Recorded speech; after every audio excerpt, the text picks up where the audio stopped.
Today on Monkey Life, Alison and Jeremy are in for a surprise when they go to the rescue of two capuchin monkeys. The calls that I'm hearing coming from the house are marmosets. I don't think it's going to be capuchin monkeys. Baby Owen gets more adventurous. She's definitely inquisitive about everything. And there's mayhem at the Bachelors when the chimps refuse to play with Gypsy.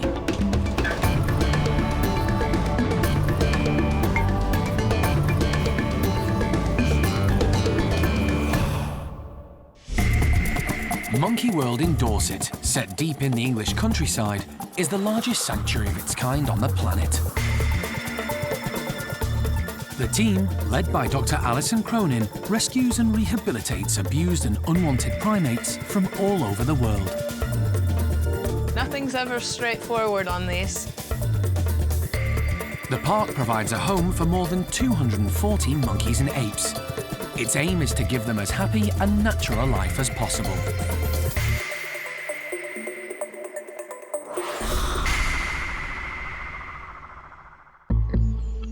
It's an early start for Alison and animal manager Jeremy Keeling. They've had a call from the police in Merseyside who urgently need their help. We're headed up north to Liverpool, where I believe, because we're never quite sure what we're going to find two capuchins in a small cage inside of a sitting room, along with, I think, a bulldog that's on site and potentially a raccoon in a shed. So, never really know what to expect, but as always, we'll try and pick up what pieces we can. The British pet trade is a constant source of concern. The team is continually being asked to rehome unwanted or neglected monkeys. Many owners simply don't know how to look after them. This is going to be a tricky rescue. The police think there may be trouble. It's in a little bit of a tense time and in a not so great area, as there's been a few incidents there. So there's going to be quite a group of police coming with us, I think, to make sure everything goes smoothly. The rescue is being coordinated by Wirral Wildlife Officer Rachel Kruger. What we've got is information's been received that there is 6 children at the address in a council house with 2 dangerous wild animals. These people don't have permission to have primates in the house. If indeed they're full-grown capuchin monkeys, we're talking about a primate that's about 5.5 kilos maybe, and a male is well armed with big canine teeth. So if any of you were in the room and they got out and they looked aggressive, you want to stand back and let Jeremy and I handle it. It'll make it go a lot smoother for the monkeys. I'm just hoping that we don't upset the children too much by taking away the family pets. But we've got to be conscious that they are dangerous wild animals and they do represent a risk to those children. Follow the big carrier. In the UK, it is legal to keep primates as pets, but unlike zoo-kept animals, there are few laws governing their standard of care. So many monkeys end up being kept in appalling conditions and suffer physically and mentally. Yeah, they're all ready. When Alison reaches the house, there's a surprise in store. Marmosets. The calls that I'm hearing coming from the house are marmosets. So we'll see what's in there, but I don't think it's going to be capuchin monkeys.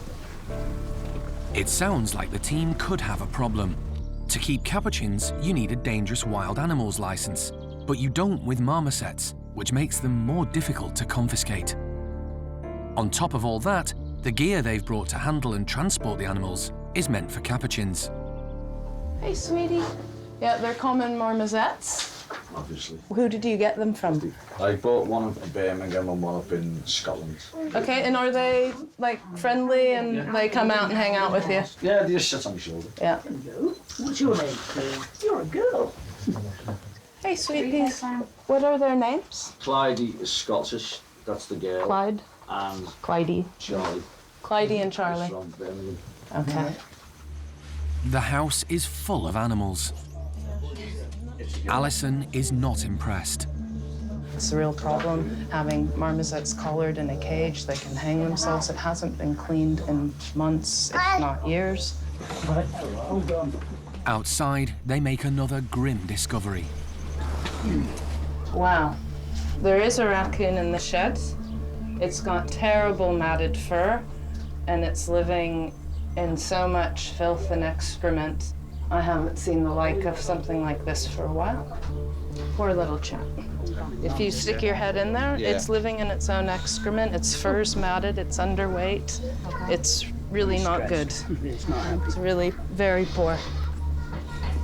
Alison is concerned about the health of all three animals. The one's got pretty bad rickets. I know, I've seen that, yeah. What do I get for that? Well, it needs the right vitamin supplements. It's all down to nutrition.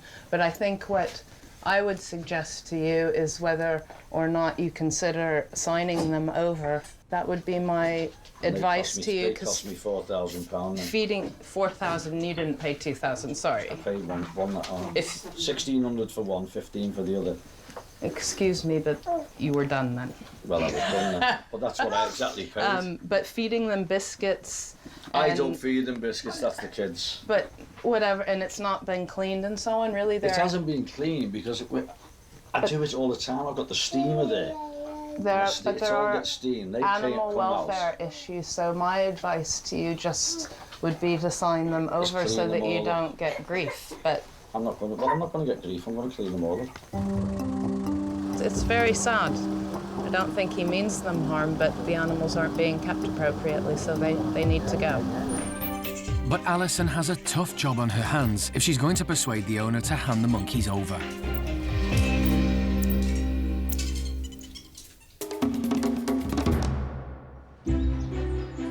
Back at the park, the chimp team are preparing a surprise for the all-male group known as the Bachelors.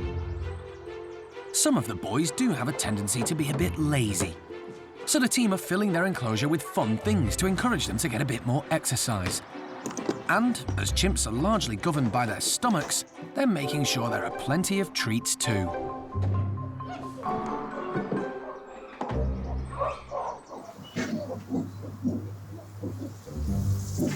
When they first appear, the boys are unusually quiet.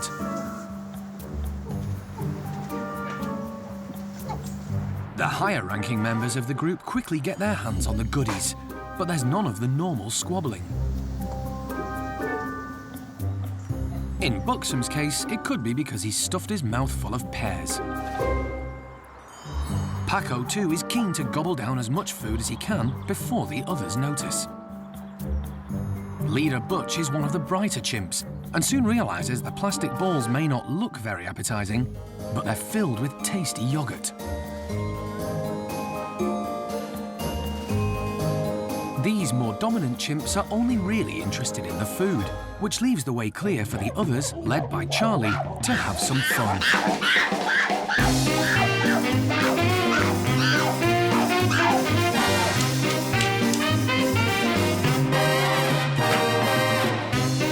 Seamus, who's not the cleverest, strikes lucky when he finds nuts in the barrel. But the others just want to cause mayhem.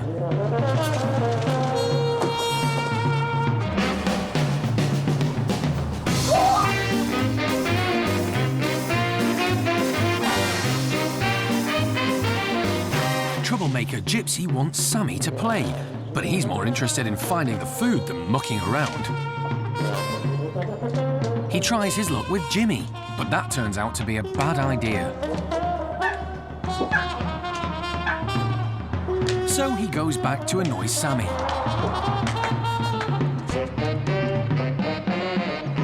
Seamus thinks he's safe, but he's wrong. Gypsy is getting on everyone's nerves. Maybe Buxom and the higher rankers had the right idea after all.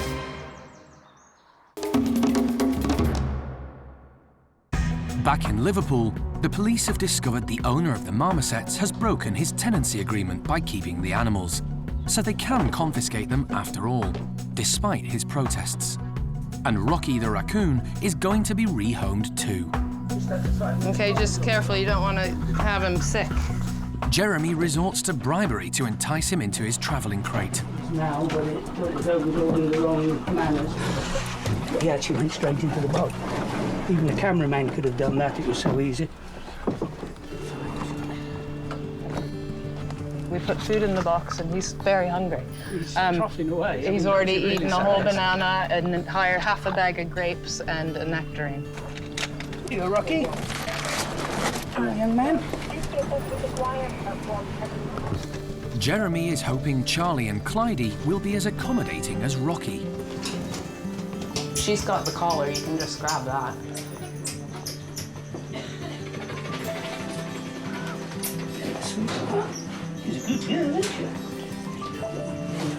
The crate is large because it had been intended for a capuchin, so there's plenty of room for both Charlie and Clydie. She's right in the door.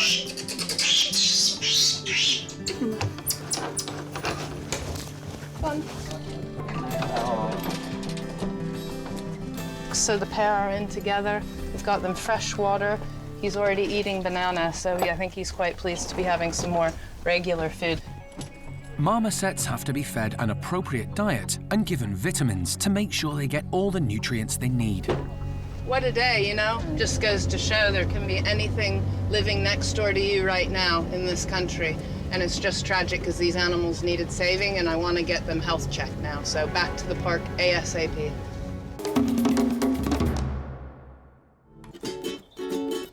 It can get pretty hot at the park in the summer, so the staff sometimes give the residents ice lollies to help them cool down. And today, it's the turn of Gordon's group. There are 6 orangutans in this family. The youngest is baby Awan, who's now 18 months old and growing up fast. Orangutans learn everything from their mothers, and Awan's adoptive mum, Xiao Kuai, is a great teacher. The youngster has started exploring on her own, but Xiao Kuai is never far behind. She's definitely inquisitive about everything. And I think she almost looks back at her mum and thinks, I'm just going to go a little bit further. Just, you know, so she pushes it. So she's definitely got some character there. If she takes after her mum, then she'll be a very dominant and well-rounded animal. Not all the female orangutans at the park are maternal, but Xiao Kuai is a great mum. She already has 2 sons, but didn't hesitate to take Awan under her wing when her mother rejected her at birth. She's always got her eye on her, so if any of the other females get too close that she's not too happy about, or if Gordon comes over, she's always got her eye on her and she will go down and get her if she feels that she's in any danger or she's a little bit worried. So she's a good mum. She's supportive, but she gives her enough independence so that she can do a little bit of her own thing. Awan is lucky because she has several doting aunties in the group who love playing with her. I think Xiao Kuai is enjoying having the interest from the other females towards Awan. It does give her a bit of downtime. She can maybe go off and relax while she's got some babysitters all around her. In the wild, orangs stay with their mums for up to 7 years, but here at the park, they tend to get separated from them a little earlier. Xiao Kuai's younger son, Jin, is now 4 years old and quite independent. The orang team are beginning to think it may be time for him to move on. We are considering moving Jin away from Xiao Kuai and actually away from Gordon.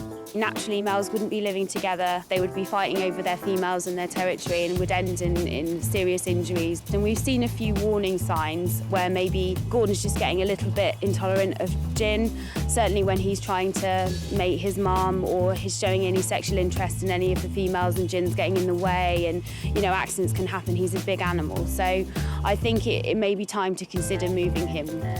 It would be to the nursery as he's a young animal and he needs sort of young companionship and some other figures that we have over there. The nursery is a great place to be and I'm sure he'd absolutely love it.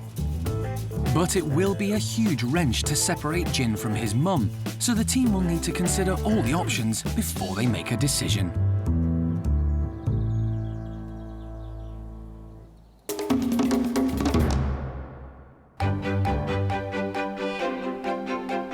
At the Stumpy house, the macaques are being their usual grumpy selves.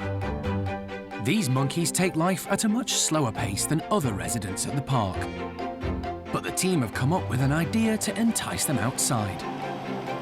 They found a rotten tree, so have decided to put it in their enclosure.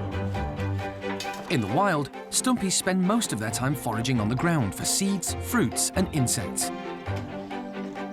This tree should be full of tasty grubs and so encourage natural behaviour.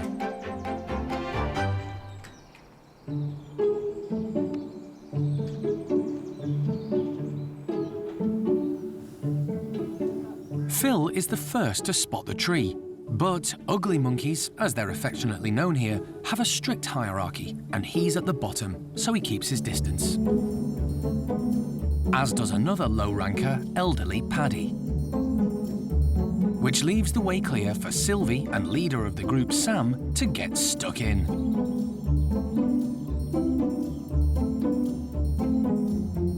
Phil has now been joined by Jonathan, who's also low in the pecking order. It could be a while before they get their turn. Stumpies are surprisingly dexterous, so Noreen has no problem grabbing hold of tiny insects. Meanwhile, Miriam and Sylvie are using their big cheek pouches to stuff as much as possible into their mouths. They won't eat it all now. They use their pouches to store food for later. Sam has moved away to enjoy his stash and is soon followed by Miriam. But greedy Sylvie is still hard at it. She'll eat anything and doesn't seem to care that there'll be nothing left for the others. Paddy decides to give up.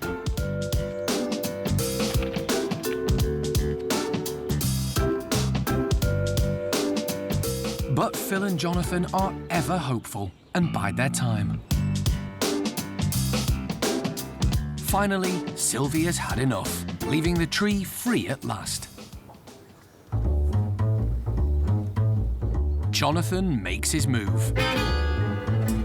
But just at that moment, Charlie, who's the lowest ranking female but still higher than Jonathan, decides to take her turn. Fortunately, she seems more interested in the camera than the grubs. Which means Jonathan and Phil can nip in to pick up the scraps. It just goes to show perseverance pays off.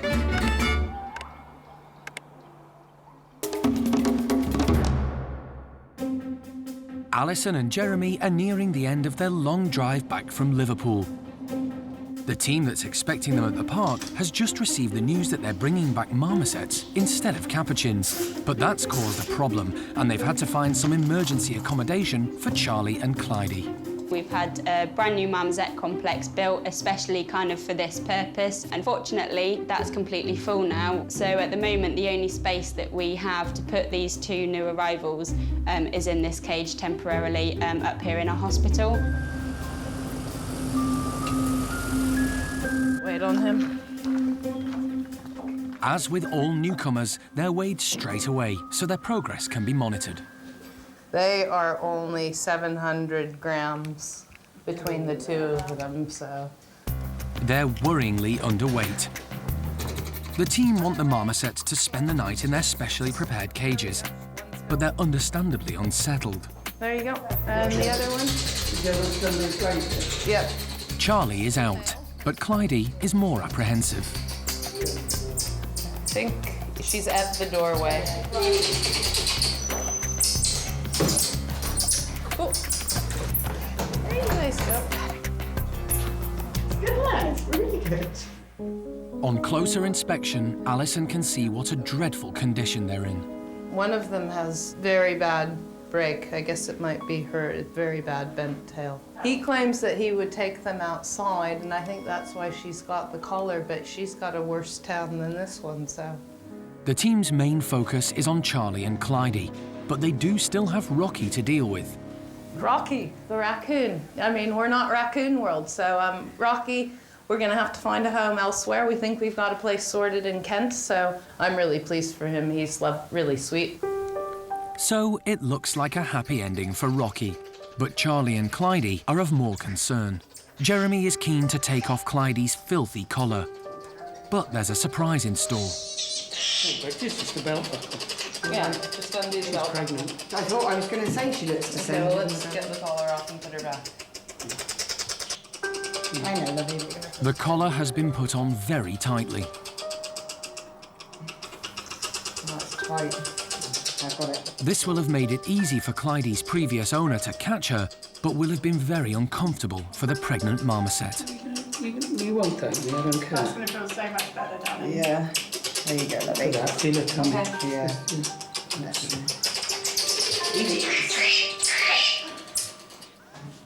Very tight? Been on for a while, isn't it? It's filthy. Yeah. I'll take that up with, oh, nice. Part of the evidence chain. Yeah, it was on the very tightest last one. You can see there the mark on it. So that is quite small around her neck.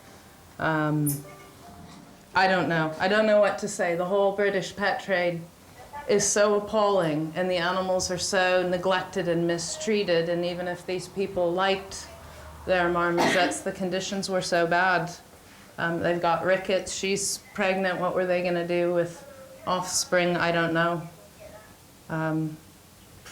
It's just tragic, really, just tragic. So we'll have to see what happens, because really, we don't have room to keep them here at the moment, so we're gonna have to really put our heads together and work out where we can keep these guys.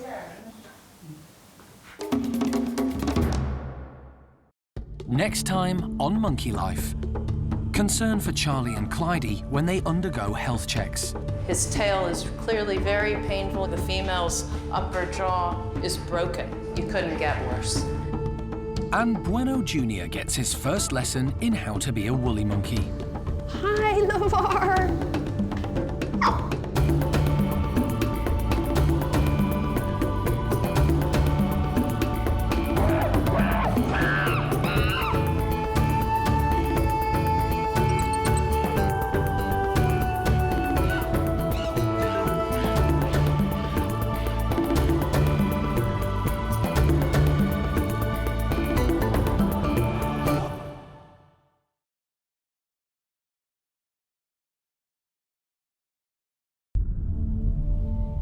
This time on Monkey Life.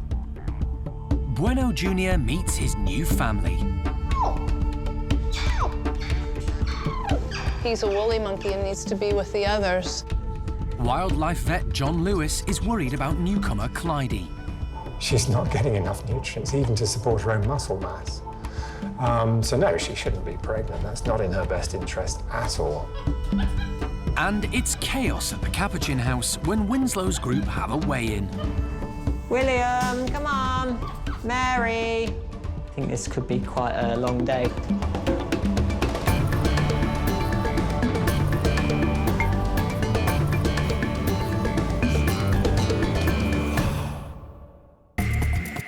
Monkey World in Dorset is the largest sanctuary of its kind on the planet. The team, led by Dr. Alison Cronin, rescues and rehabilitates abused and unwanted primates from all over the world. Really pleased, he's made the journey really well. The park provides a home for more than 240 monkeys and apes. Its aim is to give them as happy and natural a life as possible.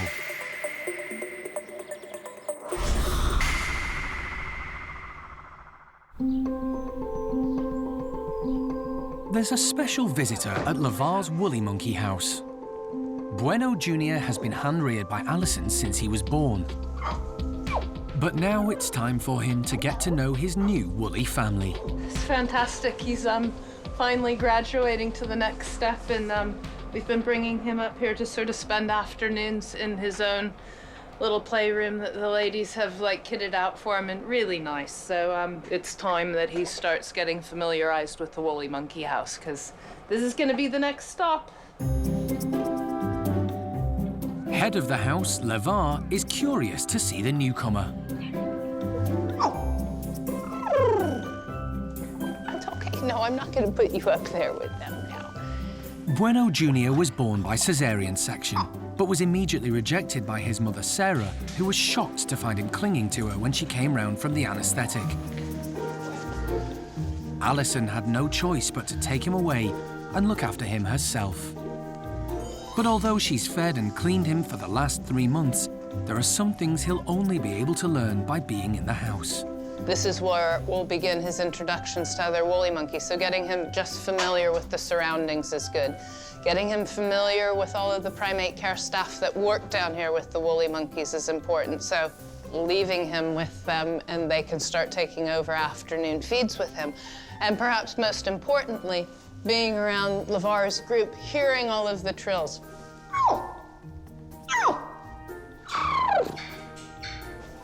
He's a woolly monkey and needs to be with the others. So everything that we do, from how we feed him to what the daily activity is based upon our minds thinking in a couple of months ahead of time when he's going to be rejoining the group. Woolly monkeys are incredibly agile. They come from the Amazon basin in South America, where they live high in the treetops. Their prehensile tails act as a fifth limb, and they use them to hang from branches. But when Junior was born, his mother accidentally damaged his tail, and Alison was worried he'd never be able to use it properly. It's come out good. We were very cautious with it. We stopped the infection, we got the wound healed up, and you can see now he uses his tail just brilliantly, wrapping around those hoses. Just a natural instinct to use it, and it's stronger than his arms or his legs. So really pleased that that's come good, because I can't even imagine what a woolly monkey without a proper prehensile tail, what it would even be like. Despite his rough start, Bueno Junior is now thriving. He's put on loads of weight, he eats well, he's quite a happy little chap. We're trying to provide him, it's a really delicate balance, provide him what emotional support that he needs, while at the same time really encouraging him to be independent and at a very young age. Really looking forward to seeing him with other woolly monkeys. That'll be a big day. It's okay, you're good.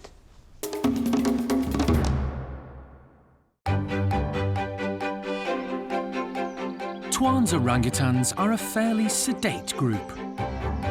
They have a large outdoor enclosure with a fantastic climbing frame, although when it comes to taking exercise, they don't exactly push themselves. But today, the primate care staff are determined to make them work for their breakfast. If there's one thing that'll get orangs moving, it's food. Fortunately, head of orangs Jarno is also a qualified tree surgeon, so isn't fazed by having to scale the 40-foot ladder. Right, let's let them out.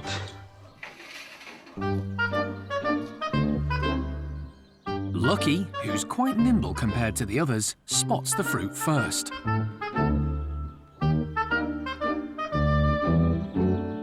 She's followed by Amy, who loves her food but will always take the easiest option. So while Lucky heads for the top, Amy grabs as much as she can from the lowest level. Still, at least she's off the ground.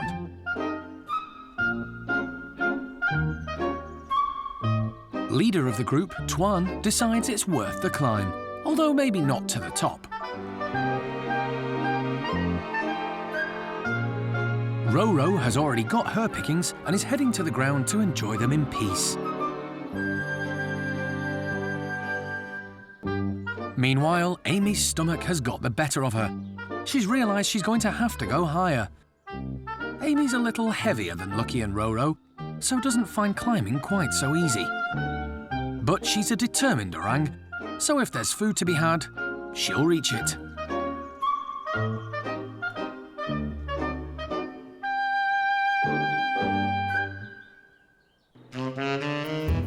With renewed energy from breakfast, Roro wants to know if any of the others are up for a low-level play session. There's no sign of Lucky or Amy, but Tuan, who's always keen to please his ladies, heads over. He has a soft spot for Roro, and she enjoys the attention.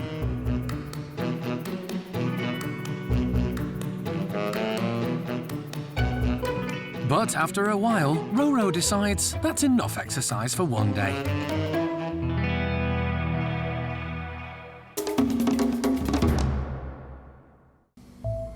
At the park's hospital, wildlife vet John Lewis has been called in to examine Charlie and Clydie. The two marmosets arrived at the park yesterday, having been rescued from a house in Liverpool. Alison is concerned about their health, as they're worryingly underweight and malnourished. We'll be looking for John to confirm their overall bodily condition, so whether they're scrawny or not, because they look scrawny to us. And also check their mouths, are their teeth good and solid? And for a marmoset, the biggest thing that we encounter is nutritional bone disease. And that's simply down to giving them an inappropriate diet in captivity. Clydie is the first to be put under anaesthetic. This is risky with any animal, but John is particularly worried about Clydie, as she's pregnant, and the stress could cause her to miscarry. Oh, very skinny. Yeah. That's not nice. She's, John's words were perfect, bag of bones. She's just a bag of bones. There's nothing to her. Her condition's a real issue. John examines her swollen stomach and then has a quick look over the rest of her body. The femurs don't look too bad. The tibias are a bit wonky. Skin's covered in that sort of greasy rubbish that's probably everywhere in her. You can feel every single vertebra in the backbone there. It's like I say, a bag of bones. She's got very little muscle. Ooh, yeah. The team have noticed that Clydie has a problem eating, so John wants to check out her jaw. It's awfully wobbly. She's got a broken jaw, a maxilla. You see, there's movement there relative to the incisors. There, But her whole jaw is broken. Well, the maxilla's broken here, isn't it, between the canine and that upper incisor too. Clydie's poor bone density brought on by her bad diet may well have contributed towards the fracture. If you have very poorly mineralized bones, they're not very strong. And I would imagine that by correcting the diet over the next couple of months, that might just stabilise. In the UK, marmosets need to be fed a specific diet to make up for the lack of sunshine in this country. One of the most important supplements is vitamin D3, which is known as the sunshine vitamin. Sadly, many pet owners don't realise this. With Clydie being pregnant, the team don't want to take any chances, so decide to leave any surgery until she's in better health. I mean, there's no way she should be pregnant because she is in such poor condition. She will suffer as a result of the pregnancy because the nutrients necessary for the fetus are drained out of the mother's body. She's not getting enough nutrients, even to support her own muscle mass. So no, she shouldn't be pregnant. That's not in her best interest at all. And it's more likely to cause her further health problems. So the best thing with her would be not to put her in a position to get pregnant until she was fit and healthy. But she is pregnant. So we're going to have to beef her up nutritionally and try and support that pregnancy. So, one down, one to go. Get it back into the cage. Get the door for me, please. Thank you. But John fears Charlie may be in an even worse state than Clydie.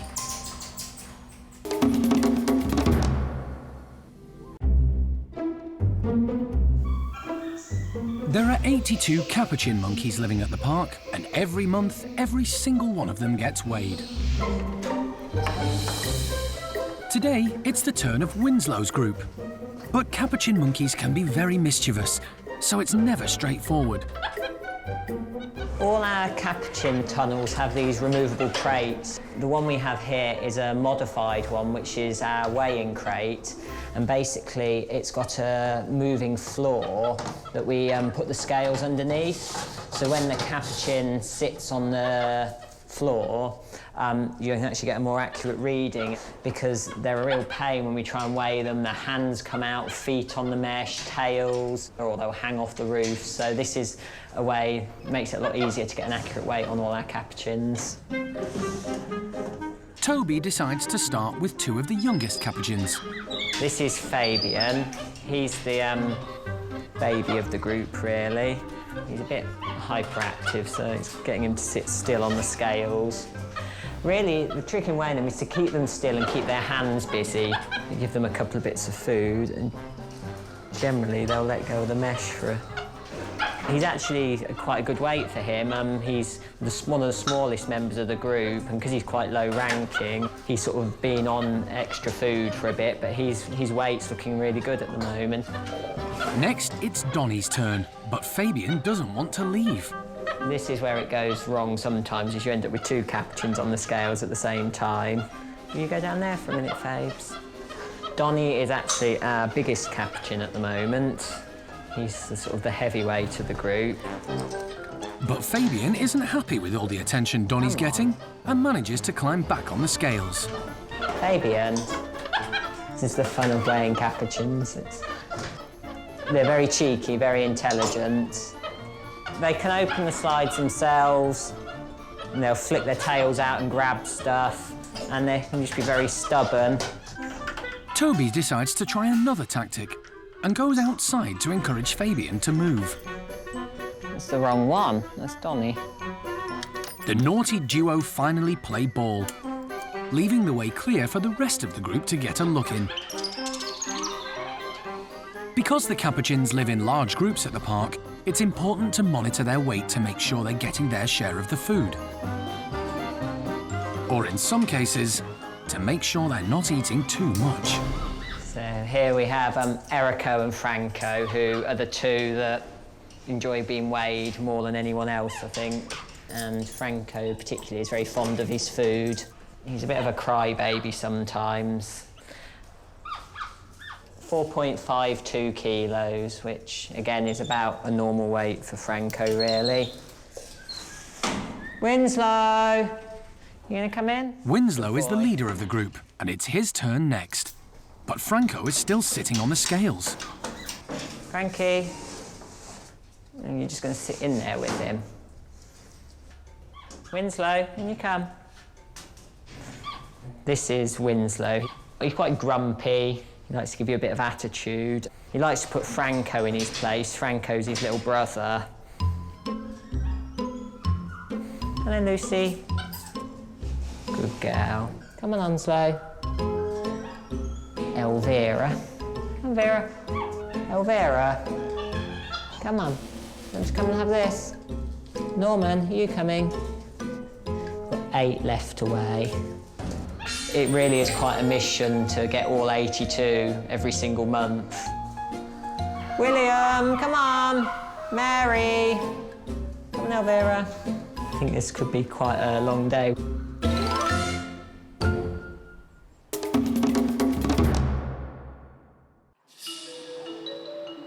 Capuchins aren't the only primates to have a pecking order.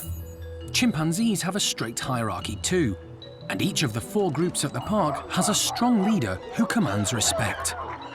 Butch, Sally, Paddy, and Hananya.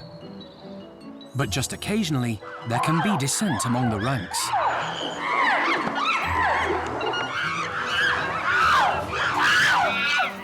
Hananya has been #1 in his group for 9 years and has proved to be a popular leader.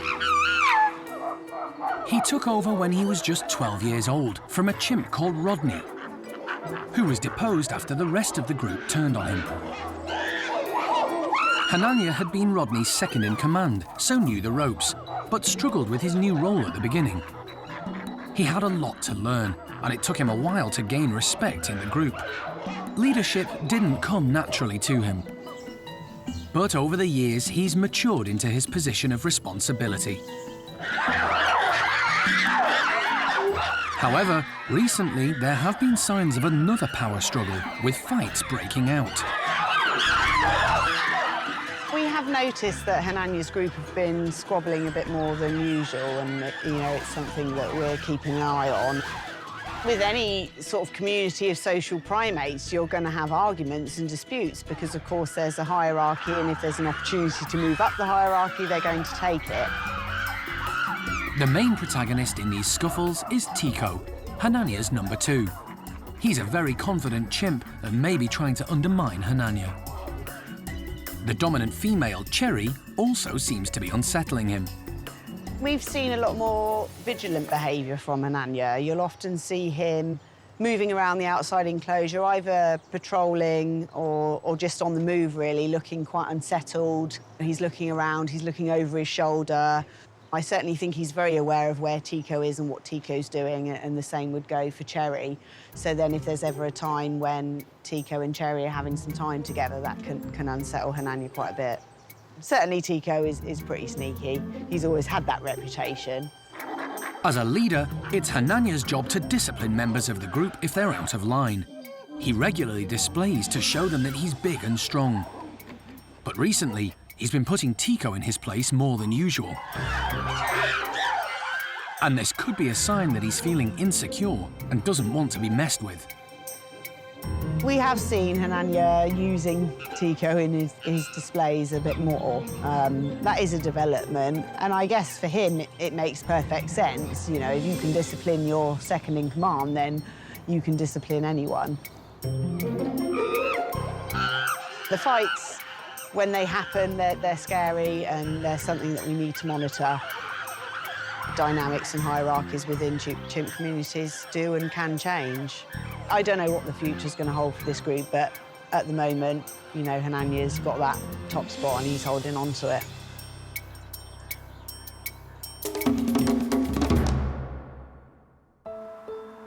Back at the hospital, things aren't looking great for marmoset Charlie. John thinks he may have serious issues with his tail. He didn't like you doing that. I wonder if that's painful. Yeah, quite. He certainly didn't like you doing it. Like Clydie, Charlie has nutritional bone disease brought on by his poor diet when he was kept as a pet. An X-ray confirms John's fears. And then here we can't even see In the end of the bones. tail, there's nothing.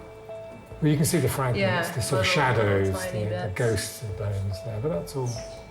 I've never seen a Oh, tail wow. like that before, ever. The team are under increased pressure because Charlie's weak bones are causing him pain, which means he keeps waking from the anaesthetic. John decides to leave Charlie's tail for the time being and concentrate on his mouth. His teeth are in a bad way, and one of them needs to be extracted.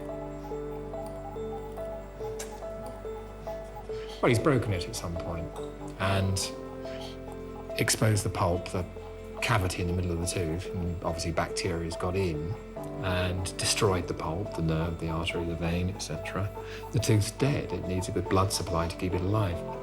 It's just a travesty, the British pet trade, and what's happening to the wildlife that's in the pet trade.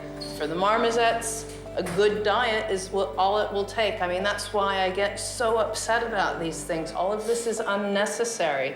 They shouldn't be living in indoor bird cages without people who are qualified or capable of looking after them. And all it will take is for us to feed them properly for a week or so, and their bones will stiffen up and there won't be a problem anymore. But right now, that male is chronic, serious suffering. His tail is clearly very painful. He had a mouth with broken teeth and infection. She has a broken face, bad bone density, and is carrying babies. You couldn't get worse. Next time on Monkey Life, Jin leaves Gordon's group and joins the orang nursery. So far, it's gone really, really well. Jin is totally in love with Linga, and it's the real thing. And mischievous chimp Bart causes mayhem at Paddy's enclosure.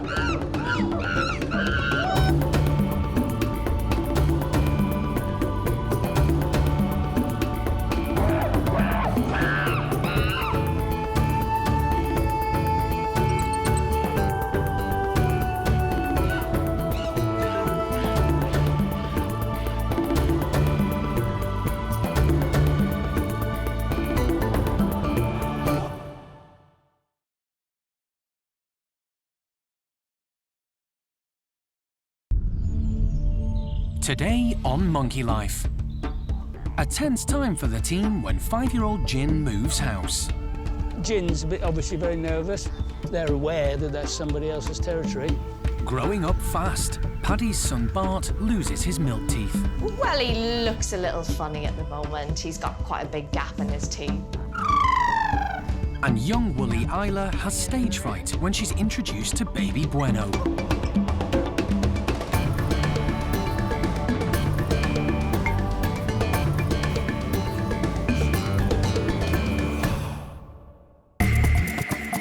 Monkey World in Dorset, nestled deep in the English countryside, is the largest sanctuary of its kind on the planet.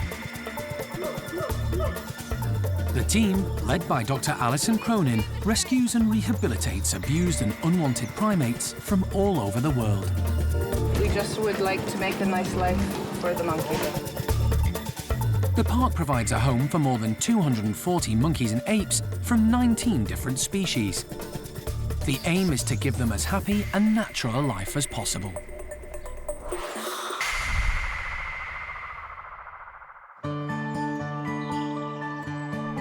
It's a big day for 5-year-old Jin.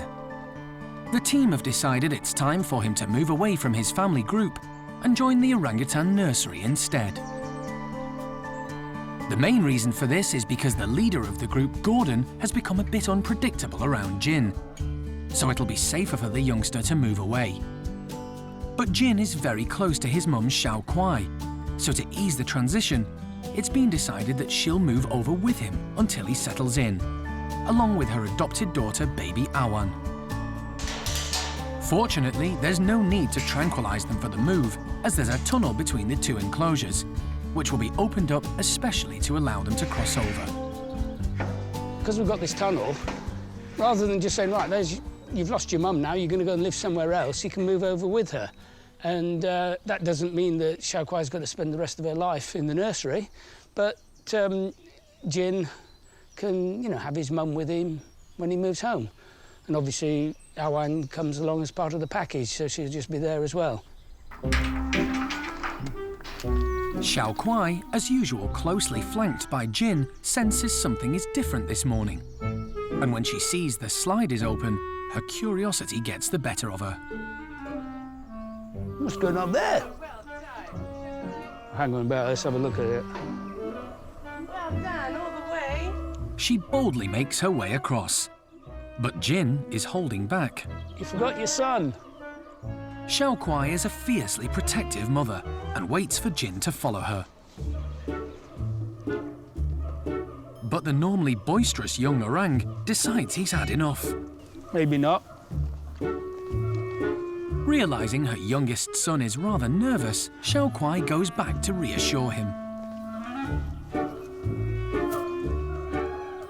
Jin's obviously very nervous, which is fine, and they're aware that that's somebody else's territory, so they're keeping out of it. Well, he is. He's, and Mum's hanging back because of him. It's just time. Give him time. They've got all day. So have we. We've got nothing else to do.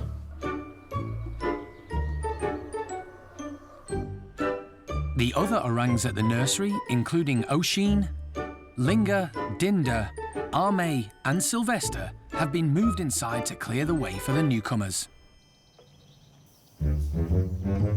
Finally, the trio make it over, and Jin seems to approve of his new playground. Xiao Kuai leads the way indoors, with Jin clinging to her. Oh, well done! The whole tribe. Right. Inside, there's a surprise in store. Jin's elder brother Kai moved over to the nursery almost a year ago and is waiting for them.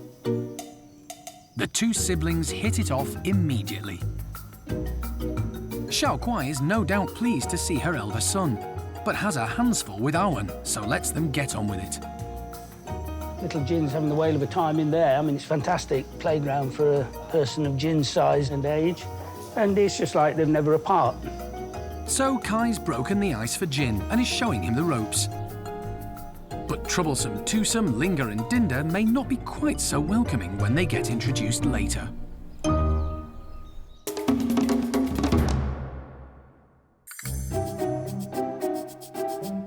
Another youngster isn't being quite so cooperative.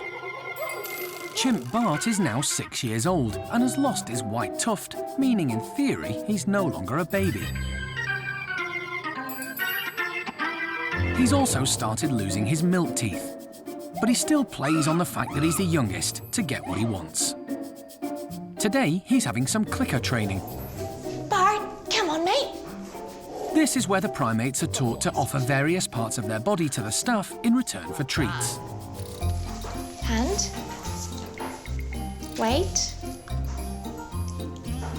Good boy. His sister Eddie and mum Susie, who he's very close to, are never far from his side. Open. Wait. Ruth is using the opportunity to check on Bart's milk teeth. So we've had a couple of them falling out. He looks a little funny at the moment. He's got quite a big gap in his teeth. We can see one or two of the adult teeth coming through on the bottom, but he's lost the two front top teeth, so he does look a little funny. Chimps' teeth are very similar to humans. They lose their baby teeth at around the age of 5 or 6 and grow 32 adult teeth as they mature.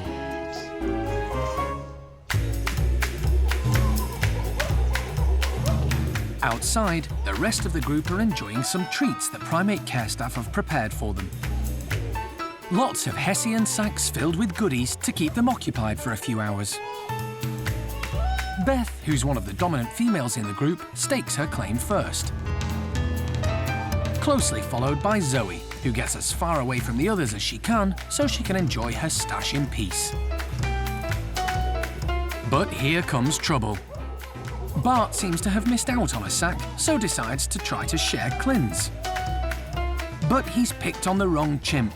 Clin has an obsessive-compulsive nature and is not likely to hand over her bag without a fight. So the young chimp decides to hassle Chatter instead. Being the boss's son and a youngster, he's higher in the rankings than Chatter. But she's not handing it over easily. So he turns his attention to Hebe. The playful chimp really is getting on everyone's nerves. But when it comes to his dad, he has more sense than to push his luck. However, Paddy does have something Bart wants, a football. So when his back is turned, he nips in and swipes it. Paddy is a big softie and rarely disciplines his son. But as Bart gets older, he's going to have to get him to toe the line, or there could be trouble ahead.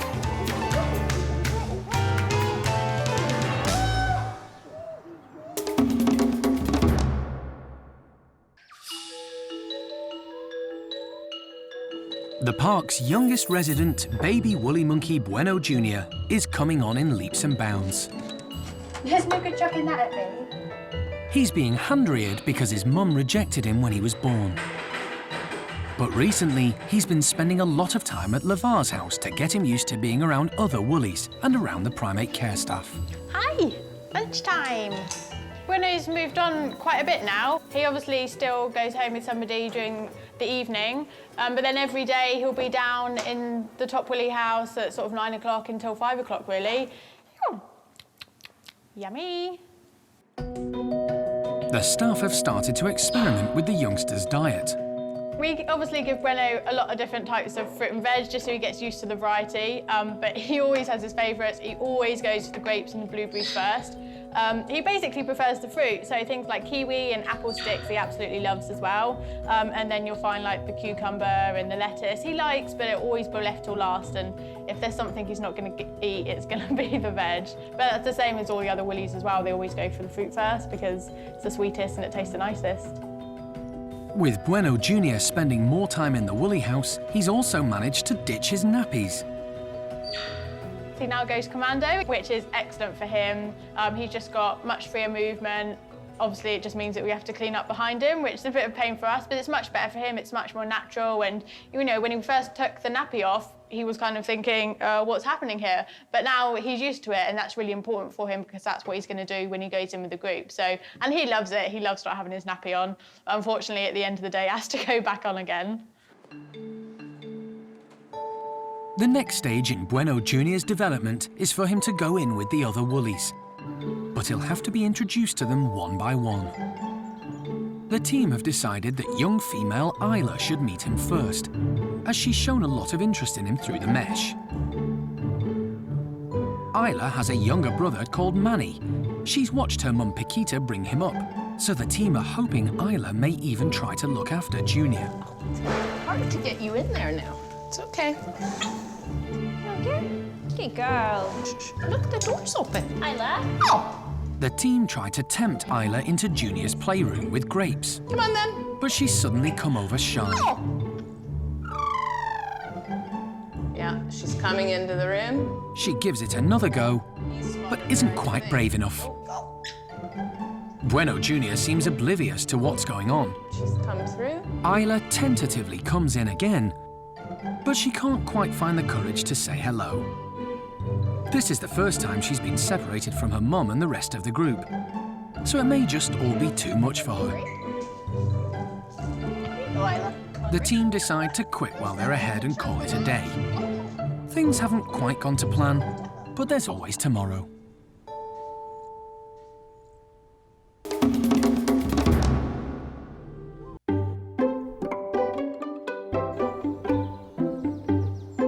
At the orang nursery, Oisin, Sylvester, Jolie and Ame have got the outdoor enclosure to themselves.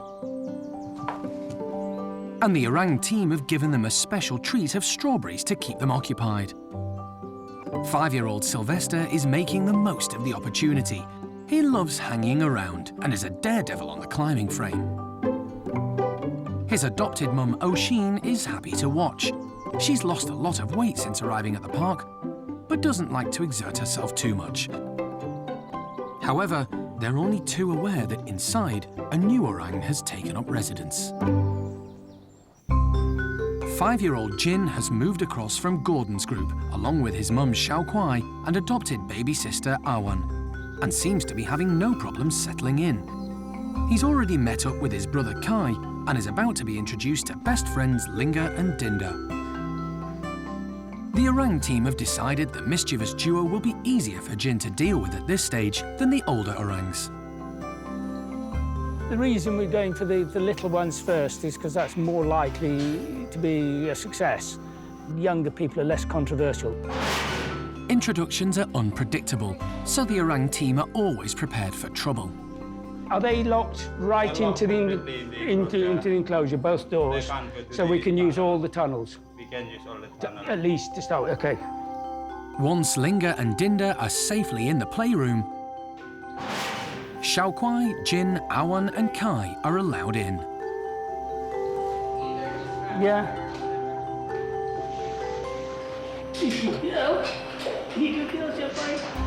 Xiao Kuai is surprisingly chilled about seeing Linga and Dinda there. She seems more interested in the food that's lying around.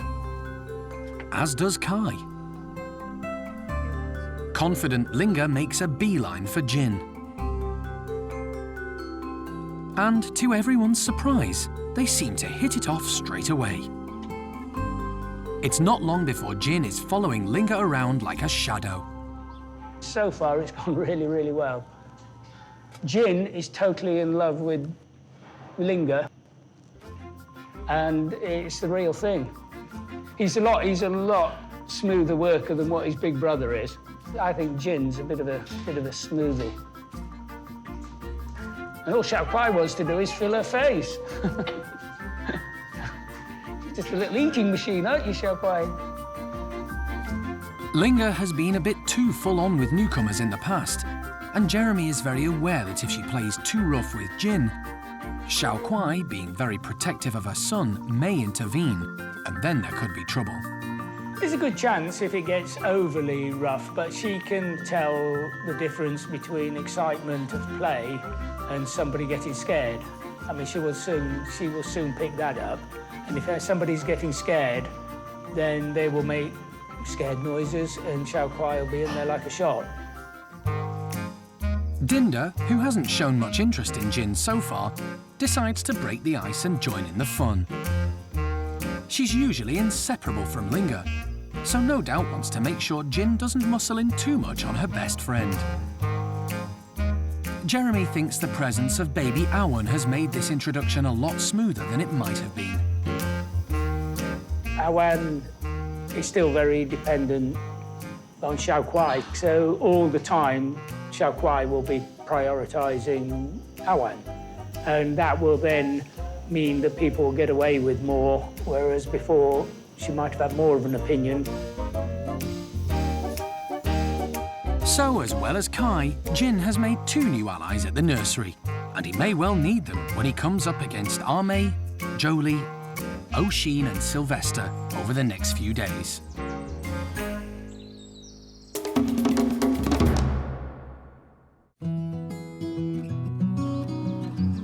At the ripe old age of 26, Fidget is the oldest squirrel monkey at the park. He's the only male in his group, but sadly doesn't command any respect from feisty females Samantha and Topsy who live with him. In squirrel monkey society, girls are dominant over boys, and Fidget has had to learn to deal with that. But he's very popular with the primate care staff, and they do try to encourage him to get stuck in. Today, they're putting hula hoops in the squirrel monkey enclosure to give them a bit of extra stimulation and help improve their balance. They might not pay too much attention to these, so to try and make them come over and explore them a little bit more, we're actually going to put a bit of jam on them, which they do really like, and hopefully then they'll go and explore and have a bit of a swing around on them as well. Jam is a particular favourite of Fidget. He does really like his jam, so he tends to hang back a little bit and let the girls get involved in the enrichment. So hopefully by putting jam, which is one of his favourites, it's going to make him come and get involved as well. Two girls are kind of dominant over Fidget. He does tend to hang back, so he'll probably be the last one to get involved. There's also a hoop each for them, so that hopefully he can get his own one. Topsy notices the hoops first, but unusually for her is rather wary and hangs back. Fidget is certainly interested. Fidget, what are you doing? But as expected, stays on the sidelines. Leaving the way clear for Samantha. But she's more interested in foraging for insects. Topsy is making headway, but is still unsure. Oh, good boy, Fidge. Come have a look. So Fidget takes his chance and heads for the furthest hoop away from Topsy. He finds balancing tricky because half his tail is missing. He used to be kept as a pet in the UK and picked at his tail when he was anxious. The jam just doesn't seem to be cutting it, so Emily has a cunning plan. So I've decided to add some mealworms onto the hula hoops. They weren't showing too much interest in the jam, but insects are normally a winner with these guys, so this might entice them out a little bit more. It certainly seems to do the trick for Fidget, who suddenly becomes quite bold around Topsy. He generally keeps himself to himself a lot. He lets the girls take the lead, and they're a bit more dominant over him, so quite often he'll be sitting back. So for him to be coming over here and getting involved and really stuck in is really, really nice to see. It's nice that he can have a chance to get in there first and really get involved in it. Fidget seems to just really be enjoying the stuff that's actually on the hula hoop, so the jam and the insects, he's absolutely loving. The fact that they're just on a hula hoop is kind of just a coincidence, really. Fidget can't believe his luck. Topsy! For once, the two girls have given up, leaving him free rein to feast as much as he likes.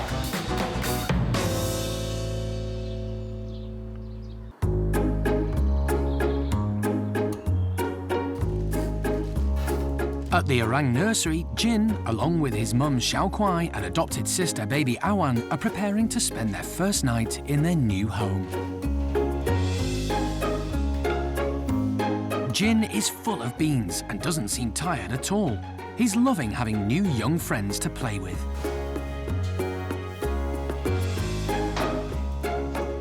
Ready, guys?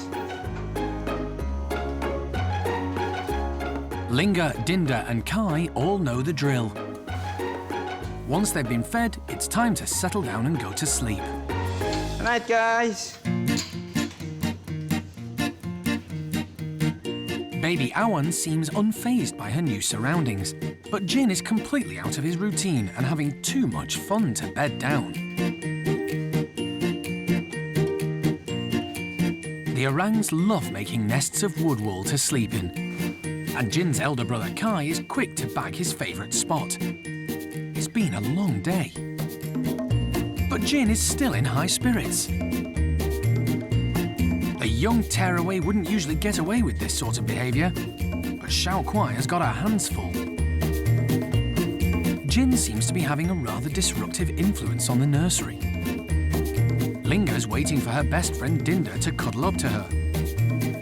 But Dinda has decided she wants to carry on playing too, and makes a beeline for baby Awan. Until Jin comes over for another wrestle. Finally, the bosom buddies are reunited. And with no one else to mess around with, Jin decides he may as well give in and nestles down for sweet dreams with his mum and baby sister.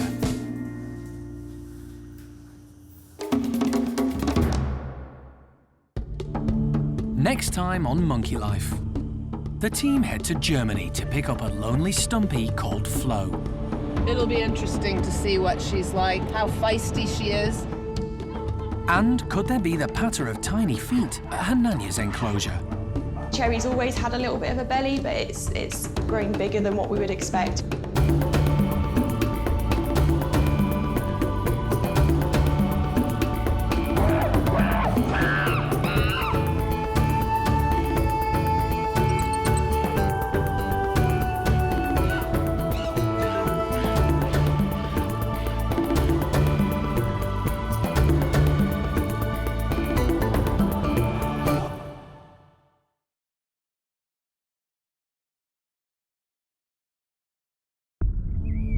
This time on Monkey Life. Come on then. The park offers a new home to a lonely stumpy from Germany. It'll be interesting to see what she's like, how feisty she is. Excitement at Hananya's when the chimp team suspect Cherry might be pregnant. Shaking again. I'm shaking. And it's time for Xiaokuai to say goodbye to son Jin as she leaves him behind in the nursery.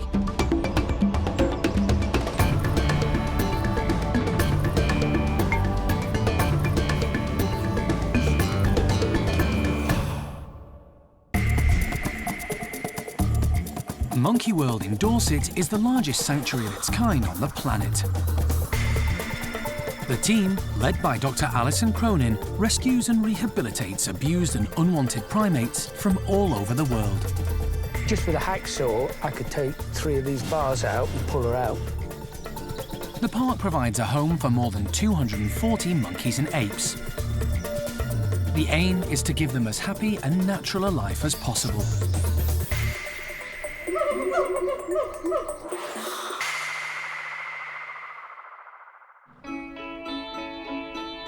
Alison and animal manager Jeremy Keeling have a long journey ahead of them.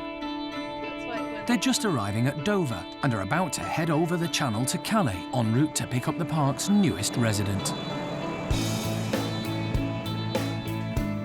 Floh is an elderly stump-tailed macaque who has recently lost her partner. For the last 25 years, she's been living at an animal rescue centre in the German city of Munich. But staff there are worried she'll be lonely on her own, so have asked Monkey World to give her a new home. However, Floh may not find it easy to fit in with the other stumpies at the park because she spent most of her life surrounded by people. We've had experience of another individual who was very similar when we got Coco from Hungary. She too was very humanized and needy and needed that extra bit of human attention. And Floh's going to need that to make this transition as well. So She sees a lot of people, so she must be, pretty comfortable around people. And although it's only recently that her partner died, she's been in that situation for a long time. So I'm hoping, and I believe that, she is going to be quite sort of good at socialising. She's probably a lot better at socialising than I am. Alison and Jeremy have only seen photos of Floh, so don't really know what to expect. It'll be interesting to see what she's like, how welcoming she is to new strangers, how feisty she is, because every primate, whether it's a stump-tailed macaque, a gibbon, a chimpanzee, they all have unique personalities just like humans. And Floh will have her own opinions and outlook on the world, and it's going to be for us to try and work out what they are so that we can meet her needs and wants from now and on into the future.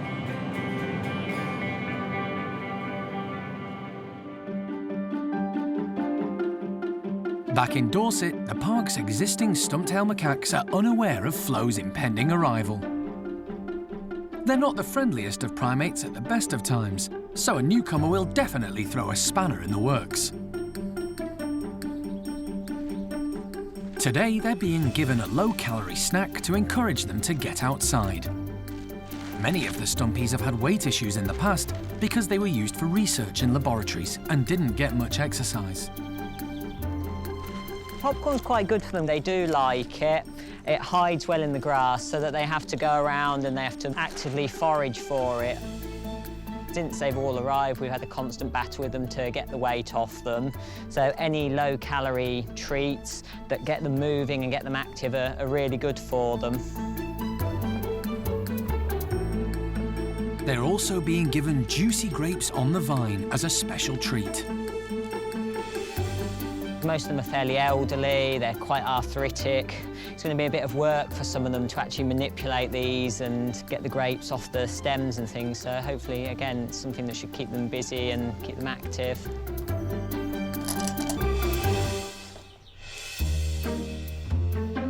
Kelly, who is the dominant female, is first off the starting blocks, followed closely by leader Sam, who immediately starts to hoover up the popcorn.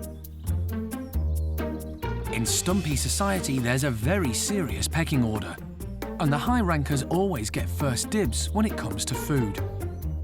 Kelly is using her big cheek pouches to store as much popcorn as she can, while high-ranking Noreen prefers the grapes and has no intention of sharing. Sylvie is one of the youngest in the group and is making the most of her agility to get to the treats. Most of the other Stumpies don't even attempt the swing steps, which call for a degree of balance and nimbleness. Charlie, also being one of the youngest, could try the steps, but doesn't see any point in pushing herself unnecessarily. With the high rankers occupied, Jonathan, who's near the bottom of the pecking order, takes his chance to grab some of the leftovers. As does Phil, who really is the lowest of the low. But he knows from bitter experience he needs to keep a watchful eye out for the others. There are some big personalities in this group, and newcomer Floh is going to have her work cut out winning them over.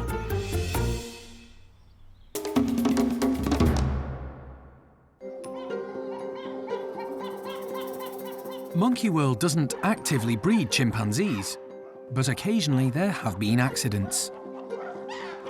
Cherry! Cherry! Cherry is the dominant female in Hananya's group, and recently staff have noticed that she's been putting on weight, so they've decided to do a pregnancy test.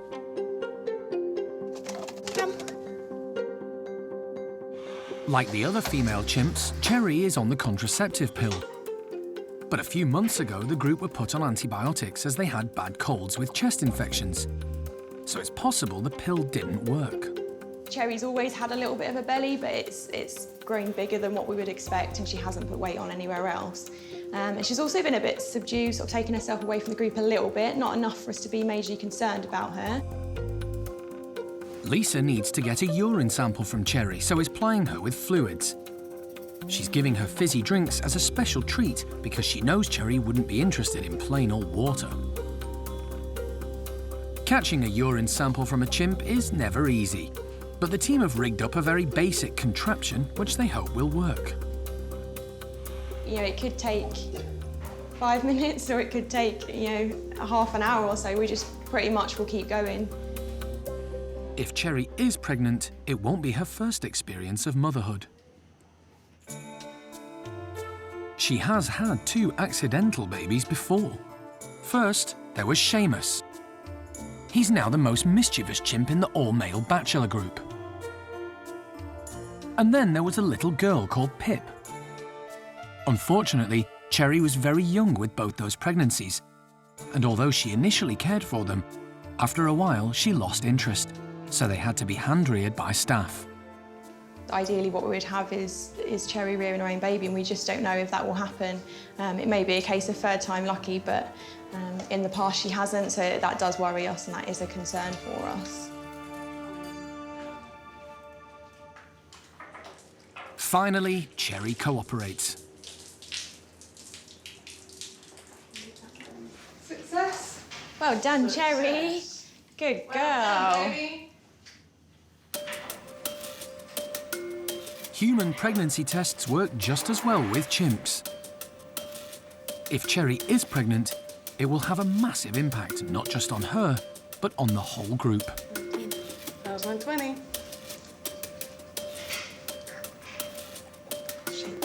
I'm shaking.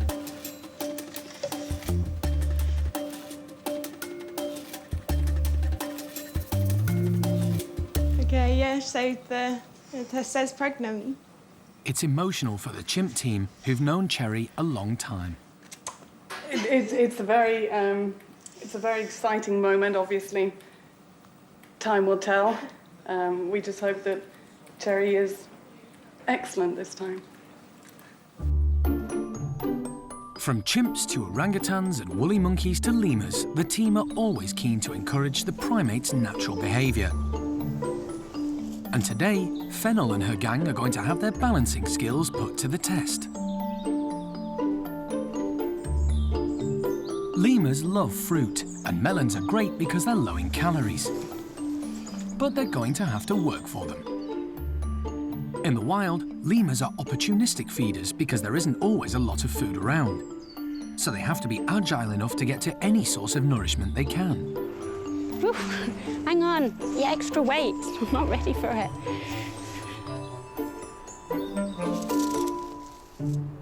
The aim was for the lemurs to walk along the rope. But Renton, who's on the heavy side, has other ideas and is using his weight and core strength to his advantage. Female Kaya is cheating too by hanging from a branch. Finally, Douglas gets it right, followed closely by Houdini. Blue, who's the only ruffed lemur in the otherwise ring-tailed group, is biding her time. And when the coast is clear, she nips in, showing great prowess for an elderly lemur. Fortunately, there are plenty of melons to go around, so Houdini manages to get a second bite at the cherry.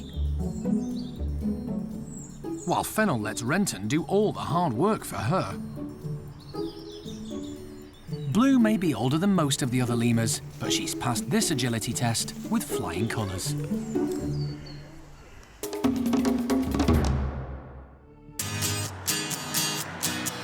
Alison and Jeremy have finally arrived in the German city of Munich.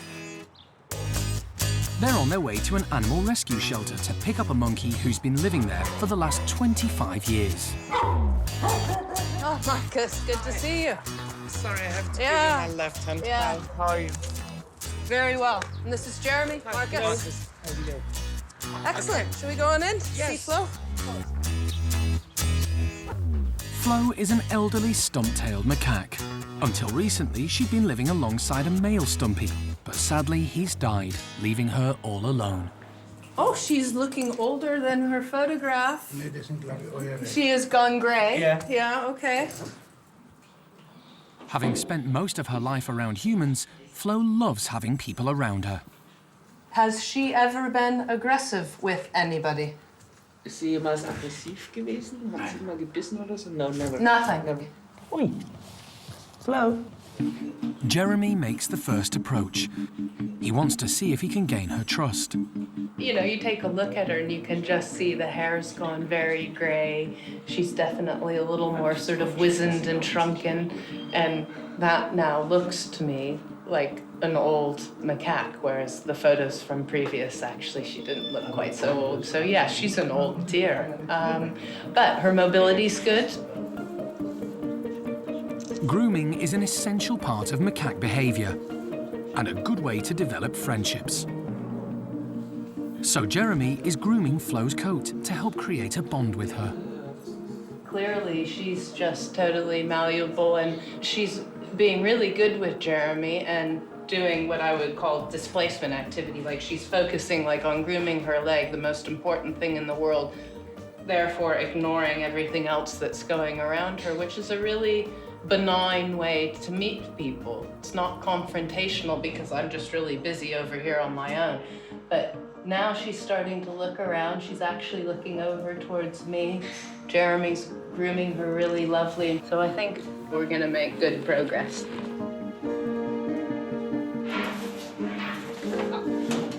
Floh will be travelling back to the UK in a special crate. The team have decided to put it in her enclosure to get her used to it. You think she will go in a box nicely? No. No. You have to catch her. Yeah. Can she go up there? Okay. So it looks like they could have their work cut out. Worst case scenario, we have to physically put her in the box. We can, but that is plan B or C. Let's give her a chance to just go into the box. Why would you not? Come on, then. Come on, then. But when the crucial moment arrives, to everyone's surprise, Floh capitulates and walks straight in.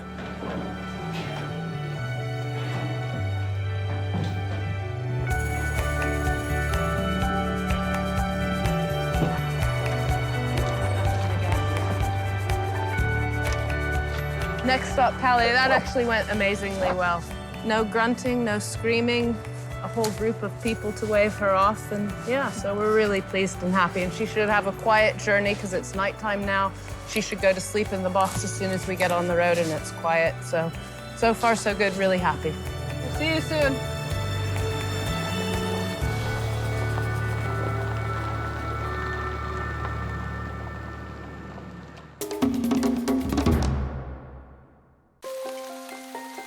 Floh isn't the only one moving to a new home.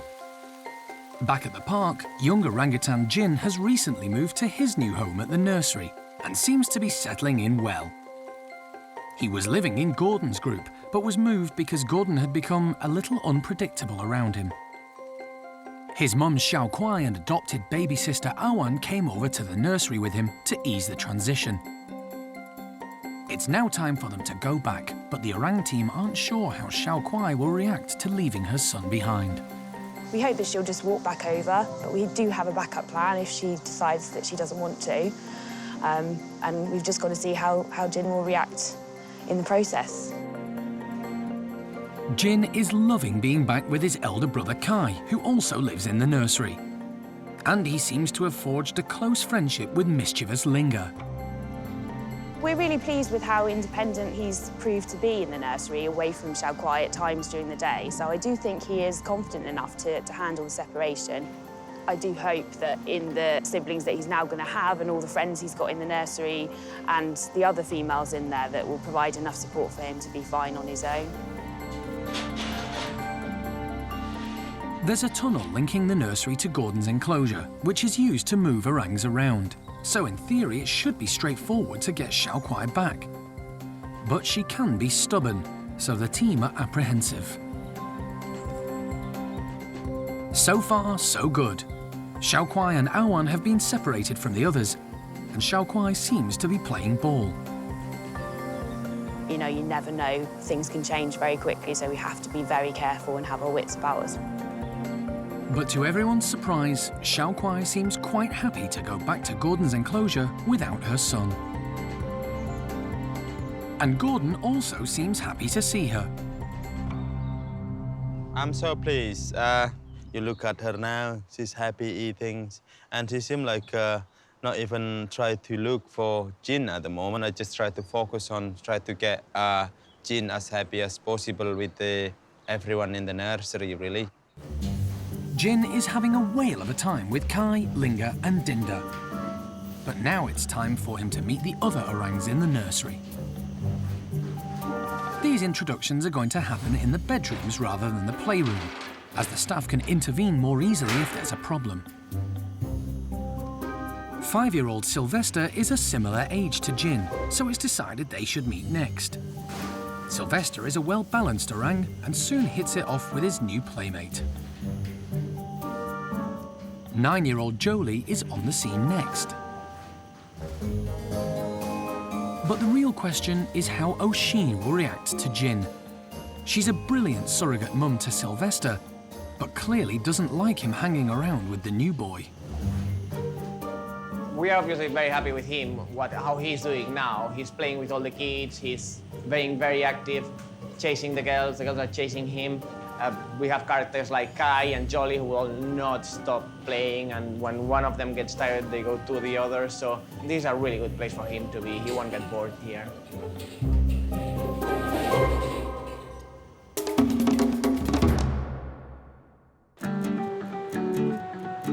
Alison and Jeremy are nearing the end of their long journey home with their precious cargo. But before they're allowed off the ferry, they need to transfer Floh to a special vehicle. Here it comes. Because of rabies regulations, Floh can't travel in the UK in Alison's car. So a Monkey World van, which has been quarantine approved, has come to take her on the final leg. Yeah. Floh has coped surprisingly well with the journey from Munich, but the team are keen to keep her as calm as possible. Right, place her facing forward so you can look through the mesh. And the 30-year-old stump-tailed macaque. Officials are surprised at the unusual load. Right. Only another 3 hours and Floh will get a glimpse of her new housemates. Sort of little bit of high stress at this point because you just need everything to go right for Floh, especially when we've gotten this far along. But in the end, she seems okay. She's a bit feisty, which is good because she's going to need to stand up for herself in that group of 9 other stump-tails because they're a bit feisty themselves. At the park, preparations have been made for Floh's arrival. The staff want her to feel as welcome as possible. Okay, missus. At the Stumpy House, the ugly monkeys, as they're affectionately known here, are unaware their number is about to grow. For now, Floh is going to be kept in a bedroom on her own, so she can get used to having other macaques around her. There you go. Yeah, and if you want to make sure she's feeling comfy and happy. Yeah, straight out, confident. Good. And you see her mobilities? Lovely little face. What a pretty face. It's a new lady. The other monkeys are definitely inquisitive, but no one's quite sure how they're going to react to having another Stumpy on their territory, or whether she'll be a high or low ranker. Jonathan and Phil are hoping she may push them up the pecking order. Wishful thinking, boys.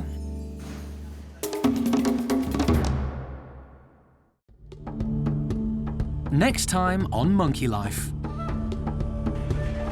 Chimp Tico sees the dentist. He's the worst one I've ever seen. Sometimes you get some hair packing, but not like this. And Floh's on the defensive when she meets Stumpy leader Sam.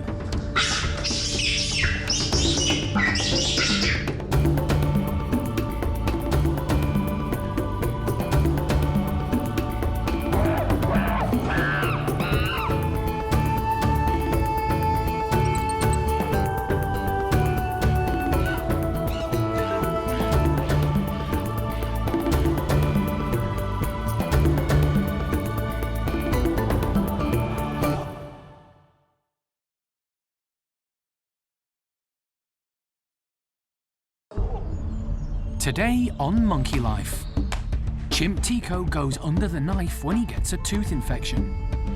He's the worst one I've ever seen. Sometimes you get some hair packing, but not like this. Newcomer Floh has a rude awakening when she meets leader Sam. Now she needs to learn. And young golden-cheeked gibbon Tien is on the lookout for a mate.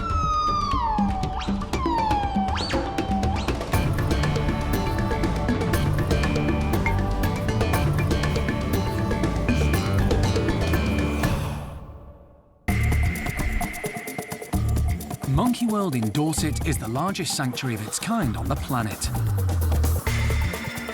The team, led by Dr. Alison Cronin, rescues and rehabilitates abused and unwanted primates from all over the world. I think this one's a little boy, and I think that one over there might be an older lady. The park provides a home for more than 240 monkeys and apes, allowing them to live out their lives in a happy and safe environment.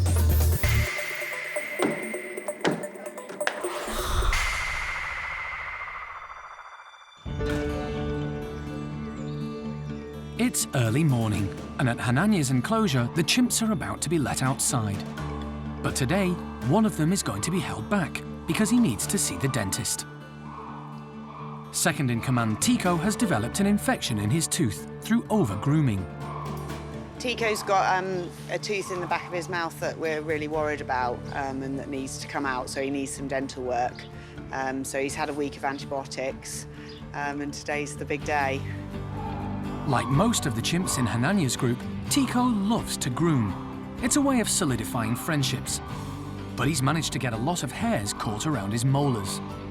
He's a very influential and important animal in this group, and, you know, we're not going to relax until, you know, it's been done and he's back up and about. The chimp team have called in the services of wildlife dentist Peter Cortez and wildlife vet John Lewis. But it's going to be down to the keepers to get Tico to sleep for the operation. The best way to anaesthetize him would be by an injection given by the keepers. They know him, he will let them vaccinate him, and therefore they might let the keepers give him the injection for the anaesthetic. The other chimps are so pleased to be let outside, they don't care Tico is missing. And Hananya is too busy throwing his weight around to notice anything out of the ordinary. The primate care staff have isolated Tico in a back bedroom. And while the rest of the team wait patiently outside, Cara and Lisa try to persuade the big chimp to let them inject him. The last thing Tico needs is to see strangers milling around, because he'll be even more suspicious than he probably is at the moment anyway. So we're just keeping out here. As soon as the anaesthetic has taken effect, it's all systems go. Normally, an operation like this would be carried out in the hospital. But John has decided it'll be safer to do it in the chimp house. Tico has had a bad reaction to an anaesthetic in the past, so John wants him under for as little time as possible. The problem is immediately evident to Peter. Fur from either himself or another animal, and it's packing between the teeth, and it's packing between the gum and the tooth as well, in the little pockets. And of course, it just buries itself down, and it sort of travels around inside the gum as well. He's the worst one I've ever seen. Sometimes you get some hair packing, but not like this. As well as being uncomfortable, the hair can cause infection, which is what has happened to Tico. We're going to take that tooth out, but the tooth next to it, if you look at this one over here, there's a little bit of movement on that tooth as well. Not much. We're just going to take out the wisdom tooth first. I'm just loosening it now.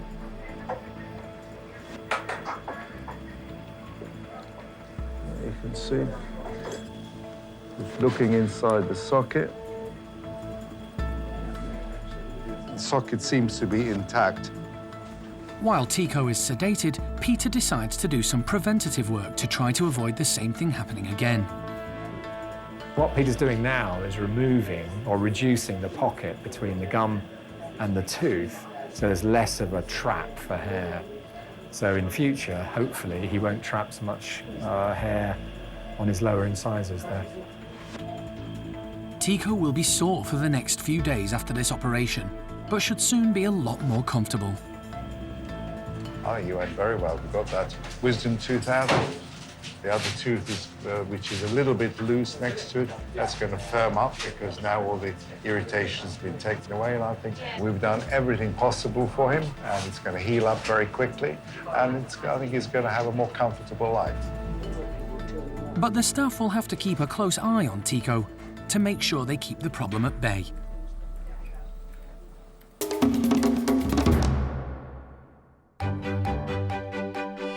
At the orang nursery, young Jin seems to be having a whale of a time. It's several weeks since he moved over from Gordon's group and left his mum Xiao Kuai. But he doesn't seem homesick at all. The 6-year-old has made lots of new friends and has been reunited with his elder brother, Kai.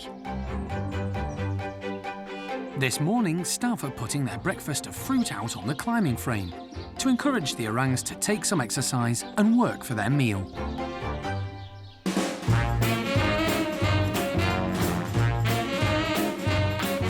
When there's food around, these guys can really move. And confident Jin is straight in there. His brother Kai isn't shy either, although manipulating the fruit out is trickier than it seems.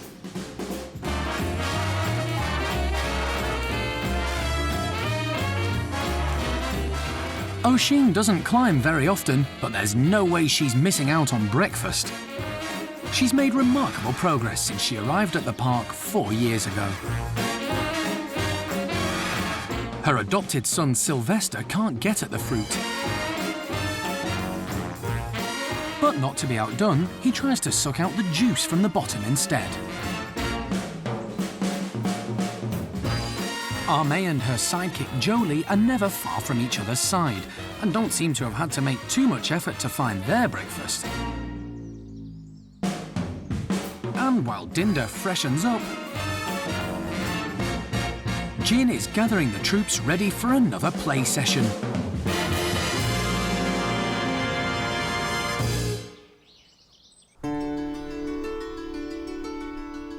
The orangs aren't the only ones having breakfast.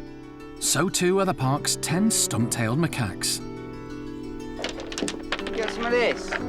Ready?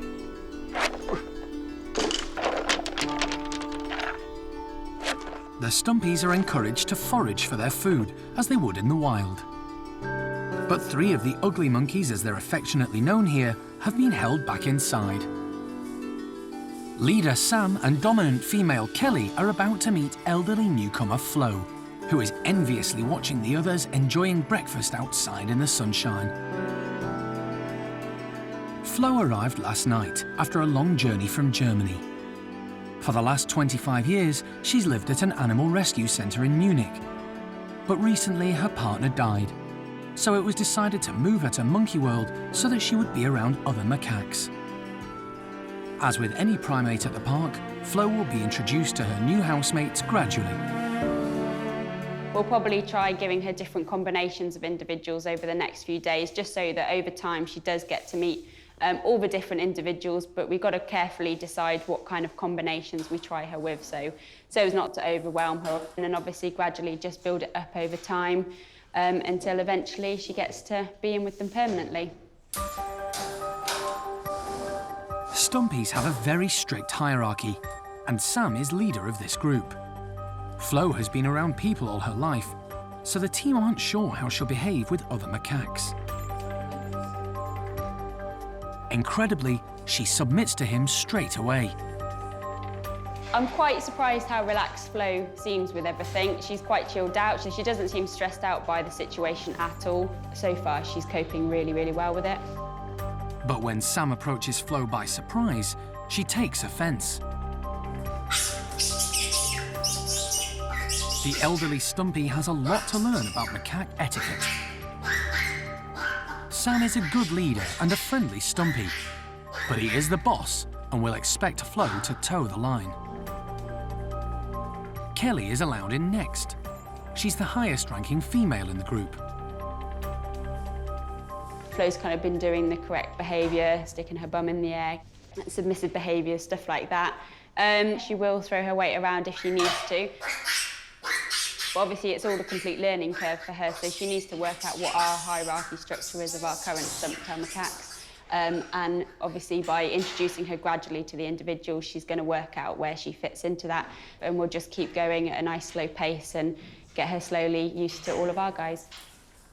Considering the upheaval Floh has faced in the last 24 hours, she seems to be settling in well. But she's a feisty female, and only time will tell how well she fits into this group of grumpy and at times bad-tempered ugly monkeys.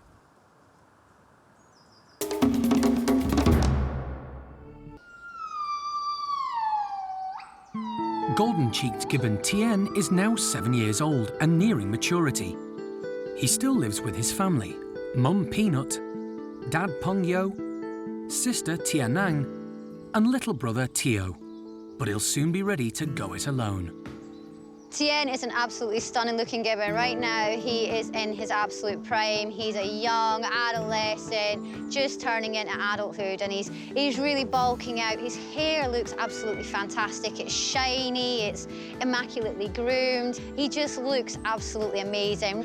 Perfect category for finding himself a young woman now. One of the biggest signs that he's ready to leave is that he's started to sing on his own. So you can see Tien at the moment, he's right up at the top of the tree. He's all by himself and he is singing. This is a really good indication that Tien is now a mature adult male and he's actually stepping away from his family. That song that he's singing at the moment is actually out there saying, I am a handsome, virile, strong young man and I'm looking for a lady to set up home with.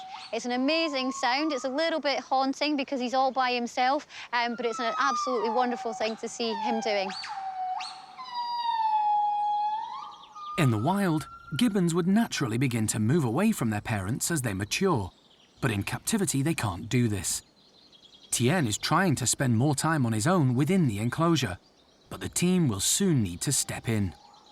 This is obviously a crucial time for us to really be watching what's going on with Tien. You know, he wants to leave his family and we need to observe how the family dynamics are working, make sure everybody's happy and comfortable. But we also need to now come up with a plan for his future, work out where his new home's going to be and who that new home's going to be with.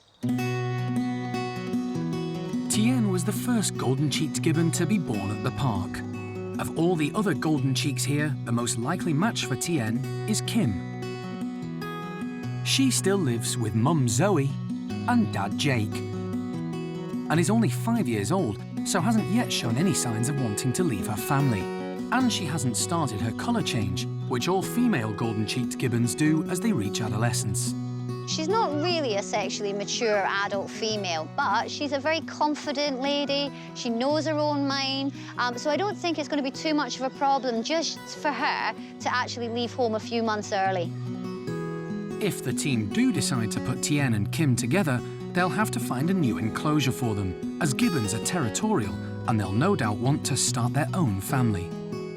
This is what we want to do, but how do we go about that? We need to find a home for them, and whether we move someone else out, put them in, or we have to build something new, that's the next thing that we have to decide.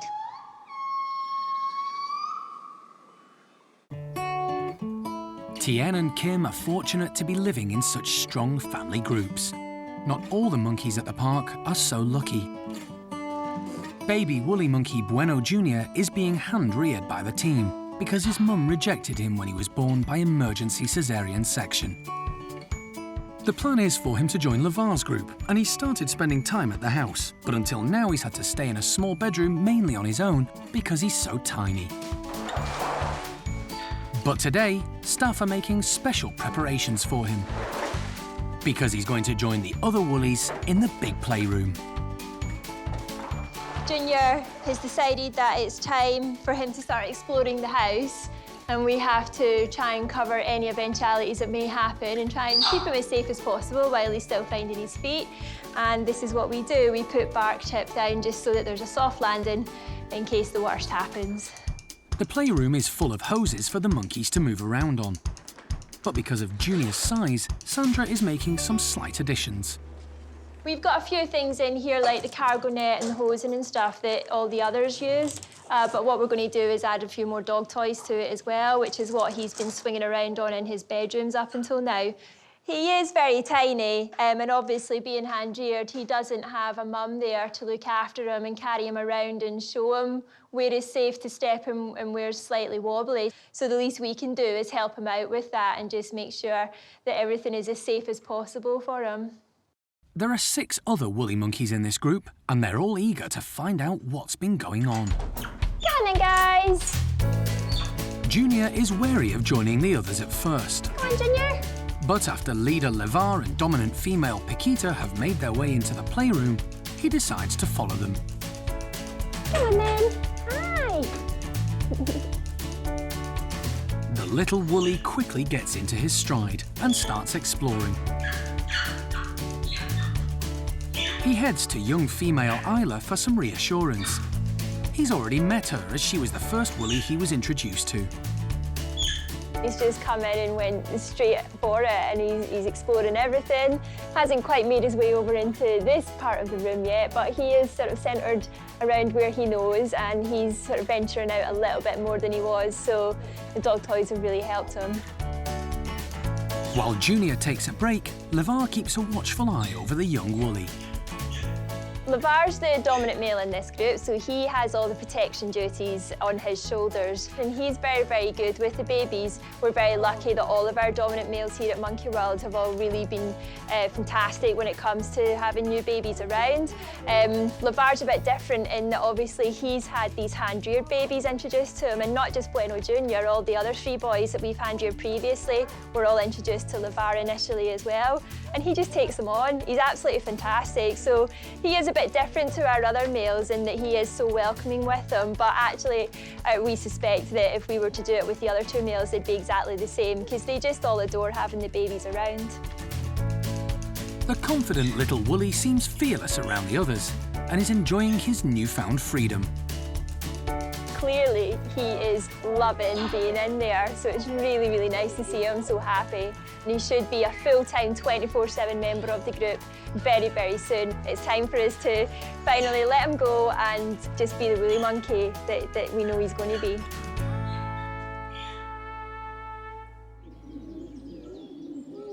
At Hananya's enclosure, Tico is back with the other chimps and appears to be recovering well from his tooth operation. The group are always a little unsettled when one of them disappears, so are happy to see him. I think it was really important to get Tico back into the group as soon as possible. Obviously, as Hananya's number 2, he does play a really key role in this group, and actually all of the staff noticed how uncomfortable and anxious Hananya was to have Tico absent, so it was important to get him back in. It was obviously a stressful day knowing that he had to go down, you know, under potentially quite a long anaesthetic and the risks involved there, so we really were all on edge, but he's healed as we hoped he would. We're really happy how it's all gone, and we can all breathe a sigh of relief and just let him get on being the number 2 in this really great group. Although the operation was successful, the chimp team will have to be extra vigilant from now on with Tico's dental hygiene to make sure the problem doesn't reoccur. They'll still need to tweeze out any hairs that get trapped. Wait. Good boy. It's really helped us to have the surgery on him done and be able to cut those gums back and remove that tooth at the back that was giving the problem.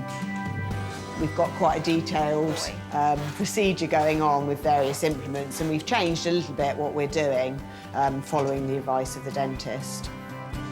Good boy, Dee. All the chimps at the park are given clicker training, known as operant conditioning, where they're taught to present parts of their body to the staff in return for treats. Still got banana in your mouth, Pete. This training is essential to carry out health checks like this. Boy. I do think he enjoys the sessions. He's obviously motivated by the rewards, but he's not one that always comes to the basic opera conditioning session. So I do think he likes the fact that this is just about him and it's a bit of attention. And he's pretty cooperative, and it is amazing what you can do with these animals when you build a relationship with them. Good boy. He must feel quite vulnerable with his mouth open and us sticking various implements in there, so it's a great testament to the staff that he trusts us enough to do that, and that we can do it in a safe way that doesn't interrupt his life. He gets to stay with the group, but it avoids, you know, further surgery and anaesthetic, which obviously we want to do, you know, really at any level. Very good, Pete. It's a lot easier because the gums are much further back. You can actually get in the gaps of his teeth. Whereas before, it was the gum was so overgrown between the gaps, it was just big holes. So you can see it much better now. Boy teeth. But not everyone is happy with all the attention Tico is getting. Shamak, who's a bit of a clown, decides his teeth are in need of a little help too.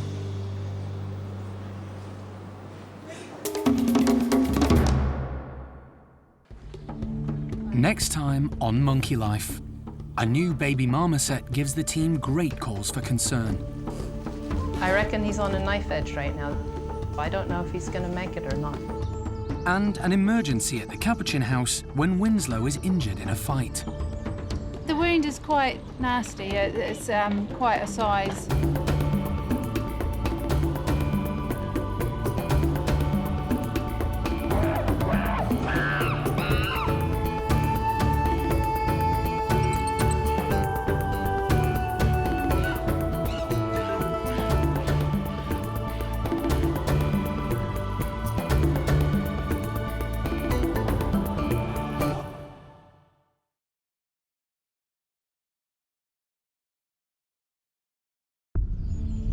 This time on Monkey Life, the British pet trade strikes again as the park prepares to welcome another neglected marmoset. Little boy, his name is Leo, perhaps about 4 months old. We won't be able to confirm until he arrives. An emergency at the hospital when Capuchin Winslow is injured in a fight. Until you clip all the fur away, you can't see the depth of the wound. And mischievous Bart's up to his old tricks when Paddy's pond is invaded.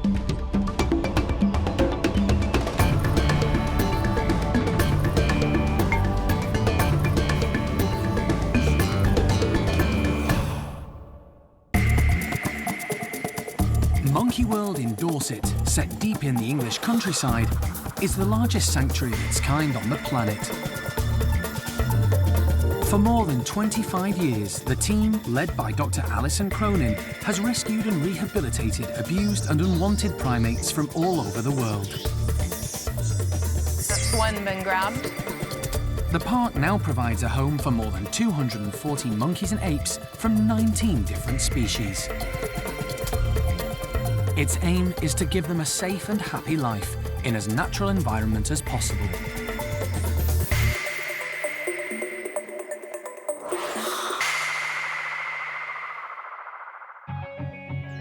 At the Marmoset house, primate care staff are busy preparing for yet another arrival. Over the last few years, Monkey World has been asked to take in an increasing number of these small monkeys. Some have been rescued from appalling living conditions. Others simply rehomed because the owners don't want the animals anymore. The problem stems from the British pet trade, as it's still legal to keep primates as pets in the UK. Unfortunately, many owners don't know how to look after them, and the monkeys end up suffering. But the park can only care for a limited number of marmosets, as it simply doesn't have the space. What do you do? It's really hard. We will never compromise the welfare of the primates that we have here at the park in order to bring others in. So already I'm turning away many, many people who are calling me saying, we've bought a pet marmoset and now it's either sick, unwell, or unhappy. We're upset. What do we do? Can we give it to you? And I'm turning loads of those calls away. But in extreme situations, Alison does still step in. And she's just had a call from the RSPCA about a very young marmoset who was taken to a veterinary practice in London. Little boy, his name is Leo, perhaps about 4 months old, and perhaps male. We won't be able to confirm all of those things until he arrives. I've agreed for Leo to be brought to the park today from the veterinary practice in London, because already I can see from the x-rays that he's got malformations on his spine. I was told he has a stiff and bad gait already. She thinks that there's a hairline fracture of the femur. I can see where she's talking about. So for all of those reasons, we've agreed to take Leo on today. But otherwise, I'm going to have to continue to say no. Alison is hoping that Gabby, one of the adult females, will act as a surrogate mother to Leo. Gabby in the past has been absolutely brilliant. She adopted Solomon when we brought him in. Hopefully, Leo will just jump right onto her and Gabby can take over his rehabilitation. We'll have to wait and see what happens, but this marmoset that's coming today, even though he's only approximately 4 months old, already has potentially overwhelming physical problems and also overwhelming psychological and social problems, and we're going to try and turn all of that around straight away. Rescuing and rehabilitating primates is only a small part of the work that goes on at Monkey World. The primate care staff are keen to make sure that residents are stimulated too. They often make them work for their food and provide enrichment for them to keep them occupied.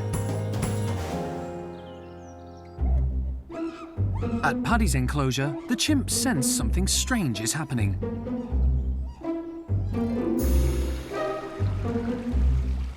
Their pond has been taken over. In the wild, chimpanzees don't swim, but they have been known to wade through water when necessary. So staff are interested to see if they'll be prepared to get their feet wet.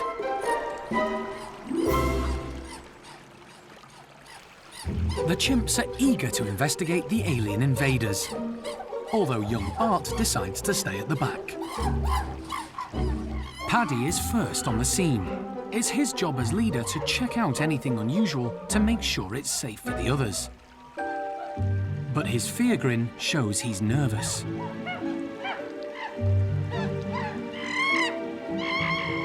Beth, who's one of the highest-ranking females, joins him, but is also fear-grinning. Paddy grabs one of the ducks from the side of the pond and quickly discovers they've been filled with tasty yogurt.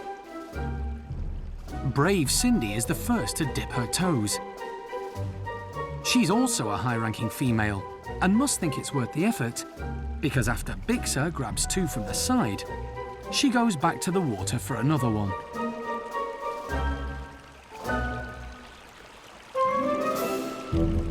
The chimps have overcome their fear and are happily tucking in. Bart decides it must be safe, so makes his move. But instead of wading in the pool, he picks up one of Clin's leftovers. The cheeky little chimp then steals from Chatter, who's managed to gather quite a stash. Hebe wisely moves out of his way, leaving Chatter in Bart's line of fire again. While Dad Paddy is busy grabbing more ducks, Bart hunts out Hebe. She's not amused.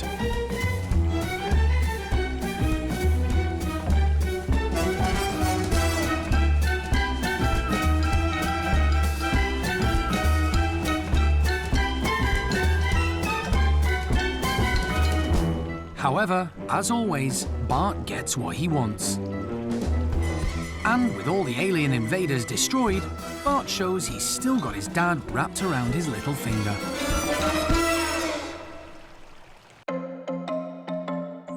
Most of the time, the primates live harmoniously in their groups. But like all families, occasionally there will be squabbles and disagreements. Today, there's an emergency at one of the capuchin houses, because overnight, leader Winslow seems to have got into a fight and has a large gash in his neck. The wound is quite nasty. It's quite a size, and it's also rather deep, so yeah, we don't want to take any chances with it. None of the staff witnessed the attack, so it's difficult to point a finger. Although Errico is a likely suspect, as there has been friction between the pair recently. And Felipe and Franco can get a bit rough at times too. We think it's one of the boys because of the size of the wound, and they've got quite big canines, but it would be unfair to sort of blame anyone without having been here and seen it. Winslow has been sedated and taken to the hospital. Fortunately, wildlife vet John Lewis happens to be on site. It's not that unusual for capuchins in captivity to end up with nasty wounds, because they have very sharp nails and they live in fairly close proximity to each other. But this does look suspiciously like a bite. I think you might need some of this.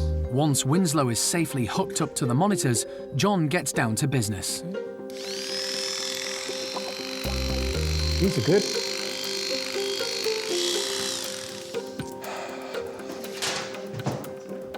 Happy there. Trouble is, wounds like this, until you clip all the fur away, you can't see the extent of the wound, the depth of the wound, etc. The wound doesn't seem too bad, but it's important it's treated to make sure it doesn't become infected. Animals cope with the most horrendous wounds in the wild, but there again, if a wound was inflicted on an animal which was weak for another reason, it might be the final straw.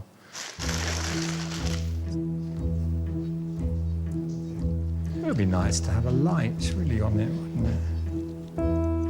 As with all the primates he treats, John is going to use dissolvable stitches. We rarely use anything else on animals, to be honest, because it means you don't have to handle the animal twice when it, to get the stitches out. The problem John now faces is how he's going to get the stitches to stay put. Capuchins are extremely dexterous and more than capable of pulling them out. I'm just gluing the knots to make them more difficult to undo. I'm not saying impossible, I'm saying more difficult. John has one more trick up his sleeve. I like it. It's micronized aluminium, it's very antibacterial, and it stays put for a while. It's good stuff. A dose of antibiotics, and the operation is complete. I want him to feel a bit sore. I'm not going to give him a lot of painkillers. If he's a bit sore, he's less likely to fiddle aggressively with it. Pain, I don't mean severe pain or chronic pain, but pain's there for a reason. It's a warning, and I'd like him to be warned, as opposed to just, yes, please help yourself and fiddle. You can tell a human patient, I'll leave it alone, but you can't tell an animal. Once Winslow has recovered from the anaesthetic, he'll be ready to rejoin his group. The team are just hoping that he and the other mischievous capuchins will leave the stitches alone. Good position.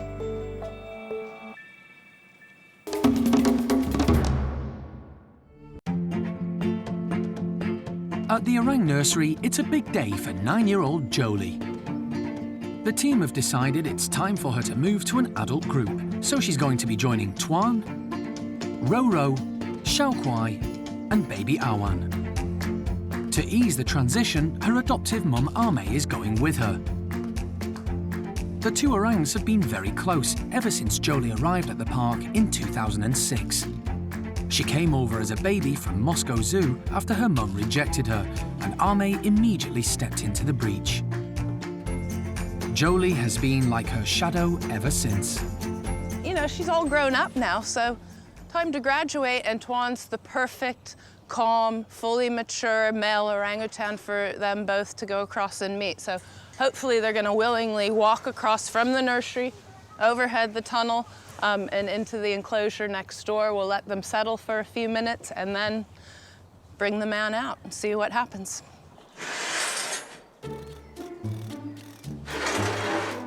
Ame seems quite excited to be going somewhere new. Good girl! Jolie follows on behind. Come on, missus! She's the business. But as Ame steams forward, Jolie has second thoughts. Ame has reached Tuan's enclosure, but suddenly her bravado disappears.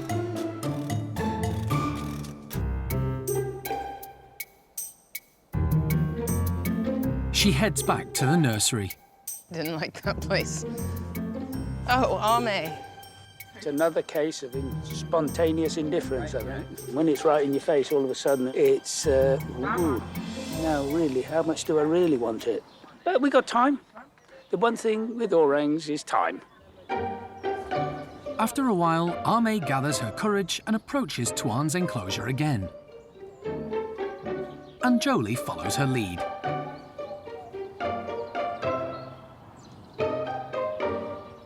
But just as Ame arrives, Jolie accidentally touches the electric fence and hastily retreats back to the nursery, followed by Ame. I think turn the fence off then. We were nearly there. She's lived in the nursery her whole life since she arrived at Monkey World, and they've never had an electric fence, so she's obviously needs to learn that today. So we've just seen that happen, so we feel a bit sorry for her, so hopefully she'll get some confidence and she'll come back and see what it was. Could this be third time lucky? Ame tentatively tries again. It's decision time for Jolie. Does she brave it to join Ame, or risk going back to the nursery alone? Finally, they both arrive in their new home. With no one else around, Jolie starts to explore, while Ame keeps a watchful eye out for any trouble. The team decide it's time for the duo to meet their new leader. It's not the first time Ame has lived with an adult male orangutan at the park. She did move in with Gordon for a short time, but it didn't go well, so the team aren't sure how she'll react to Tuan. However, they have noticed over the years that she has batted her eyelids at him from a distance when she's seen him over the fence, and he's a much smoother operator than Gordon. Today's the day to call Ame's bluff. She's been a bit of a flirt through windows and across fence lines, and today's the opportunity she can put her money where her mouth is. But faced with her suitor, Ame has second thoughts and heads away from Tuan. Jolie, on the other hand, has never lived with an adult male and seems intrigued. Tuan is used to females coming and going and gives the girls the space they need. Jolie has become quite bold and seems happy to share the climbing frame with Tuan. But Ame is keeping her distance. Her experience with Gordon may be making her wary. Gordon lives next door and spends a lot of time watching Tuan's group. In the wild, male orangutans would generally keep out of each other's way, but here it's impossible. Gordon has matured and grown into his role as leader of his group over the last few years. But compared to Tuan, he's still relatively inexperienced, and he can be very grumpy. The orang team don't think living next to Tuan is doing him any good, so plans are afoot to move him and his gang, Amy, Xiaolan and Lucky, to a different enclosure in the very near future.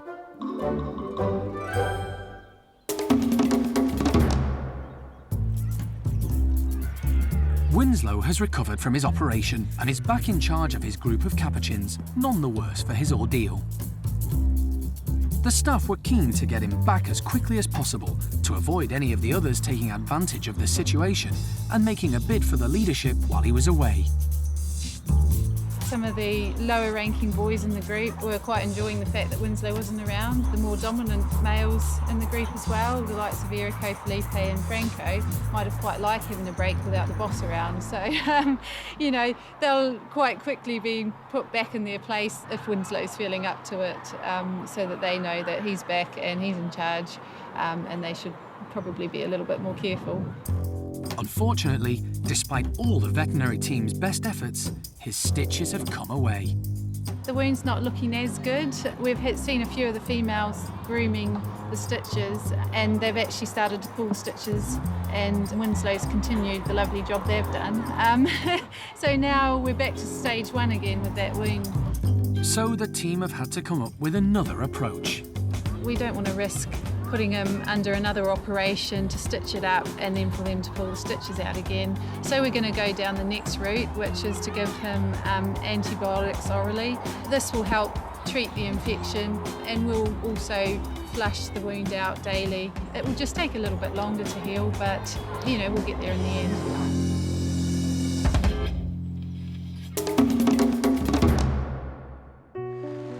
The RSPCA is just arriving at the park with baby marmoset Leo.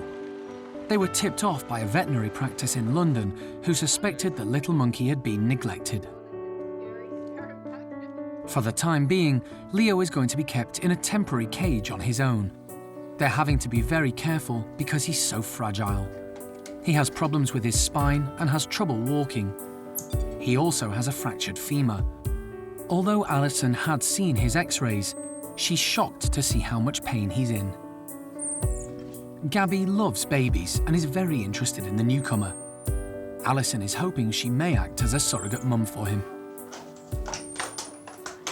That was interesting. He liked hearing Gabby's call. I would love to be able to give him to Gabby right now, and she's sitting at the front looking at him, wanting to take him, and we can't do it because his bones are so brittle right now. One little slip, one tiny little fall, and he'd shatter into a million pieces, and really, he'd either die himself at that point or we'd have to euthanize him. It's very unusual for the team to keep a monkey on its own, but Leo is an exceptional case. The team try to get him to eat. Come on, little man. He's not tempted by the offer of a juicy insect, so they give him some porridge instead, loaded with calcium and, very importantly, vitamin D3, which is vital for marmosets to stop them getting nutritional bone disease. The reason Leo is in such a dreadful state is because he should still be feeding from his mum and clinging to her. He nervously gives it a try. Oh, there he goes. Look, lapping it up. Many breeders of marmosets separate babies from their mothers too early and give inadequate or false advice to potential owners to encourage them to buy the monkeys. Leo's owner has given a written statement to the RSPCA.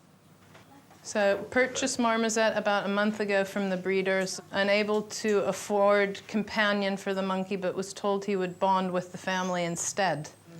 Unsure if he was hand-reared, aware that the monkey is young, but not aware that he should still be with his mother, was told he would bond better at a younger age. That's classic. Until we see him move, I'm not convinced that he actually can move. Yeah. Oh, he's peeking out. Hey, little man. Leo is one of the worst cases the park has ever seen.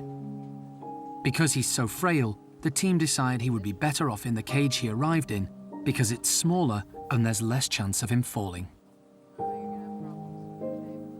His back end does not work at all right now at all, and what's perhaps even upsetting to me is that you watch him try and move and he just trembles, which is maybe him trying to make his limbs move, but I think it's a reaction to the pain. This is a very painful condition, and I think he's in the height of the throes of his bones bending and breaking, and he's a baby. This is one poorly monkey. I hazard to say it's probably an individual that's in the worst condition that we've brought in a long time. It's just tragic. He's tiny. I reckon he's on a knife edge right now. This is no done deal. I don't know if he's gonna make it or not. Next time on Monkey Life, golden-cheeked gibbon Tien plays hard to get when he moves in with his new mate, Kim. He's a little bit nervous and shy. Little Kim has just fronted him up. And Chimp Rodders pushes Lulu to the limit.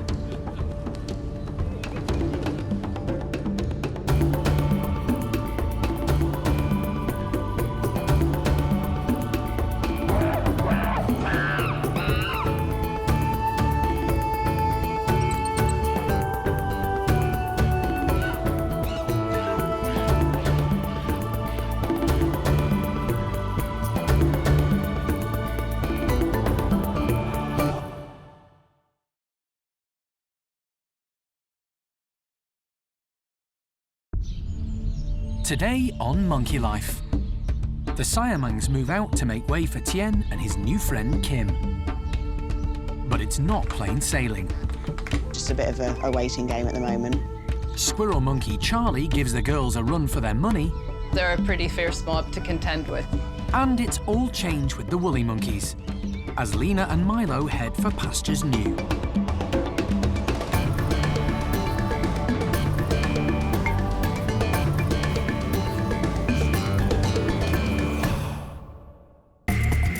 Monkey World in Dorset, set deep in the English countryside, is the largest sanctuary of its kind on the planet.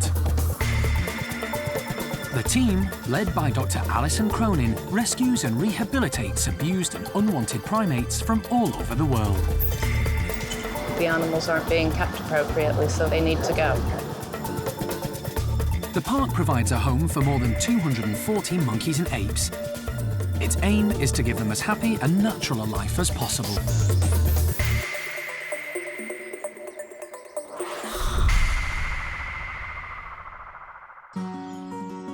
Golden-cheeked gibbons Peanut and Peng Yo have 3 children: Tien, Tianang, and Tio.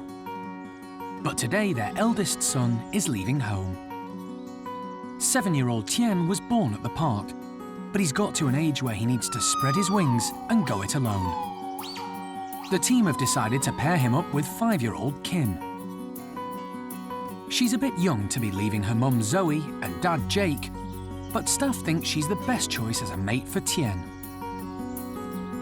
Tien and Kim need their own enclosure, which has proved difficult because the only free space is next door to Peanut and Peng Yo. This wouldn't work for Tien, as he'd still be able to see his parents.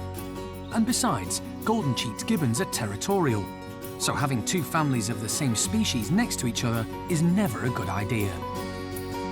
So, after a lot of thought, the team have decided to move them to the current Siamang gibbon enclosure, which is over the other side of the park, and move Sam and Sasak out so they'll live next door to Peanut.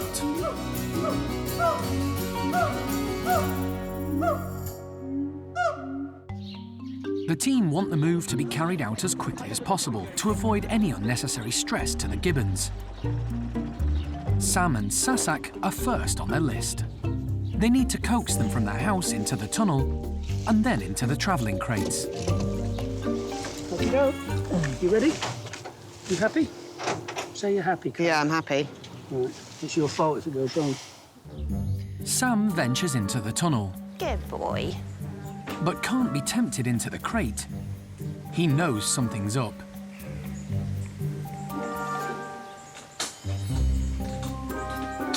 It could just be that he's not used to going in a crate, but he's definitely not keen. It's a stalemate at this stage, isn't it? It's not just Sam who's proving tricky. At the other end of the park, Tien is being equally elusive. Hi, Tien. As they're swapping enclosures, the moves have to be carried out simultaneously. Tien has been tempted into the tunnel with a treat, but will he fall for the trick a second time? Tien.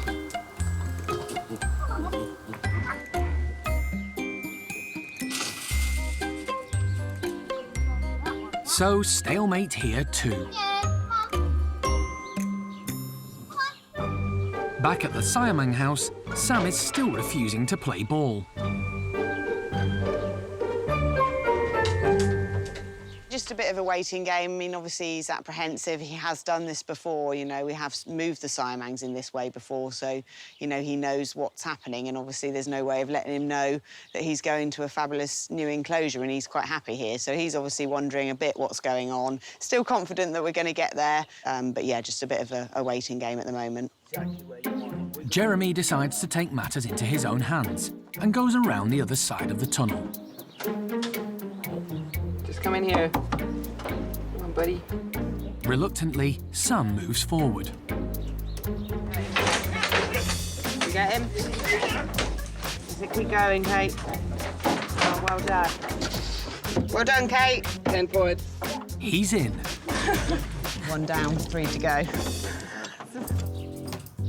With Sam in his crate, the pressure is on to get Tien to cooperate too. He has gone a little further and he toys with the crate, but he's not convinced. If the team are to stay on course with this move, they're going to have to come up with another plan. The gibbons aren't the only ones moving around. It's all change at the squirrel monkey enclosure too. The 3 feisty females, Samantha, Topsy and Turvy, are now living with new boy Charlie. Charlie was yet another victim of the British pet trade. He was rescued from an office at a car wash in London a year ago. When he arrived at the park, he was put in with the other squirrel monkeys, and at first everything was harmonious. But he proved popular with the girls, and after a while, Topsy, Turvy and Samantha turned on the other male, Fidget, and decided to try to oust him in favour of Charlie. Fidget was an old man, and so the team decided it would be kinder to move Charlie out of the enclosure for a while. Sadly, Fidget has recently passed away, so Charlie has rejoined the group. Charlie's been waiting in the wings up in the marmoset house with other primates alongside of him to sort of keep him interested and occupied. And now with Fidget passing, it means a new lease on life for Charlie, who we've brought down to the house, and he's gone in with the ladies, and the ladies are happy out catching insects. Charlie is over the moon with his 3 ladies and his big new enclosure full of insects, and life is back to normal at the squirrel monkey house. So as one life passes, another one enters the fray, and sad to miss Fidget, but pleased for Charlie at the same time. Because Charlie is so much younger than the girls, the enclosure has had to be reinforced to cope with his boundless energy. There is quite an age difference in this group of squirrel monkeys now. All of the ladies are older. They're in their early 20s and quite set in their ways. And Charlie is just a young teenage lad. He's probably only about 2.5 to 3 years old now. And he's just full of life. Bouncy, leaping into everything, having an opinion about everything. So it'll be interesting to see, does the teenage lad sort of overwhelm the older ladies, or do the older ladies just get that teenage boy under the thumb? My bet's gonna be on those ladies, because they're a pretty fierce mob to contend with.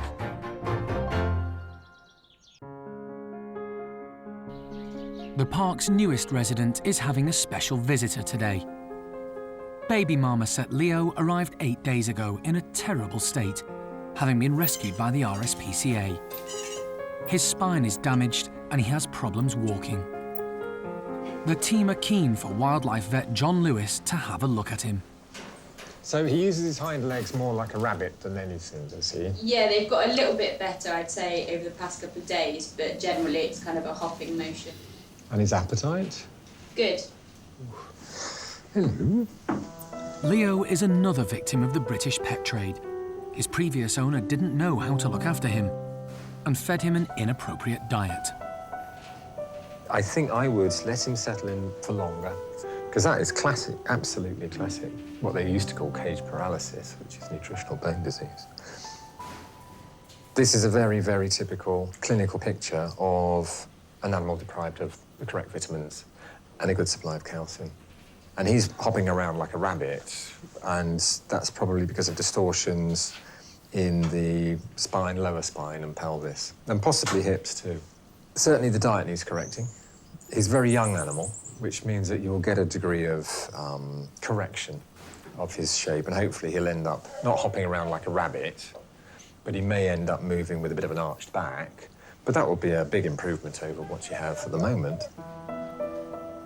The park tries to put new arrivals in with other monkeys as soon as possible to begin their rehabilitation.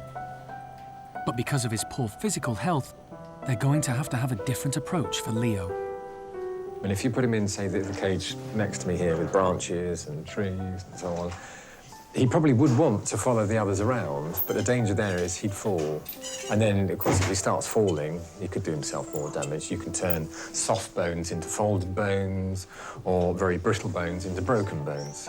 So, for the time being, Leo is going to have to stay on his own. If you can get him to a situation where he can cope with branches and trees and so on, slowly, even if he's a bit arched in the back, then he'd live a perfectly fine life here, you know, without being at great risk. Leo has made good progress since he's been here, but there's still a long way to go.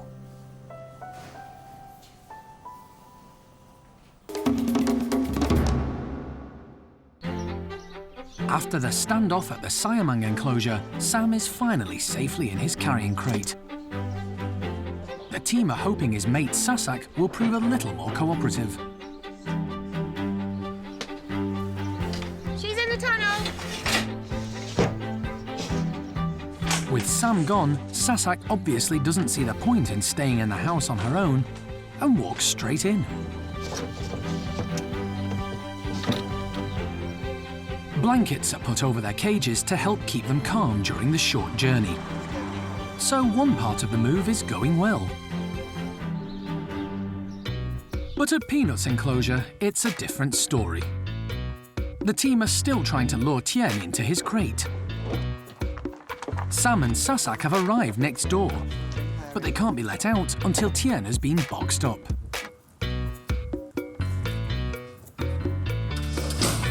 Finally, progress. It takes a group effort to get Tien to take the last couple of steps into his crate.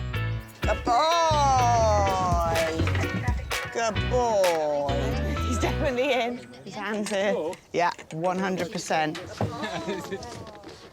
With Tien on his way to the old Siamang enclosure, Sam and Sasak finally get to see their new residence.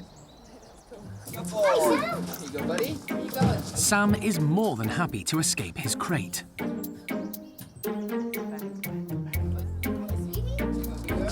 But But Sasak, who is normally the brave one, has suddenly been hit by nerves.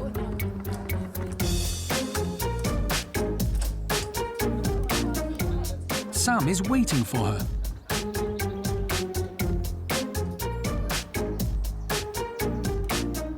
She tentatively makes her way inside.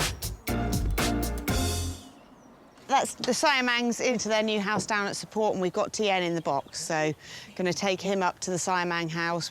Yeah, nearing the finish line, and we're doing, I think, pretty well time-wise considering. While Sam and Sasak explore their new, larger playroom, Tien has arrived at their old house, unaware he's about to get a new friend.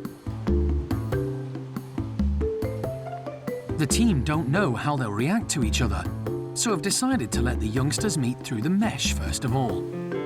This is a massive change for both of them. Come on, Kim. Hi, sweetie. Hi. All right, guys. Tien seems excited but nervous. Kim, on the other hand, is taking it all in her stride. Little Kim has just gone straight up to Tien, fronted him up, her face up against hers. He's a little bit nervous and shy, but fine. And touch wood, we have a beautiful new couple.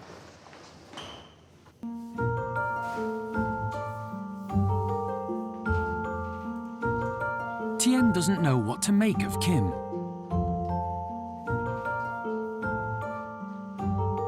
And when she gets closer, he's off. But unperturbed, Kim perseveres. Tien blanks her again. It's all a bit much for him. Maybe he's not as ready for romance as he thought he was. He makes a break for it, but Kim is hot on his heels. He just can't get away from her. However, Kim's boldness bodes well for the future. It's just fantastic. The introductions have gone better than we could have even hoped for, and I'm hopeful that this pair will sort of settle down in the next couple of days, and then we can consider letting them out into the trees, which will be a big step, especially for little Kim, because she's never been out in the trees yet. All the primates at the park are at their happiest when they're outside. None more so than Rodders, but today he's getting on everyone's nerves. Over the last few weeks, Sally's chimp house has been rebuilt as it was in need of a serious overhaul. While the finishing touches are being made, the chimps are outside. Sally and Ash are quite happy with their own company. But Rodders is looking for a playmate, and that always spells trouble. Brian is too busy to play silly games with Rodders. He's a growing lad and decides his time would be better spent practicing his displays.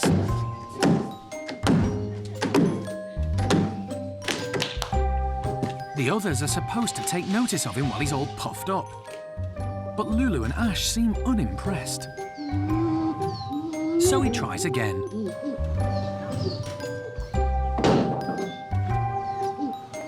Still no reaction. But one chimp who refuses to be ignored is Rodders. He's set his sights on one-armed Lulu, who's easy to wind up. She tries to see him off, but has played right into his hands. Sally takes a ringside seat and is soon joined by Brian, who's given up trying to act the big man. Rodders has really annoyed Lulu now. She can be grumpy at the best of times. The 9-year-old knows better than to get caught when Lulu's on the warpath.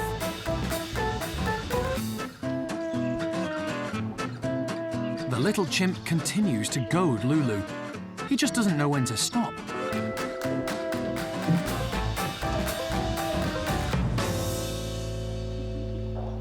Sally has had enough and heads inside.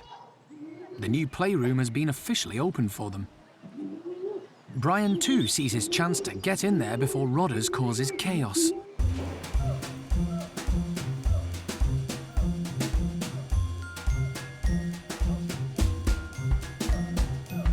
Brian just can't resist trying one of his displays again. Well, they do say practice makes perfect. Rodders has realised there could be more fun inside, but is apprehensive when he sees the new room. For once, he's speechless.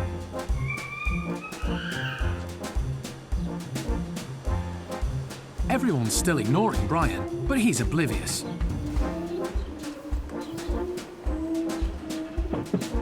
In all the chaos, no one's realised that Lulu is missing.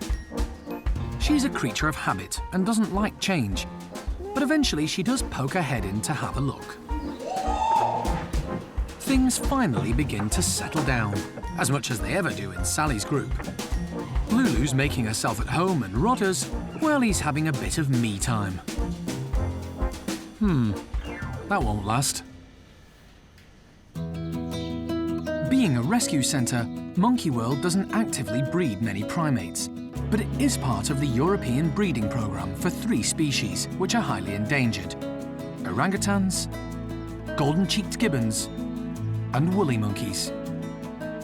Woolly monkeys are notoriously difficult to breed, but the park has been incredibly successful. There are only around 40 of these South American primates in captivity in the world. Half of these are here in Dorset. But with such a limited gene pool, it's essential that breeding is carefully managed. And that means now and again, the park has to let go of 1 or 2 of them.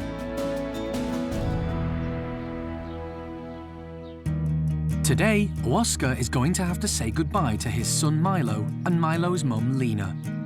They're off to a zoo in Holland. 9-year-old Lena was born at Monkey World and has proved to be a great mum. It's hoped she'll have more babies in the future. Oscar himself is a very important woolly monkey.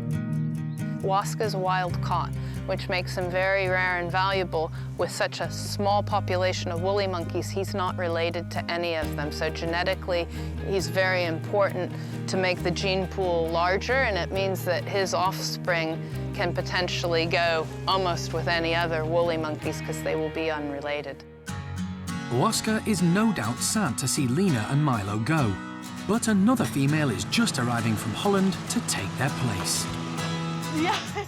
She's been escorted all the way by a keeper. Woolly monkeys are prone to high blood pressure, which is dangerous for them, so it's important to keep them as calm as possible. At 5 years old, Pakaya is younger than Lena, but it's hoped she'll prove just as good a match. Pakaya's in the house now, and she's a big, beautiful female woolly monkey. You know, she's really lovely and really dark color. Pakaya will be kept inside for a few days to give her a chance to get used to her surroundings and her new housemates. As well as Oscar, she's got females Zingu and Guapa to contend with. Although she's in a separate bedroom for now, she can see the others. Oscar seems bemused to see this new female. Oscar's just the business. He's such a lovely lad. He, you know, is just up against the mesh, all puffed up, looking beautiful, not too intimidating, and certainly no threatening noises at all. Quite frankly, it's usually the ladies that cause more intense trouble, and already Guapa's sort of been up at the mesh, sort of having a look and looking a bit serious, but then happy chirps coming out, so it isn't alarm calls and threatening behavior. Pakaya's a big girl, so I don't think that Guapa's gonna want to mess with her. I think it'll be okay, but I suspect if anybody's gonna be a problem, it'll be Guapa. Once Pakaya has got the lay of the land, the introductions will begin. But only time will tell if she and Oscar will hit it off.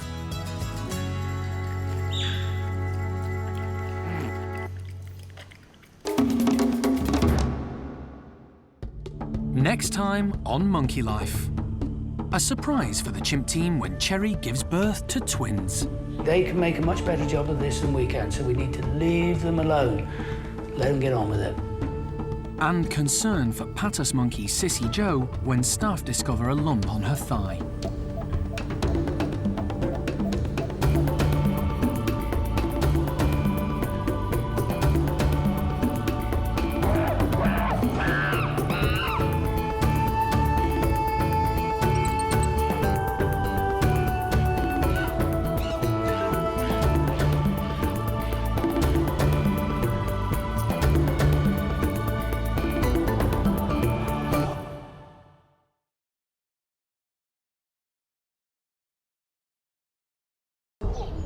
This time on Monkey Life.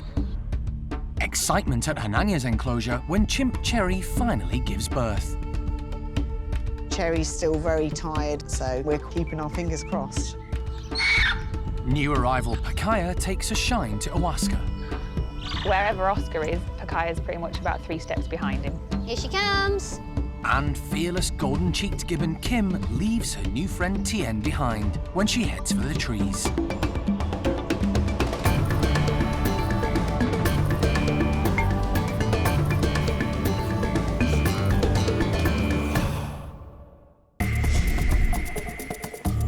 Monkey World in Dorset, buried deep in the English countryside, is the largest sanctuary of its kind on the planet. The team, led by Dr. Alison Cronin, rescues and rehabilitates abused and unwanted primates from all over the world. They're all going to have a chance to live proper lives again. Perfect. The park provides a home for more than 240 monkeys and apes from 19 different species.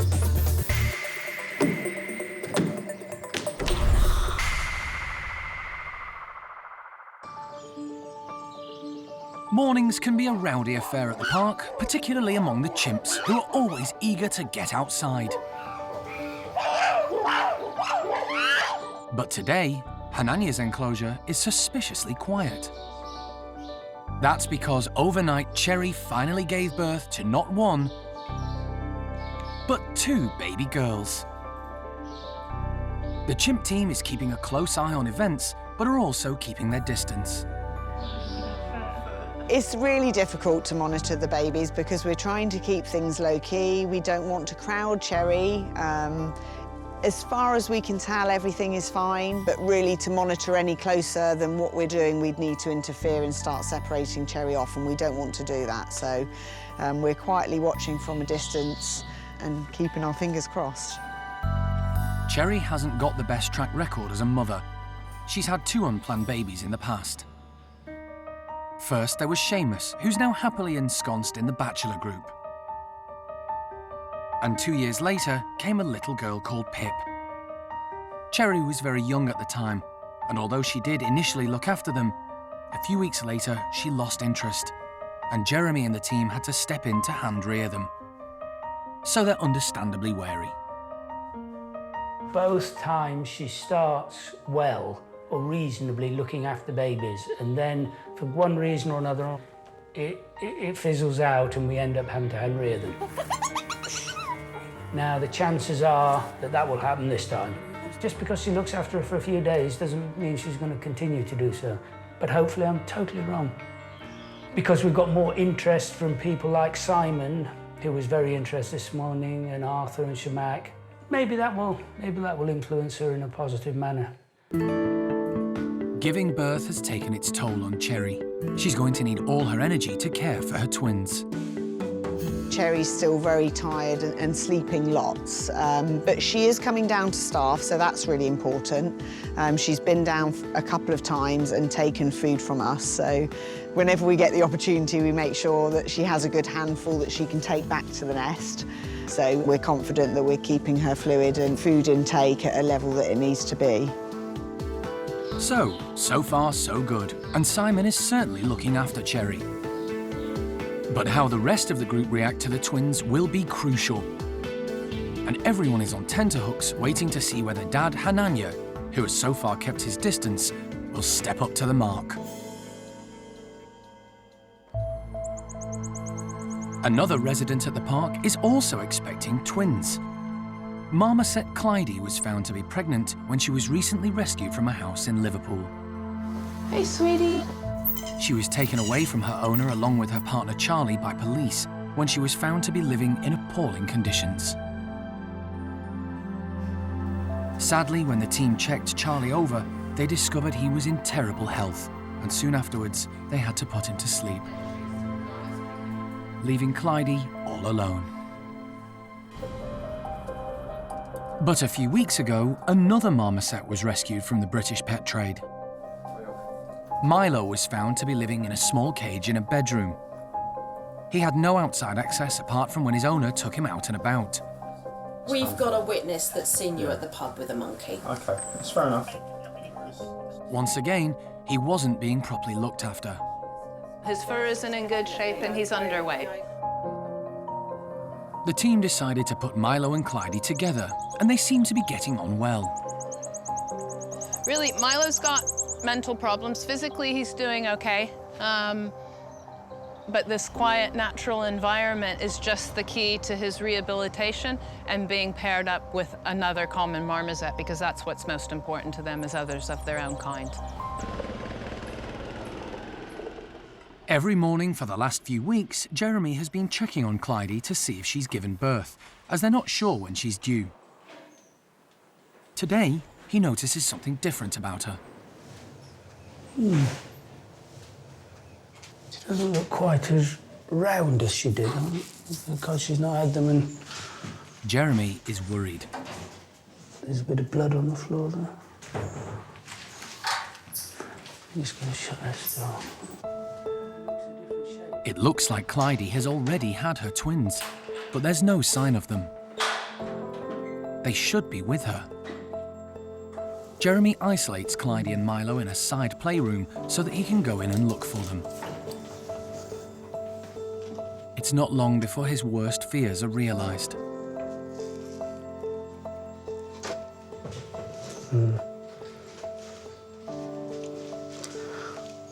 Yes, I don't know if you want to see this on your pictures. Clydie has had her babies, but they haven't survived. When she arrived at the park, Clydie was not in good health, so this isn't totally unexpected. The top and bottom of it is, though, Clydie just wasn't in physical or mental condition to have babies. And really, that is not remotely surprising. It would be surprising if she had babies normally and looked after them normally. And, you know, so really, it isn't a surprise. She looks quite okay on all this. So, no, I'm not remotely surprised at this outcome. The park doesn't breed marmosets, so Clydie won't have any more babies. The main focus for the staff now is her rehabilitation.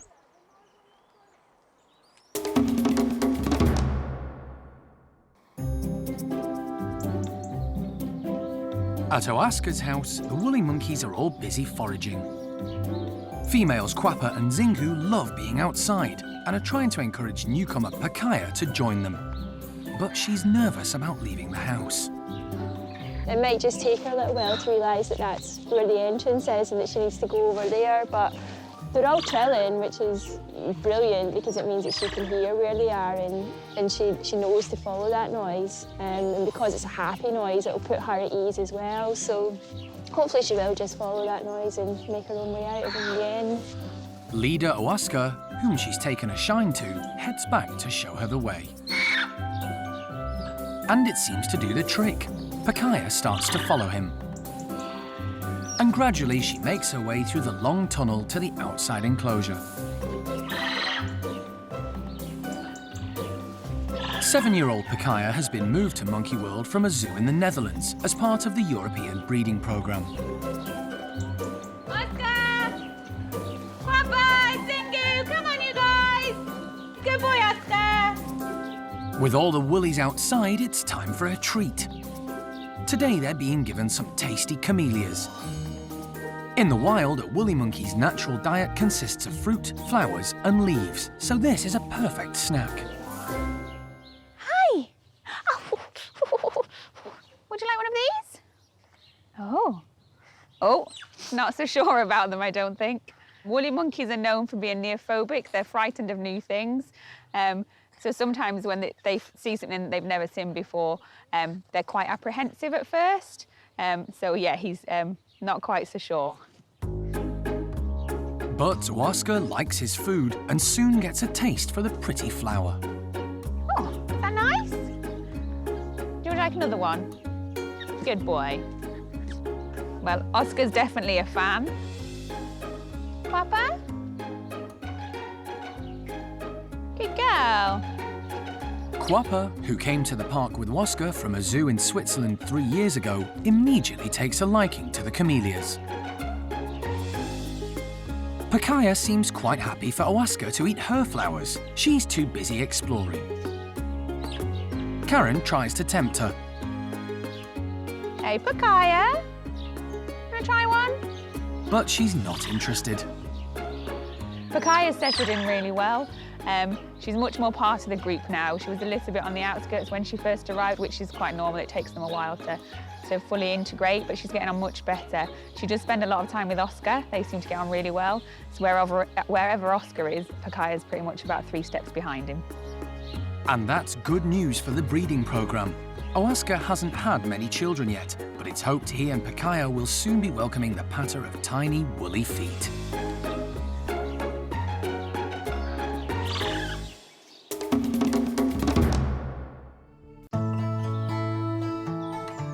There are 2 patas monkeys living at the park. Mitza, who was rescued from Slovenia a few years ago where she'd been kept as a pet, and Sissy Joe, who was rehomed from a monkey sanctuary in Cornwall to keep her company. Patas monkeys originate from Africa and are the fastest primates on land, reaching speeds of up to 55 kilometers per hour. Not that you'd realise that from watching Mitza and Sissy Joe, however, who are both elderly and take life at a much more relaxed pace. Recently, staff have become concerned about Sissy Joe, as they've noticed a worrying growth on her thigh. She's got a history of having growths, but she's now about 21 years old, and she's an old lady, and a lot of animals, including people, I suppose, get lumps and bumps as you get older. It's sort of the process of life. And it's something that we have to deal with Sissy Joe because we believe that there might be yet another new growth on her hip. It may be nothing, but to be on the safe side, the team have called in wildlife vet John Lewis to investigate. However, he's apprehensive. The fact that Sissy Joe is 21 years old, then, or thereabouts, means the anaesthetic is obviously more risky in old animals. The surgery, no. I mean, it doesn't mean the surgery is any more risky, unless we find something more sinister than I expect. Sissy Joe has been given a pre-med to calm her down and hopefully allow the primate care staff to inject her by hand. But it doesn't seem to be working. The pre-meds had some effect, but possibly not enough to allow us to walk up to her and inject her with the induction agent for the anaesthesia. So we're just getting the kit ready in case I need to put a blowpipe dart into her. When John arrives at Sissy Joe's enclosure, she's still wide awake and moving around. So John decides his only choice is to anaesthetise her using the blowpipe. This isn't ideal because it could cause her stress. He waits until he has a clear shot.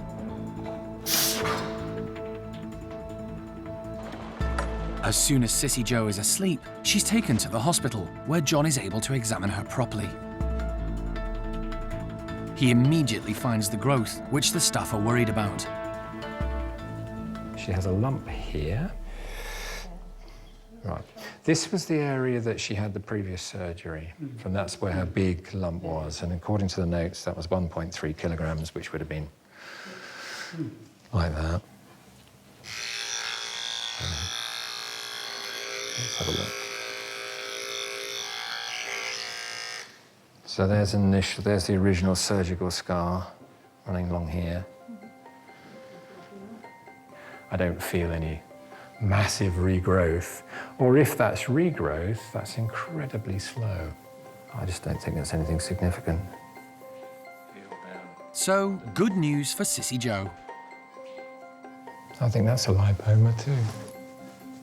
Doesn't feel like an abscess, doesn't feel like a lymph node, although the lymph node should be deeper. Do you know, I'd leave her well alone. If these are really slow growing, she'd probably die of old age before she dies of these lumps. So there's no point in putting her through a lot of surgery. Thankfully, the lumps have turned out to be harmless, but the primate care staff will continue to monitor her closely over the next few months.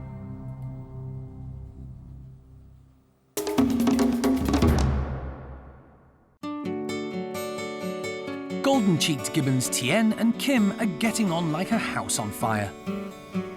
The 2 youngsters have recently graduated from their families and moved in together. Everything's going really, really well. We're very impressed with how they're doing. We've seen lots of contact between the two of them, very positive contact. They're very happy squeezing into very small space past each other and things like that. And all of this is really good signs that their relationship is developing. They're starting to develop that trust and contact with each other. Today, it's time to let them loose in their very own huge tree-filled enclosure. But the team aren't sure how they'll react. Tien should be okay, as he's used to climbing trees. But for Kim, it'll be a new experience. She's only ever had hoses to swing on, and her old enclosure was covered overhead. She might come out, be really confident, she might be really scared, and also we're obviously worried about the fence that they've never used before either, so we've just got to wait and see what's going to happen. Come on then, guys. Here she comes. Kim is first out, and to everyone's surprise, heads straight for the trees, showing no fear at all. Her natural instincts have immediately kicked in. She looks around for Tien, but he hasn't braved it outside yet. Tien! Come and see! He's surprisingly cautious. Despite being older than Kim and having had trees in his other enclosure, he seems unsettled by his new surroundings.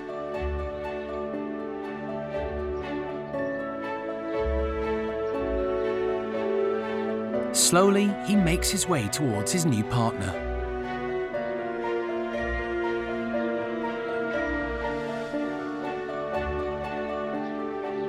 Hi! Kim has just been absolutely astounding. She went straight up into the trees. She's exploring absolutely every nook and cranny of those trees. You can see how wonderfully she's moving, that the fitness level that she has is perfect for this, and she's got all the skills and ability to move in the trees. Despite Kim's encouragement, Tien is still wary.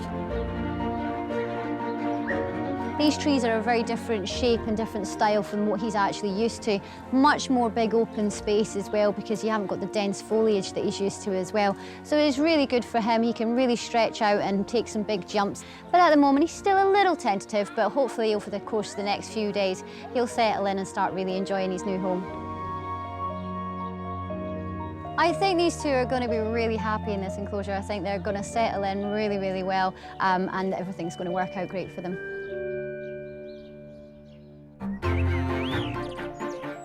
Back at Hananya's house, chimp Simon seems to have taken on the role of bodyguard to Cherry and her newborn twins. Low-ranking Arthur is also being very attentive. Simon's still sticking very close to Cherry and monitoring the situation closely, but he's starting to relax. For example, we've seen him go over and groom Hananya. So he's spending periods away from Cherry, but returning frequently. And I think he's responding to her and her needs, and also the babies. So, for example, if he hears the babies cry, he'll rush back and make sure everything's okay. And he's also keeping an eye on the other members of the group, and he's allowing individuals to get close. But if the chimps start to crowd Cherry, then, you know, he's still making sure that she's getting enough space. Simon is taking his self-appointed role very seriously. And as he's quite a high ranker in the group, the others do take notice of him.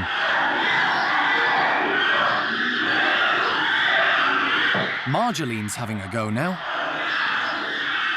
Dominant female Cherry can give as good as she gets, but with two babies in tow, decides it would be wiser to get out of the way and seek sanctuary higher up. Dad Hananya is still staying on the sidelines. He's yet to show any interest in his two baby daughters. If you compare with Paddy, Paddy is a perfect father, and he's always attentive, but, you know, and he keeps his hands to himself. He lets, you know, he lets Susie, you know, when he's there, and he'll just touch the baby like that, but he doesn't get involved with the actual looking after the baby. But he's very attentive of policing the other animals around her and that sort of stuff. Well, this morning it was Simon and Shamak doing that in particular. That's just an observation. Hananya's, you know, Hananya would be a fantastic number 2, but he's not a natural leader. With Simon attending to Cherry's every whim, the chimp team starts to make preparations for tomorrow, when they plan to let the whole group out together. They want to get things back to normal as quickly as possible. I think we really want to take a hands-off approach with this group and also with Cherry and let nature take its course, really. We know that Cherry can feed babies. We know that she has a very important position in this group. And looking at her needs and the needs of the group, she wants to be with everyone. And the more that we can keep things normal in terms of the group and their routine and their life here at Monkey World, the better. So it's a big decision. She's going to have to negotiate the outside enclosure, and there are risks there, but we're just going to take it, you know, each day and each hour as things go. The whole future development of these babies and everything, we're just going to have to wait and see. They can make a much better job of this than we can, so we need to leave them alone. Let them get on with it.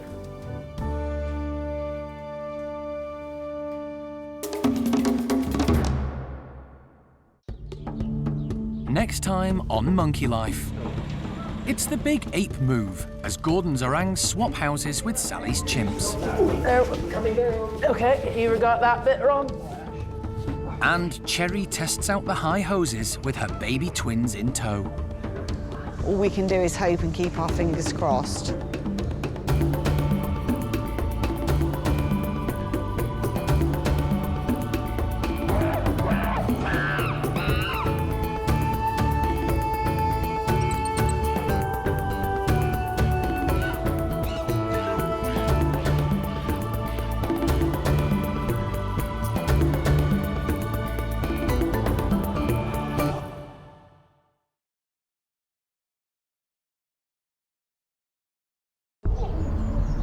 Today on Monkey Life.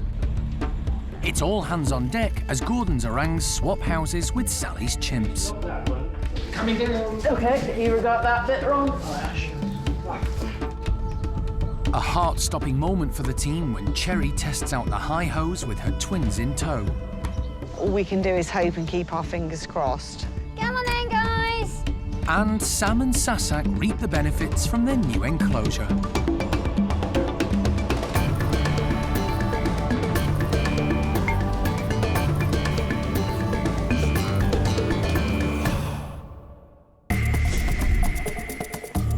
Monkey World in Dorset, nestled deep in the English countryside, is the largest sanctuary of its kind on the planet. The team, led by Dr. Alison Cronin, rescues and rehabilitates abused and unwanted primates from all over the world. Smells a bit macaque in there, but yeah, we're good. The park provides a home for more than 240 monkeys and apes, allowing them to live out their lives in safety and peace.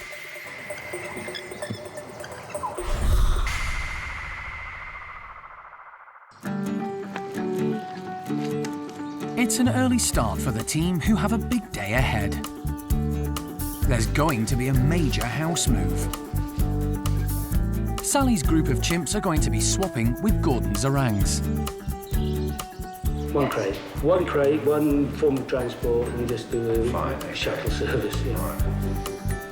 It's going to be logistically challenging, but the staff have decided it's necessary, because they feel Gordon isn't doing particularly well living next door to the park's other dominant male orangutan, Tuan. They can see each other over the fence that divides them, and Gordon is constantly grumpy. In the wild, they wouldn't live in such close proximity. Sally's chimp enclosure is at the other side of the park, so well away from any other orangs. But moving 9 apes is no mean feat and requires a lot of planning. We've split it up in half because it might take a while, and this morning we're aiming to shift 5 chimpanzees in Sally's group. Jeremy's got everybody inside overnight, which is good, and he's going down to give them a pre-medication that will make them drowsy and dopey, hopefully. Each of the chimps will be given an anaesthetic to allow the team to move them safely and quickly. Main thing is one person at a time so that John can travel with them to make sure that there aren't any problems with their breathing, or indeed when we reverse them out of the anesthetic, that they actually come to and are starting to sit up before we head off and get the next individual. So we'll be cutting it close. In situations like these, it's easier for the primate care staff to inject the animals rather than the veterinary team. If they see me, they will assume something is up and then get a bit more wound up and more difficult to hand inject and so on. So it's not important. It's important I'm not there, actually. We'll put Bud in first. Yeah. Adult female Lulu is the first to be moved. We just got Lulu down, anaesthetized into the box in a good recovery position. She's breathing well. And we're just about to move her down to the orangutan house. So all good, really good first one. John isn't taking any chances. He'll stay with each of the 5 chimps throughout the journey. But Sally and her gang won't see their new home until tomorrow. They'll be spending the night in a holding area, as there won't be time to move Gordon's group today as well. Oh, good. Fantastic. Once Lulu has come round from the anaesthetic, it's time to get Sally. Jeremy has a special relationship with these 5 chimps and won't leave them until they're safely awake. Sally is reassured to see him. He's known her for more than 20 years. Just got a radio call from Kate, and that's 3 for 3. Brian's just taken his injection of the anaesthetic willingly. So really good news. While Brian is asleep, the team take the opportunity to check his teeth. This is the first time Brian has been under anaesthetic since he arrived at the park from Mexico in 2006. He was rescued after being used as a beach photographer's prop. But during that time, most of his junior teeth were knocked out. If you look at his teeth now and didn't know that history, you would have said, that's a good mouth. So he's over those dental issues. Those teeth look good. That's my boy, Mr. Brian. Hi. The 2 youngest chimps have been left until last. Mischievous Rodders doesn't know what to make of his new surroundings when he wakes up. Hello, young man. Oh, coming down. Okay, you got that bit wrong. And 9-year-old Ash proves to be quite a handful, but she does like her food. God, she is hefty. She might be heavier than Brian, eh? The final journey of the day. The team take the opportunity to weigh Ash. Yeah, told you. -11 for the cargo net. So, 61 kilos. That's heavier than any of the others in Sally's group. Absolutely fantastic. That's the first half of the big 8 move done. That's Sally's lot decanted into the sort of new area, and tomorrow morning, it's a big day with moving Gordon's group of orangutans, so halfway there. The chimps are still a bit dazed from the anaesthetic, but by the time they get to see their new playroom tomorrow, they'll be raring to go.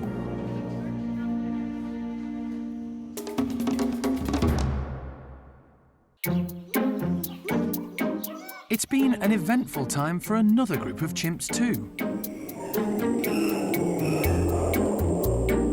Hananya's gang have been stuck inside for 3 days since Cherry gave birth to her twins because the staff wanted to monitor their progress. But the group are getting restless. It is a nervous time because we need to see what Cherry's going to do. But we're going to give them at least the morning outside, see what happens, see if she chooses to go out, see how she's moving around.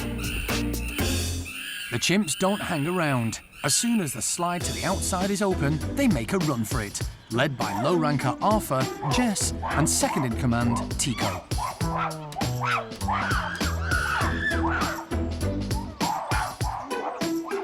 Cherry hangs back with her babies, but once the coast is clear, she ventures outside, with her self-appointed bodyguard Simon bringing up the rear. and Arthur coming back to give her moral support.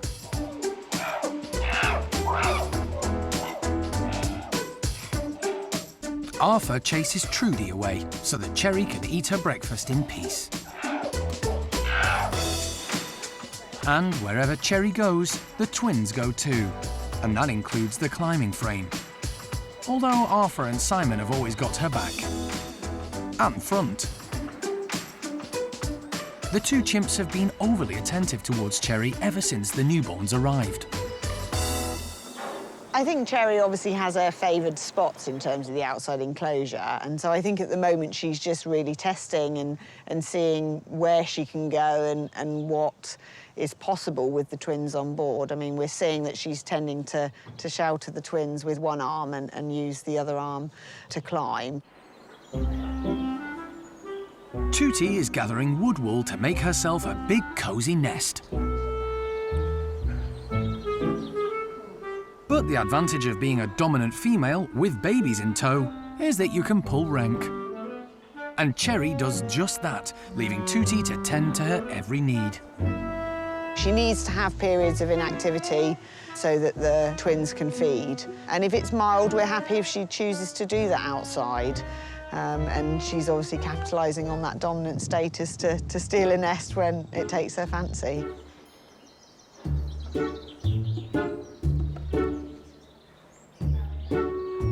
Cherry has always loved joining the others on the high hoses, and she doesn't see having the twins in tow as a handicap. But it's an anxious time for the team. One wrong move and there could be a tragedy. Cherry doesn't have the best track record when it comes to rearing babies. We're just going to have to take each day as it comes and pray that she doesn't start setting those infants down. She's a lot older, she's maturer, and so is the group. And the way that the group's behaving is different as well, so all we can do is hope and keep our fingers crossed that she will continue to care for the infants as she has in the last couple of days.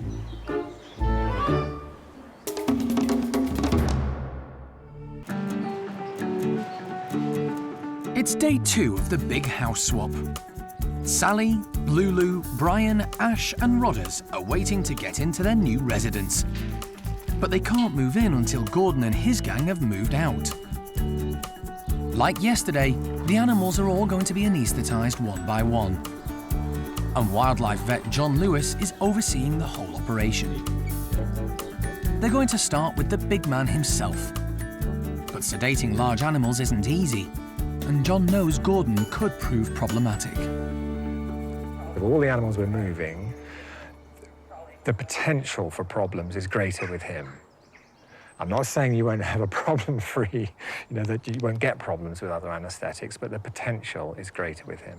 So once having done him, we can move on to what should be the more straightforward anaesthetics. He's not out yet. Gordon does cooperate, but his anaesthetic takes a while to work. Nosy neighbour Mojo of The Bachelors tries to find out what's going on. It takes a while, but eventually Gordon does fall asleep. And then it's all systems go. Keeping the head up, keeping the head up. It's on its way. Okay. Ready? 1, 2, 3. Once again, John will stick with Gordon all the way to monitor his breathing.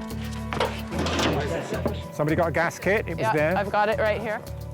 Transport. At least a lot of problems. Okay. All right. Okay, let's go slowly. Slow, slow. Yeah. It's a tense time for the team. We stop on this corner. Right here. Yeah, just take a break there. Stop. Stop. It's only allowing us to check in. Good. We're all good.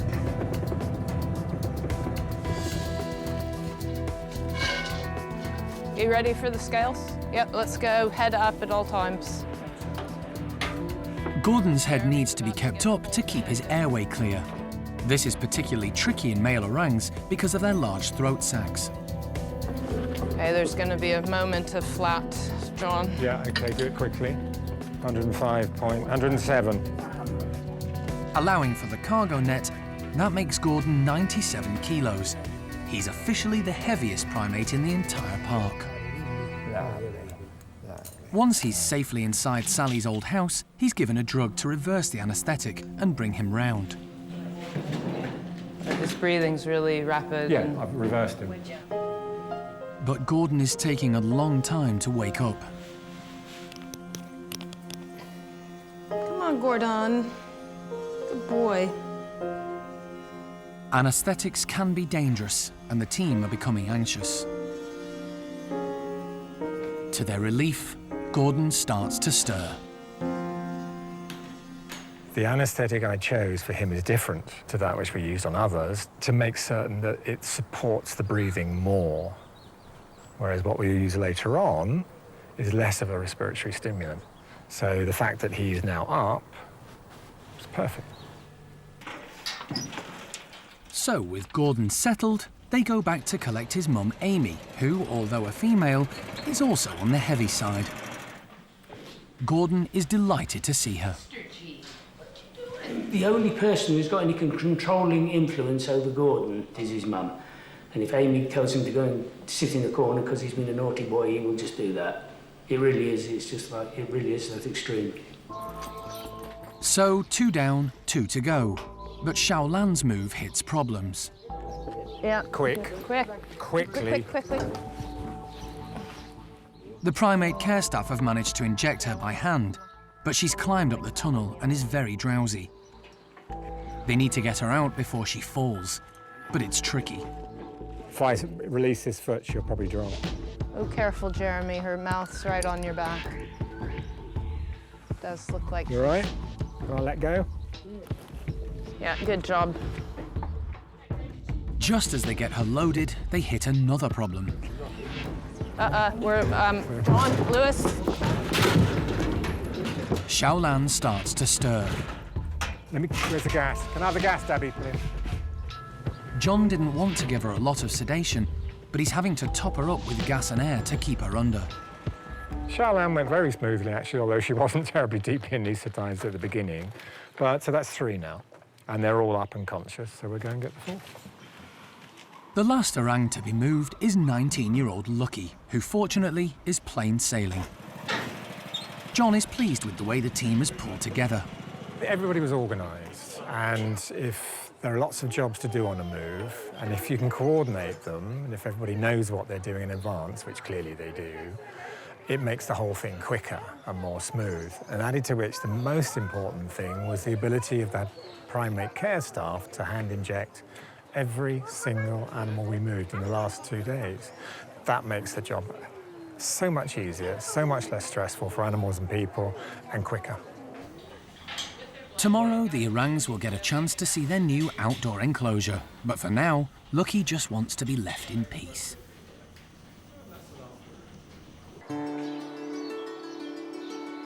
House swaps don't happen very often, but recently there has been another one. Golden-cheeked gibbons Kim and Tien have just been paired up and needed an enclosure of their own, so moved into the Siamang enclosure.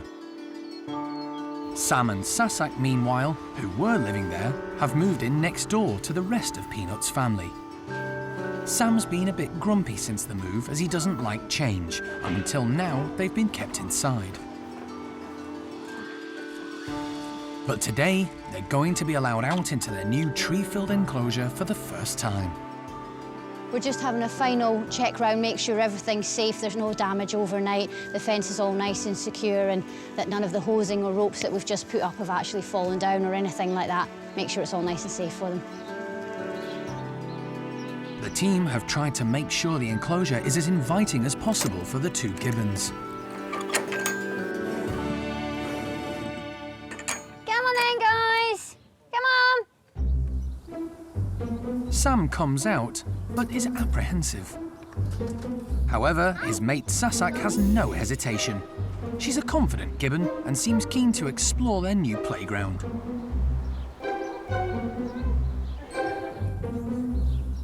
Sam decides to follow Sasak's lead, but is still treading carefully. He's not sure what to make of it all. There's no stopping Sasak, who's immediately made herself at home. Sam decides to try a different approach on the hoses. while Sasak looks on with admiration. Siamangs are the largest and loudest of all gibbons. In the wild, they live in the treetops of the Malaysian and Indonesian rainforests and are incredible acrobats. Sam and Sasak have been quick to notice a huge advantage of this enclosure over their last one. It's full of edible leaves, from beech, oak and birch trees, so they can forage to their heart's content. Their last enclosure had lots of pine trees, which they couldn't eat from. Sam is certainly looking a lot happier than he has been in the last few days. And every now and then they're going over to each other and just reassuring each other that that bond's still there, and then going off and exploring the rest of the enclosure. So it's really fantastic, exactly what we wanted, and yeah, we're really pleased with that.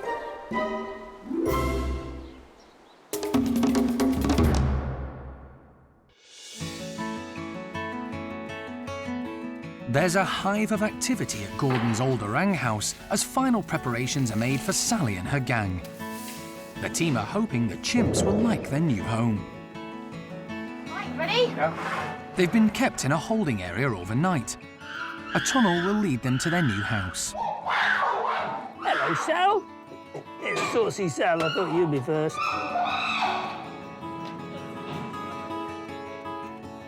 Oh, Bri. Hello, man.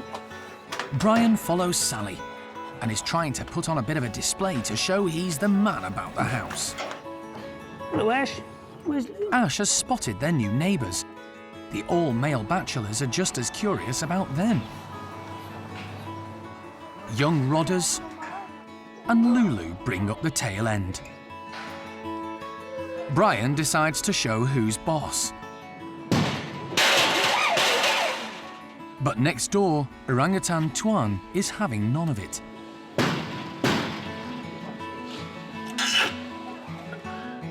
Rodders has spotted the neighbours now.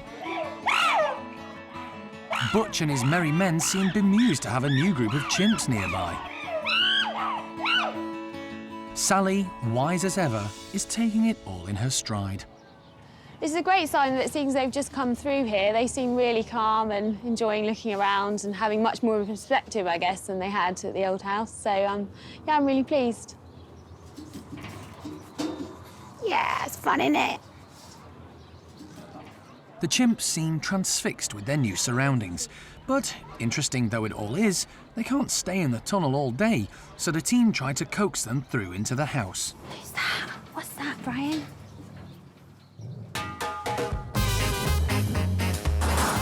Gordon's orangs were much more sedate than this rowdy bunch, who seemed determined to test out the house to see if it really is chimp-proof. Finally, they start to calm down. It looks like their new house has got the seal of approval.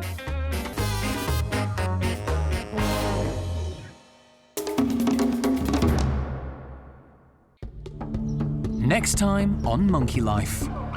A mixed welcome for Sally's chimps when they meet their new neighbours. Everybody's going to have to get used to the fact that there's another big male around. And ruffed lemur Blue shows the ringtails who's boss.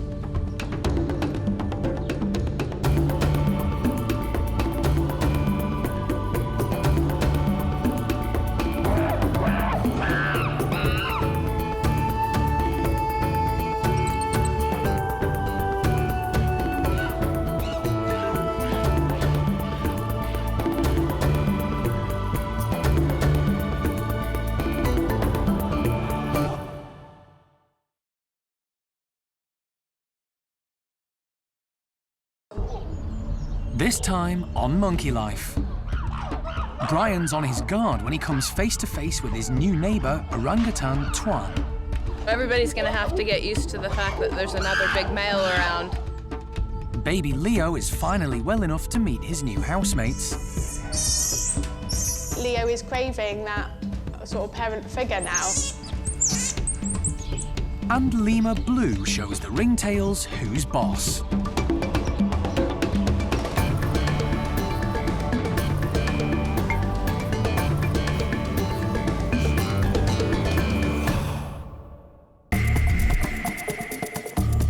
Monkey World in Dorset, buried deep in the English countryside, is the largest sanctuary of its kind on the planet. The team, led by Dr. Alison Cronin, rescues and rehabilitates abused and unwanted primates from all over the world. Have you packed your stuff? Got your favourite comics and everything? The park provides a home for more than 240 monkeys and apes from 20 different species.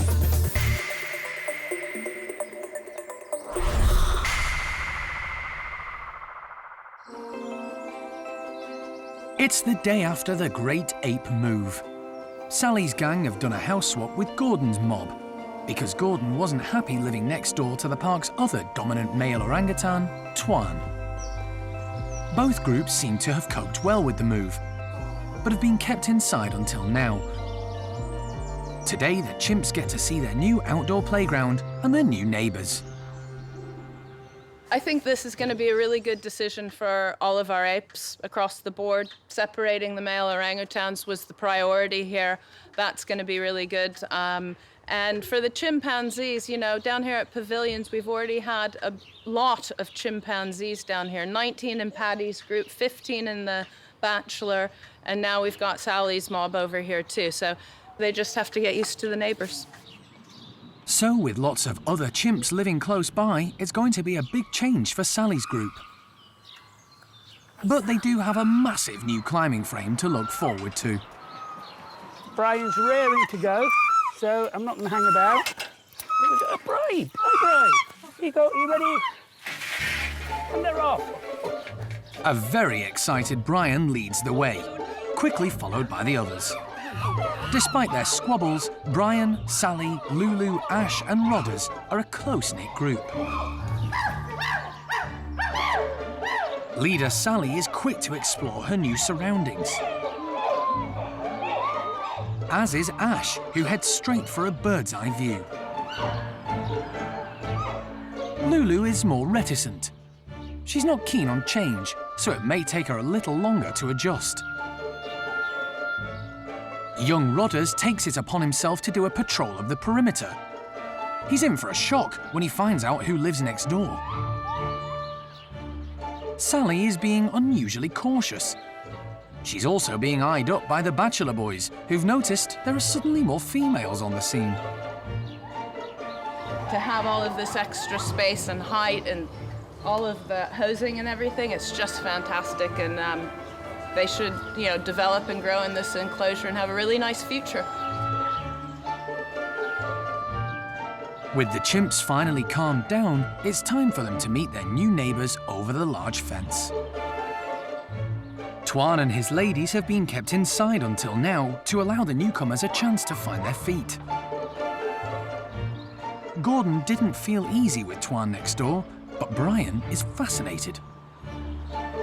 Brian's on the top of the tower, all puffed up, looking at these new orange people because he's not seen them before. So he's displaying the orangutans. That kicks the Bachelor boys off because they see another big male across the way displaying. So everybody's going to have to get used to the fact that there's another big male around. Really great that Gordon and Tuan are now separate. And Sally's have a new lease on life with a huge enclosure and nice area. Just brilliant. They're really going to enjoy this enclosure.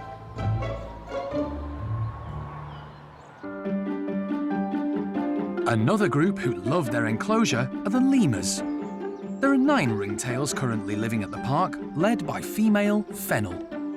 And there's also a ruffed lemur called Blue. Today, staff are preparing them a seasonal treat, but they're going to have to work to reap the benefits. We'll leave all the seeds and stuff in so they can get their hands in, have a few treats in there. I'm just adding a few bits of raisins and sweet corns, a bit of scatter feed for them, some of their favourite things, so they should be a bit more interested to come over and have a look.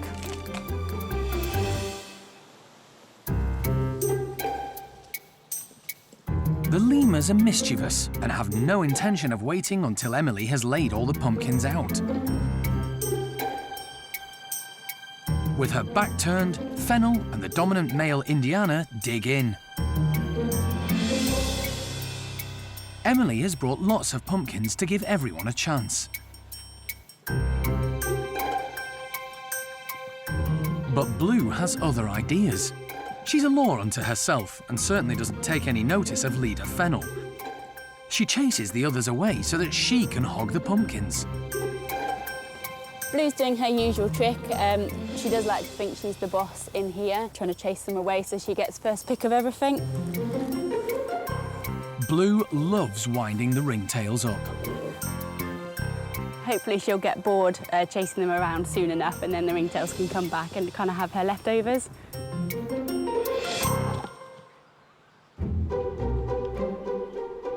Blue finally seems to have disappeared, so Indiana nips in again. Lemurs aren't very nimble-fingered, but that's not stopping Indiana, who's grabbing as much as he can, while Blue is chasing Renton in the trees.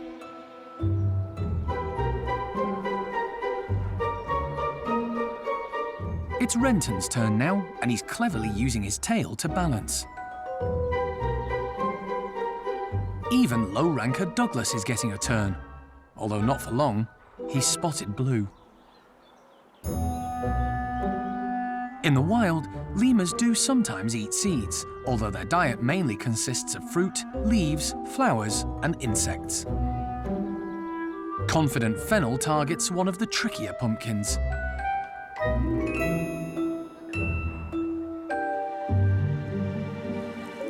George, look at this. Come on then. But there's one lemur who hasn't had a piece of the action yet.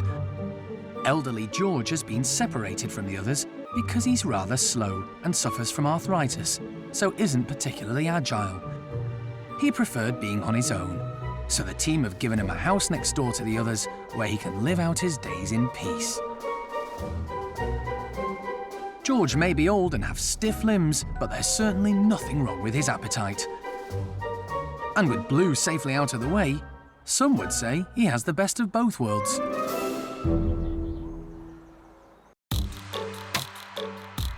Even though he's on his own, George can see the other lemurs, and that's an important part of the philosophy of Monkey World. The team are keen for all the primates to live in social groups as they would in the wild. Today, one of the park's most recent arrivals, baby marmoset Leo, is going to meet his new housemates. Leo was brought here 5 weeks ago after being rescued by the RSPCA. He was in a dreadful state, but with the correct diet and care has made amazing progress. So much so he's being put straight in with 2 other young monkeys.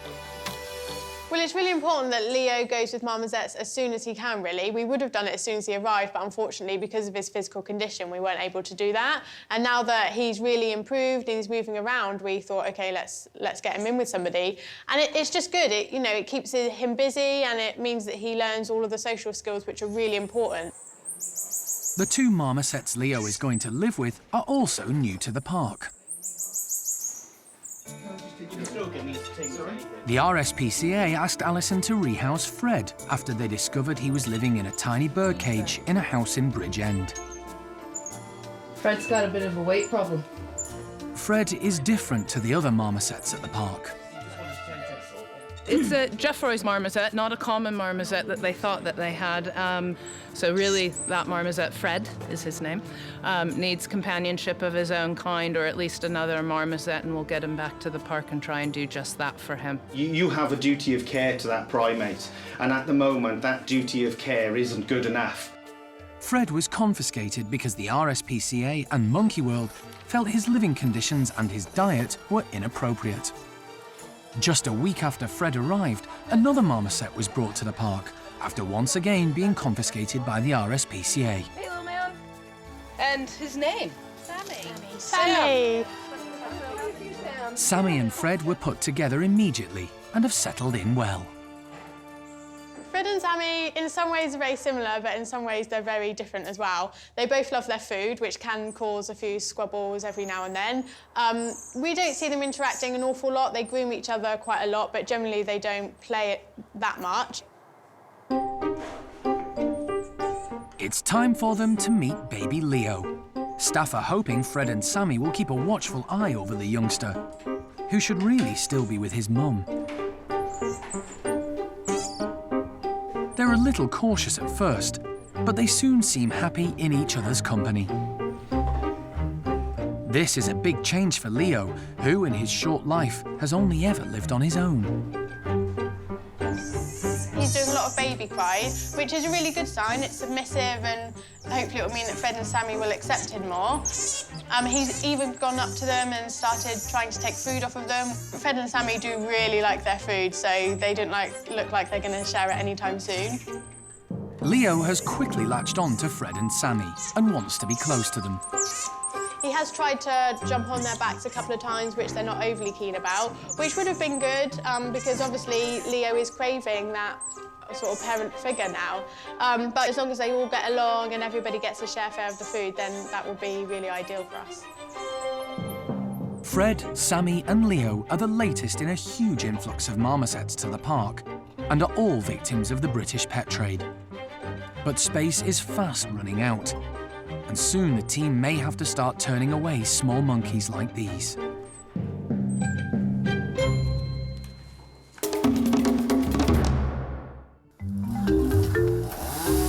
With Sally and her gang happily settling into their new outdoor space next door to Tuan, attention has now turned to Gordon's group. Over the last few days, it's been all systems go to fortify their new enclosure, ready for their grand entrance. Hefty Gordon is almost 100 kilos, so the team wanted to be certain the climbing frame could hold his weight. But Gordon, Amy, Xiaolan and Lucky are getting restless. They're kind of good at hiding their feelings, the orangs, I guess. They've been locked in for a few days now, and they were starting to get a bit nervous and chase each other a little bit, get a bit intense indoors. The team do one final check of the perimeter. Orangutans share 97% of a human's DNA, so are super intelligent, and given half a chance, would take the newly refurbished enclosure apart. Gordon's mum, Amy, is first off the starting blocks, followed by Lucky. They're both watched by some curious chimps in nearby Hananya's group. But it's the arrival of the big man himself that really stirs their interest. They're not used to having orange neighbours, and some of them will have never seen an orangutan before.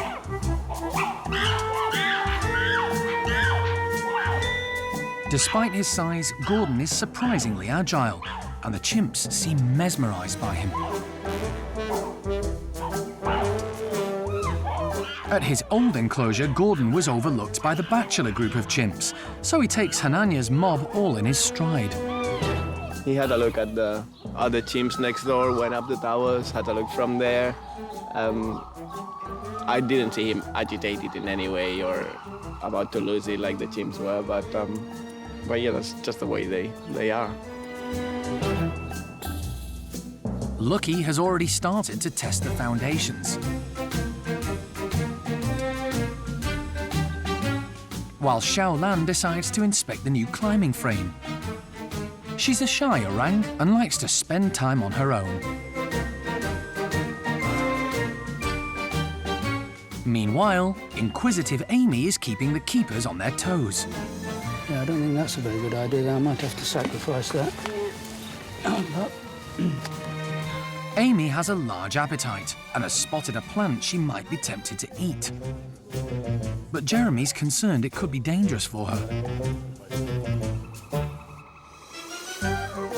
She'll have to make do with boring old grass instead. This doesn't bother slimline Lucky, who has quite a taste for it.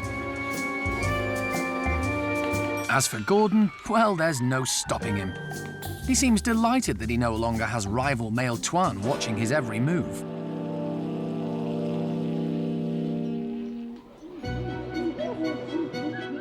Apart from the arrival of new neighbours, there's been a lot going on at Hananya's enclosure in recent weeks. Chimp Cherry gave birth to twins, and they've finally been given names. We've taken the decision to call the twins Thelma and Louise. Not sure which one's which so far, but we'll attribute one name to one twin as they grow and develop and we can tell the difference. But at the moment, they come as a pair, so it's Falmer and Louise. Cherry doesn't have the best track record when it comes to motherhood, having lost interest in and abandoned 2 babies in the past. But this time round, she does seem more attentive. The arrival of Thelma and Louise did cause some upheaval in the group, but everyone seems to have got used to the new additions and normal business has been resumed. Being the dominant female, Cherry already commands a lot of respect within the group. But now the twins are here, everyone wants to be her friend. She seems determined to carry on as before, albeit with Thelma and Louise in tow, even joining in a group grooming session of leader Hananya. Simon, who is a high ranker, has been at Cherry's side ever since the twins put in an appearance, taking on the role of doting uncle. But in the last few days, he's finally relaxed a bit, and even found time to play with some of the other females, giving Cherry some much-needed space. Not so for Cherry's other self-appointed minder, low-ranking Arthur. I think Arthur is probably one of the few animals that Cherry is still a little bit conscious of in terms of his proximity to her. He does tend to get a bit overexcitable, and certainly she keeps, you know, the twins guarded when he's nearby. The next few weeks will be crucial for Thelma and Louise. The chimp team are keen not to interfere, but at the same time, they will be keeping a close eye on Cherry to make sure she doesn't revert back to her old ways. There are lots of variables this time as to why it might be different in terms of how we've been able to leave Cherry with the group and not separate her at all for any reason at any stage since she's given birth. The group is maturer. They're quite a stable group that have been together, so Cherry's got a long history with some of the individuals. And certainly we have seen no evidence of her putting those babies down at all.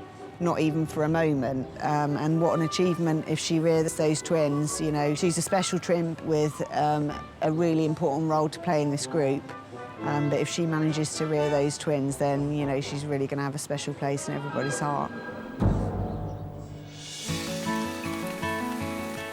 Another of the park's babies is growing up fast. Bueno Junior now spends almost all his time with Lavar's group of woolly monkeys. He's been hand-reared since he was born, so still goes home with Alison at night. But that's about to come to an end. Really quite emotional time, actually. He's so well adjusted and good with his new family. They all love him to bits, everybody in the group, so really our job is now done here, and I feel so proud and pleased. He's happy and content, even with me stood here. He's looking at me like, are we going home now? He looks good to me, and I'm so pleased for him. Really, really nice that he's got a family group of his own kind again. Bueno Junior had a difficult start in life. He was born by caesarean section and immediately rejected by his mother Sarah, who was startled to find him clinging to her when she woke. She accidentally damaged his tail, and there was concern he wouldn't have full use of it. But to see him now, you'd never guess he'd been through such trauma. We've raised a confident, strong, and healthy little woolly monkey, moving around the room with confidence. And from the beginning, we've made sure that he's had good environments in order to be hanging from his tail and clinging onto things quite tightly. So anywhere he goes, he's got a safe place for him that he feels comfortable and happy, and that's the main thing, is making him feel content and happy and like this is his home. Come on, Junior, let's go. Come on, Junior. Good boy. Baby woolly monkeys are very dependent on their mothers. So for the last 5 months, Alison and the team have had to act as foster carers, preparing him as much as they can for life with the woolies. Where are you going? No, I don't. I just want to wipe you off. Let's get you tidied up. It'll be interesting to see how gentle or nice he plays with the other woolly monkeys once he fully gets into playing with them, because he plays very rough with us right now. And I've been sort of trying to, like, you know, grab his ears and play rough with him and make him laugh. because when he's in with the others, this is exactly how it's gonna be, and they're gonna bite him back quite hard and play hard with him. So he needs to be able to do all of that, and we're encouraging him effectively to be unruly. But it's all the better for it, aren't you, my little man? Isn't it? Little man. Yes. If all goes to plan, this will be the last time Bueno Junior wears a nappy and the last time he goes home with Alison. It's time for the little woolly to cut the apron strings and move on with his new family.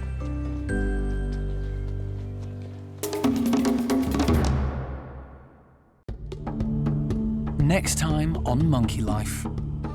Tragedy for Chimp Cherry. Little Louise is limp and gone. And a stink fight at the lemur enclosure when two new arrivals are given a rude awakening.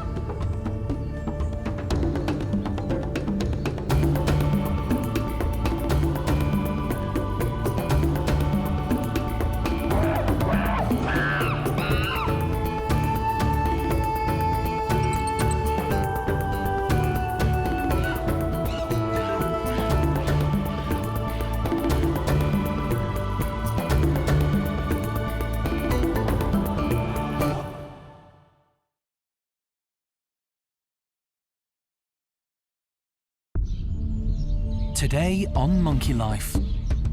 Tragedy at the park when Chimp Cherry loses one of her newborn twins. Little Louise is limp and gone. A stink fight at the lemur enclosure when two new arrivals are given a rough welcome. And a match made in heaven as Kim and Tien start work on their duet.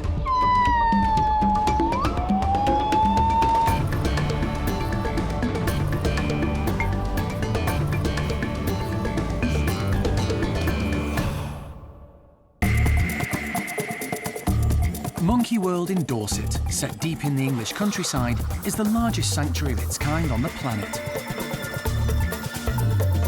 For more than 25 years, the team, led by Dr. Alison Cronin, has rescued and rehabilitated abused and unwanted primates from all over the world.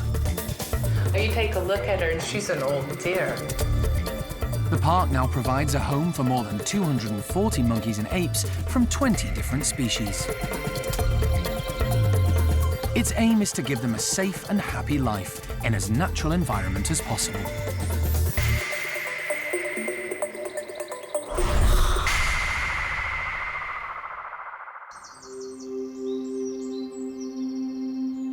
At Hananya's enclosure, the chimps are unusually quiet.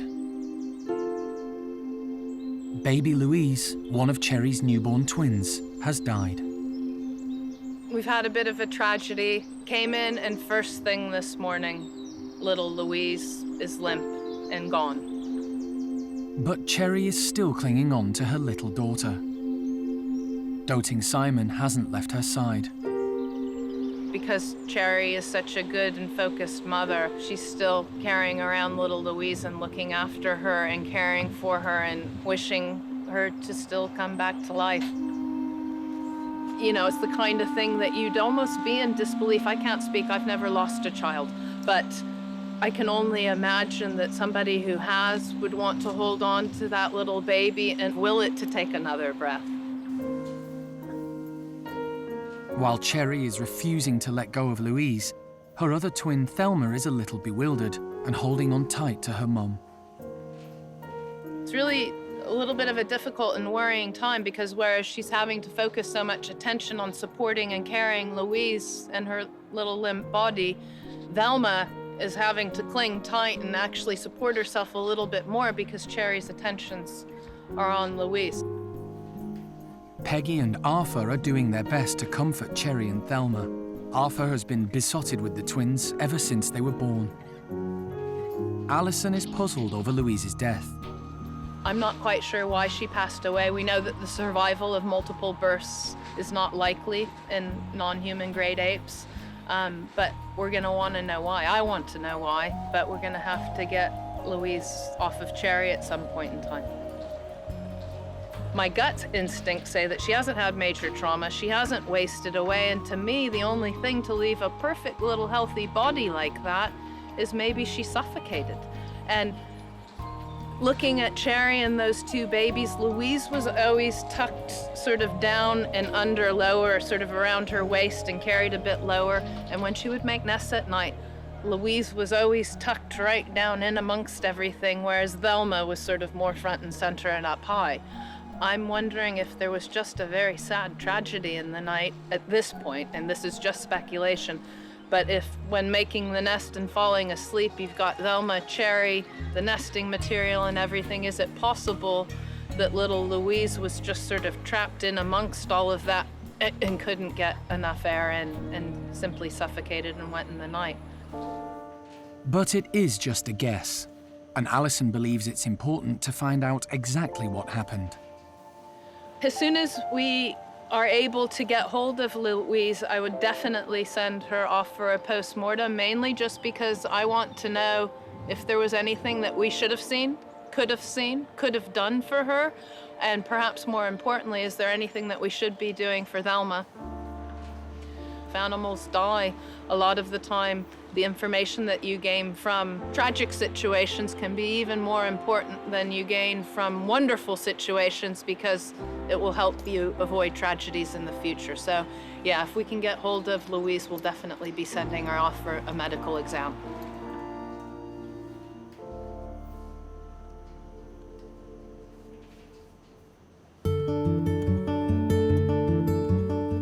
Away from Hananya's enclosure, spirits are much brighter. It's been several weeks now since golden-cheeked gibbons Tien and Kim were paired up, and it seems to be a love story in the making.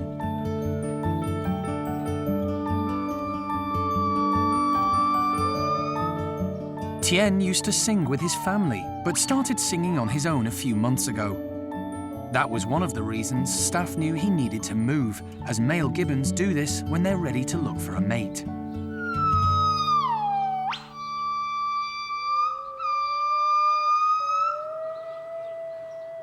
But now Kim has started to sing with him. This is a great sign that the two of them have hit it off.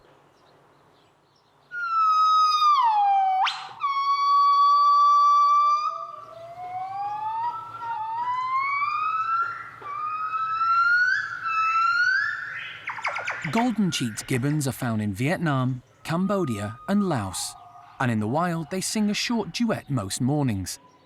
This is to mark their territory and also to show their social status. The male and female have their own different parts of the duet to sing, but it takes a lot of practice to get it right.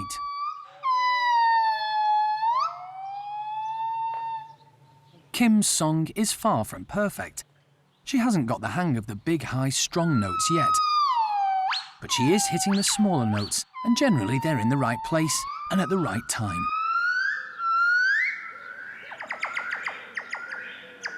As for Tien, his song is more sophisticated than Kim's. But he's going to have to learn to adapt it so that Kim can join in. Eventually, she should take the lead. Kim still has a lot of growing up to do. At 5 years old, she was very young to have left her family and isn't fully matured. Over the next few months, she's likely to go through the colour change that happens to all adolescent female golden-cheeked gibbons, where they turn from black to blonde.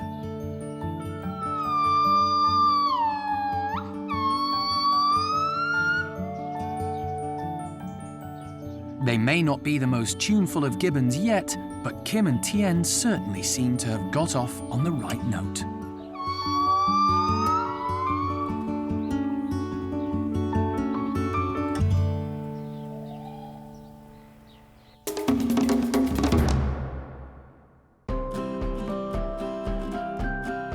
Two more primates hoping to get off to a good start are just settling into their new home at Malagasy, the lemur enclosure. Twins Friedrich and Kurt arrived in Dorset last night. They were living at a zoo in Austria. But they've grown up and it's time for them to leave their family group. So Monkey World has offered to take them in. But lemurs aren't known for being particularly friendly to newcomers. So they're going to have to work hard to be accepted by the rest of the ringtails here. The two brothers were up at the crack of dawn, eager to have a look outside and spot their new housemates. Friedrich and Kurt are cautious. The team is going to introduce them to the other lemurs gradually. They know the ringtails are likely to give the twins a hard time. Normally, the lemurs are allowed to roam freely around their large outdoor enclosure, but it's been decided to contain them for this introduction, just to be on the safe side. Himal, one of the youngest lemurs at the park, and Houdini, who is known for having a gentle temperament, are waiting to meet the boys who stick together nervously. Houdini heads straight for them, but they sense he's not about to make them feel welcome. Houdini rubs his wrists on his tail and then proceeds to flick it at them. It's a stink fight, and the brothers are not impressed. Himal sits on the sidelines, watching his friend Houdini load up again. Lemurs have scent glands on their wrists, which produce an odour. In the wild, this technique is used to resolve things like territory disputes and squabbles over food. Houdini is only a mid-ranker in the group, and he normally gets on with everyone, but he seems determined to put the twins in their place.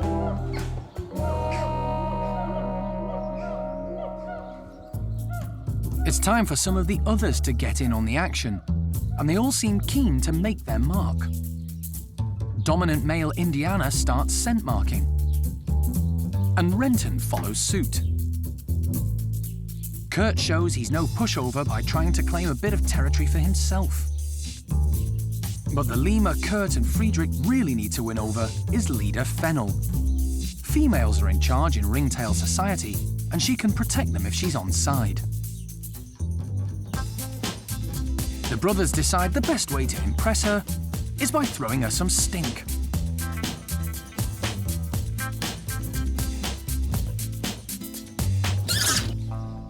You may need to work on your chat-up lines, boys.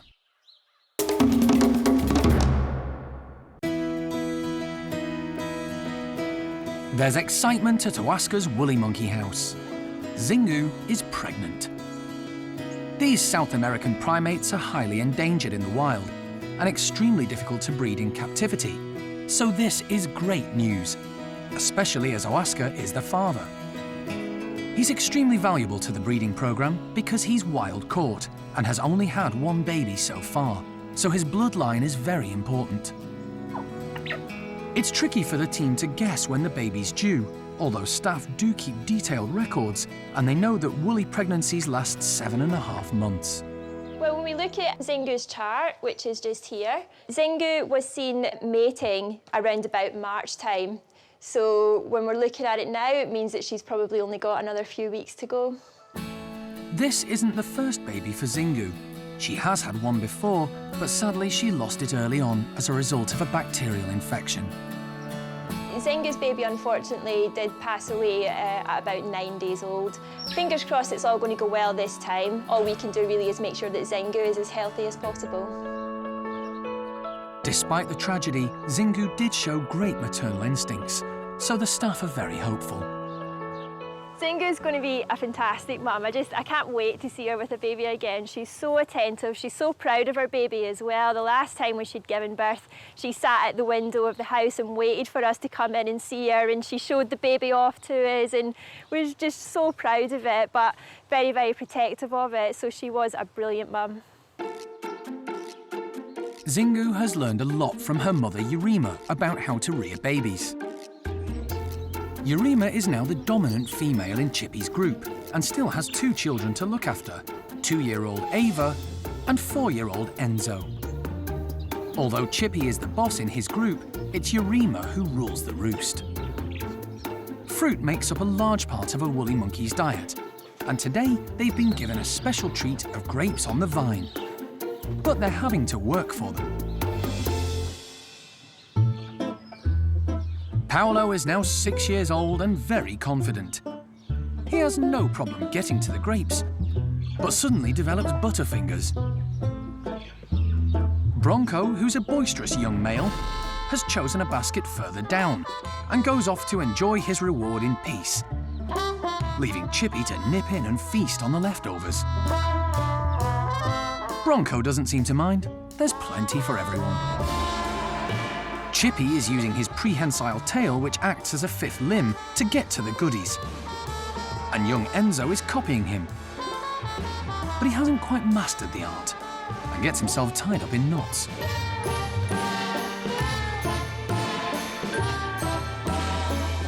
Urema decides it's time her daughter Ava got a look in. But boss Chippy is hogging her basket. Urema politely persists, and Chippy eventually gets the message, although he grabs plenty to take with him.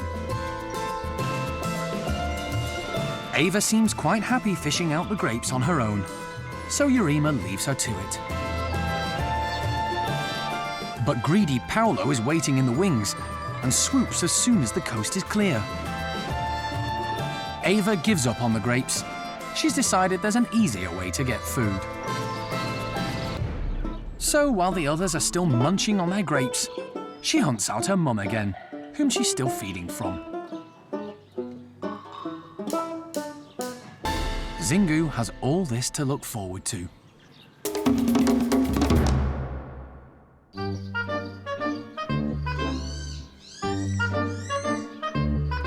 There's only one Saki monkey at the park, and he's called Jethro.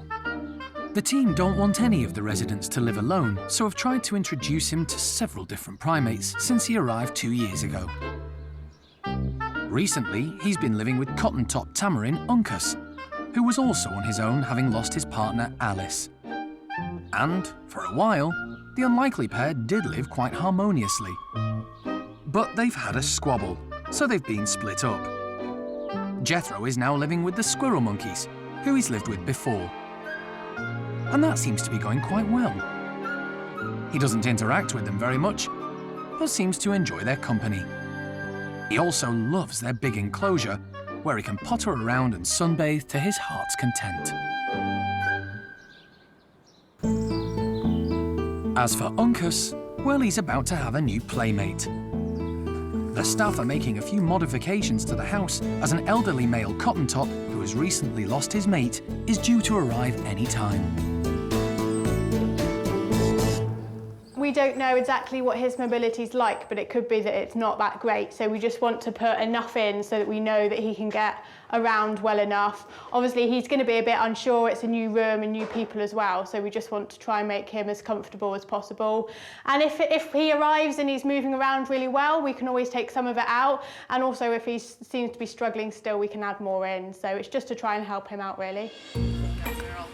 Uncas and his previous partner Alice were named after characters out of the historical novel, The Last of the Mohicans. As Uncas's new friend doesn't have a name, the team have decided to continue that theme, calling him Hawkeye. Hawkeye seems quite nimble for his 18 years and is moving around the house well. So it's time for him to meet Uncas.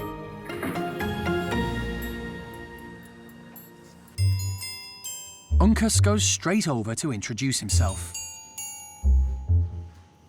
The two are clearly intrigued by each other, but are keeping their distance.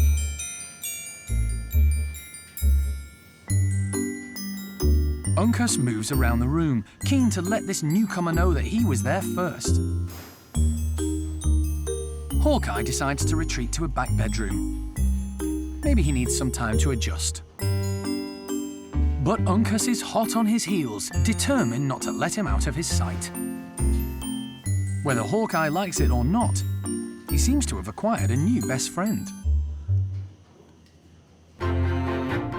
Cotton tops are just one of many monkey species at the park, but the cleverest of all of them are the capuchins. The team has decided to put their intelligence to the test by building a mini termite mound out of an old drain pipe. Staff have put tubes into the pipe, which they're filling with rice pudding. The monkeys will have to work out how to get it. If they're crafty enough, these sticks of bamboo should help.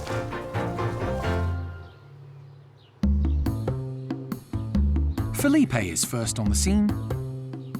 He's a high ranker. He lifts one of the sticks and finds food on the end. but discards it, not realizing he could use it to get to the rice pudding.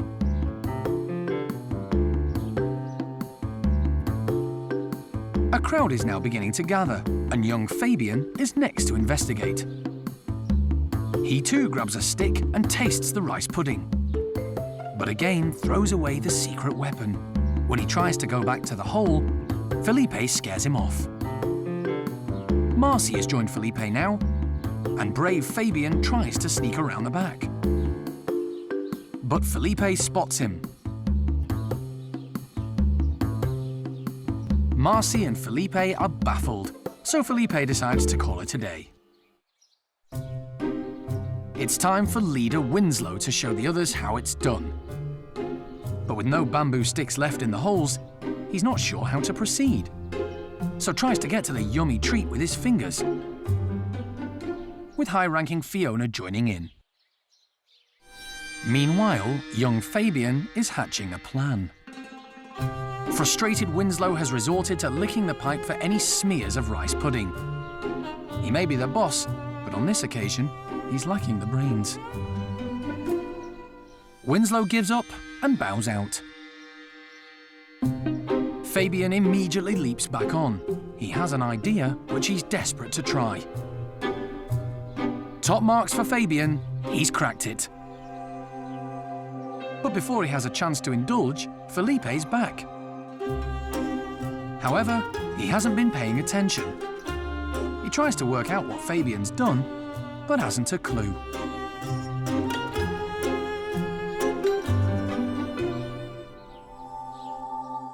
All eyes are on him. It's all a bit embarrassing for the cocky capuchin. He has to admit defeat. Fabian may not be very high in the pecking order, but he's managed to outwit all his compatriots.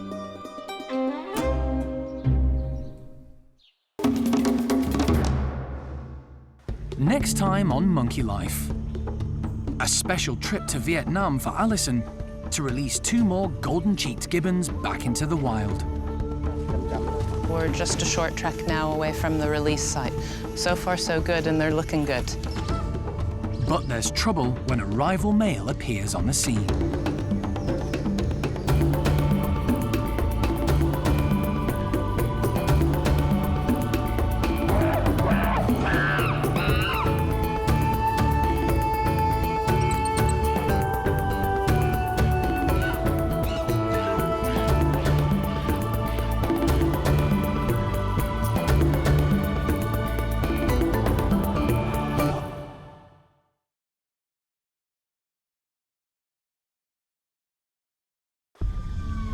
This time on Monkey Life, Alison is in Vietnam to release 2 golden-cheeked gibbons back into the wild.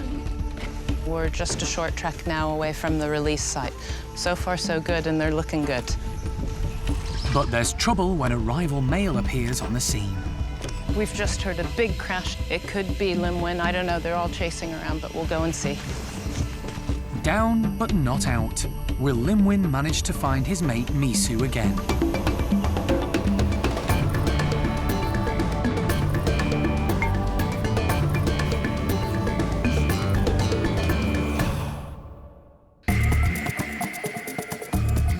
This is Dau Tien Rescue Centre in Vietnam. It's the sister sanctuary of Monkey World in Dorset, and the staff here dedicate their lives to rescuing and rehabilitating endangered Vietnamese primates. We got him. All good. Our team are brilliant.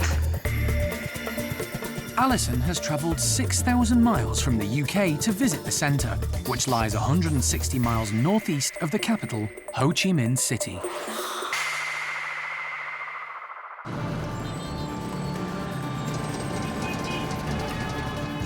Vietnam is one of the most densely populated countries in Southeast Asia.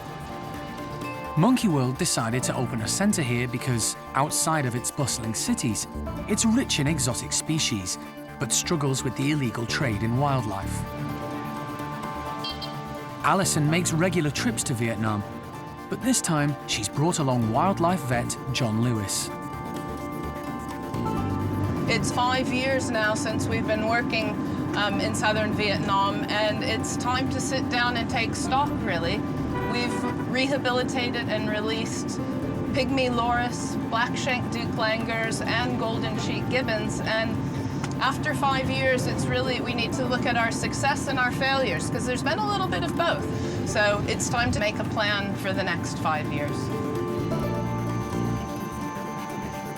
The rescue centre lies within Cat Tien National Park. The only way to get to it is by boat, as it's based on an island surrounded by the Dong Nai River. The current manager of the centre is Lee Butler. Good to see you. Long time. It's been a long time. Yeah, it's been a long time. Unlike Monkey World, Dao Tien does not provide a home for rescued animals for the rest of their lives. It's very much a halfway house. Their ideal scenario is to release them back into the wild, although this isn't always possible. The question is, should we have him down and do a proper health check? Well, I know. It's straight down to business. Alison wants to make the most of the limited time she has here.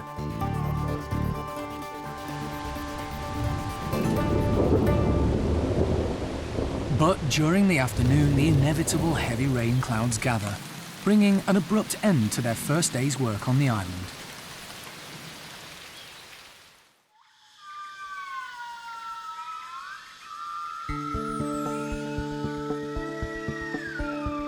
Most of the primates which pass through Dao Tien are golden-cheeked gibbons. Today, the team wants to carry out health checks on a female called Ni and a young male called Bin, who's recently arrived at the centre. health checks for these gibbons are extremely important, particularly when they first come into the centre. Often they've been held as a pet, or perhaps in circus, and they would have been exposed, or potentially exposed, to a lot of human diseases, which can impact on their health. So the first thing we do is check them to see if they have contracted any human disease, like tuberculosis, for example. And there are other things we need to do, like put microchips in them to uniquely identify them. And there may be specific tests for animals with particular problems that we want to investigate. Bin is up first, and Lee has been given the job of injecting him. Bin knows Lee, so is more likely to cooperate. This should be a relatively smooth operation, but we need to stay back and be calm and quiet as to not upset him. Lee hangs a net in the enclosure to break Bin's fall when the drugs begin to take effect. As soon as he's down, John takes over. This is the first time they've been able to properly examine Bin. He was confiscated by the Forestry Protection Department after being held illegally. The canines are good. Body condition good? So far. Bin seems to be in good health. John is putting a microchip under Bin's skin so he can be identified in the future. He's also taking some bloods so he can carry out some routine tests. And weighing the primates is important to monitor their progress. 6.9. 6.9 kilos is a good weight for a gibbon of Bin's age. One down, one to go. This is Ni, female Ni, and she's just gonna have some bloods taken and a birth control implant. But once Ni is on the table, the team hits problems. She's overheating. 62, 63 heart rate. It's extremely warm. We're sort of middle of the day. You give them an anesthetic, they're unable to regulate their temperature, it can shoot through the roof, and you immediately go into really big medical problems if they overheat. So it's absolutely critical that we monitor their body temperature, their blood pressure, their heart rate. 38.7. Ni's temperature begins to fall, so the team plows on. Okay, blood, so implant. Some of the female gibbons are given contraceptive implants because the team doesn't want them to have any more babies unless they're being released into the wild. They want youngsters to grow up in the forest, not in captivity.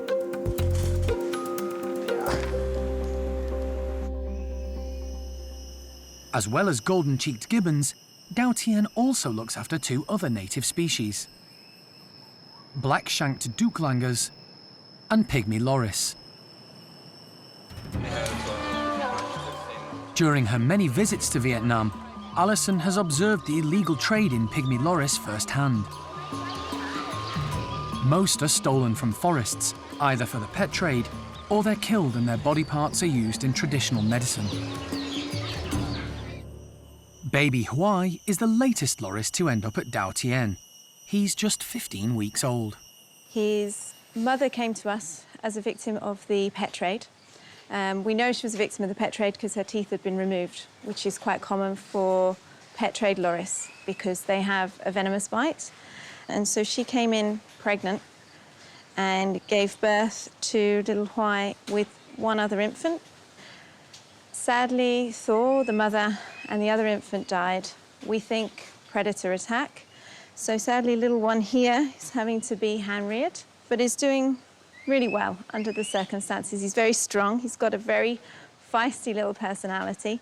And yeah, fingers crossed. The team at Dao Tien regularly patrols the island, looking for snakes and other predators. But they're being extra vigilant at the moment, as there seem to be more than usual.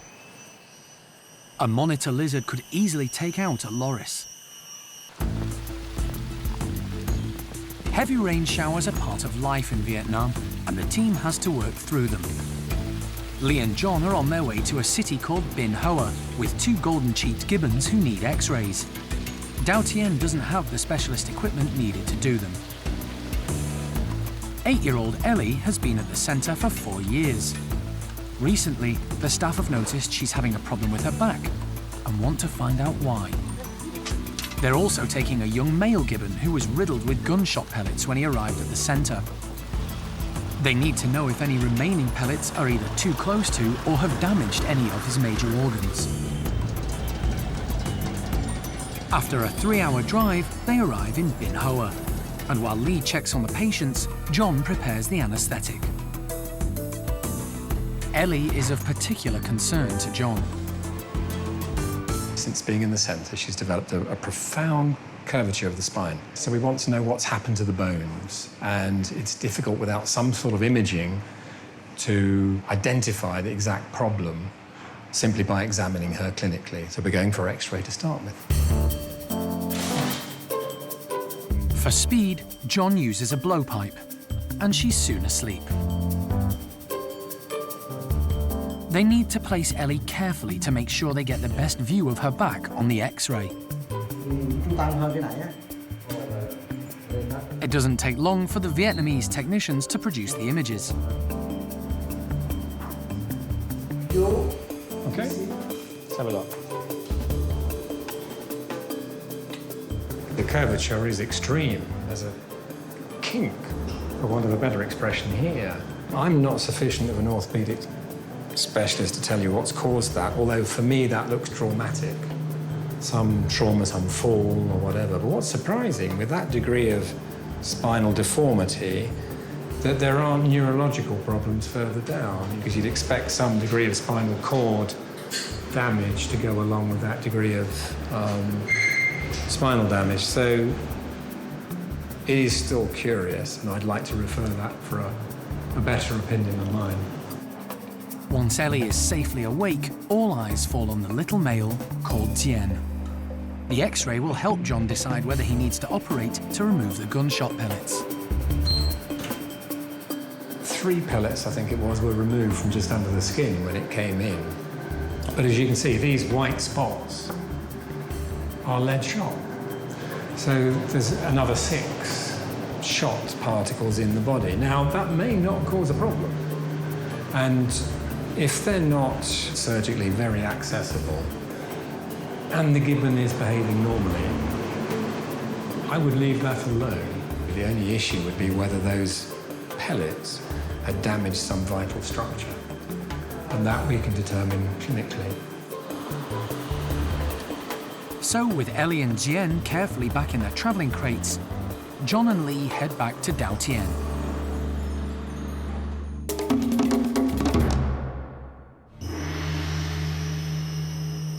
Since Monkey World's sister sanctuary Dao Tien opened 5 years ago, the team has managed to release 2 family groups of golden-cheeked gibbons back into the wild, as well as 15 pygmy loris and 4 black-shanked Duke langurs who are now breeding. Releases are always fraught with danger, as the wild is not an easy place for these animals to live. But the staff do a huge amount of research to make sure the places they choose to set the primates free are as safe as possible. It's been a difficult but rewarding journey for the team. Dao Tien, as its name is, means Angel Island, was just that for us.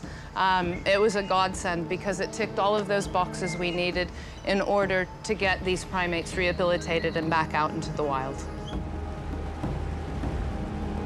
Today, 2 more gibbons are going to be released in the national park. They've been at Dao Tien for 4 years after being confiscated by authorities in an amusement park.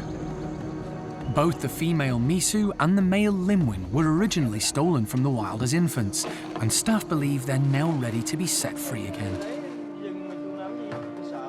Really can't wait to see yet another pair that I've known since they were quite young going back out into the wild. It's just fantastic. It's what this whole project is about.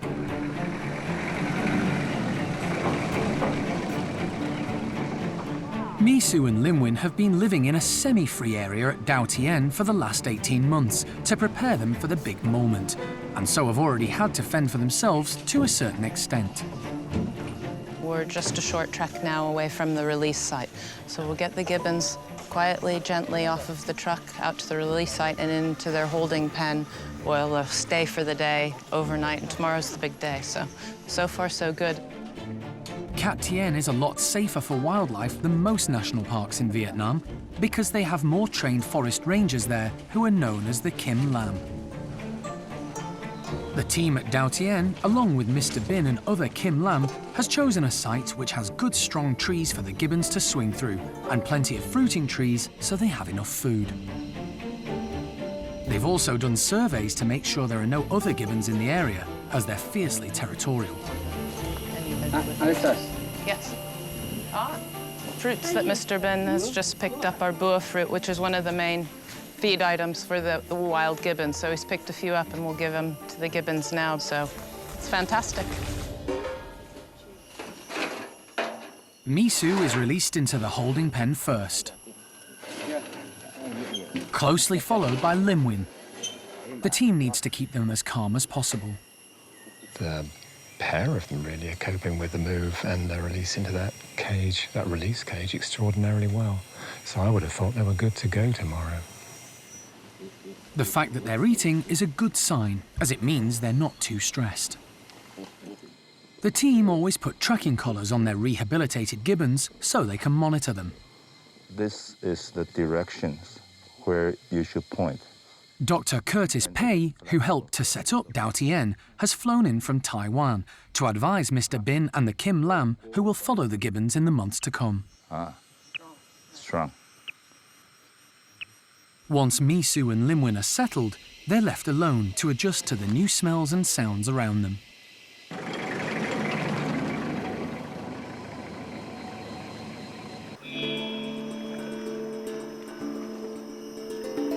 The team likes to do releases in the morning to allow the gibbons plenty of time to get to know their surroundings before nightfall.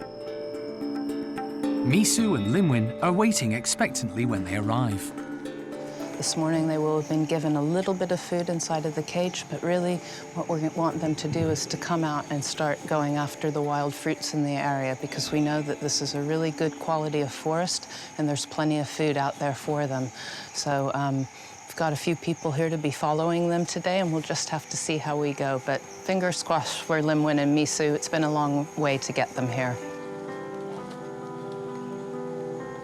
The Kim Lam work closely with Dao Tien and play a vital role in these releases, so Mr. Bin is given the honour of setting the gibbons free.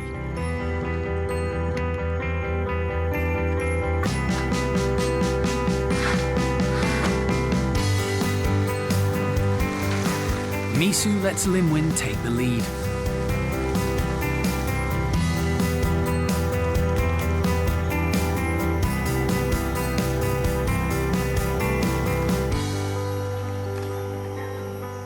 Yeah, so what a momentous day, you know, it's pretty huge. And what's great is that Limwin and Misu have gone up into the trees and haven't even looked back at us.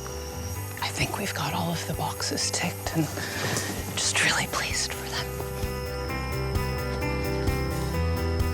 And now I think it's time for all of us to leave because we're noisy and awkward and it just distracts them.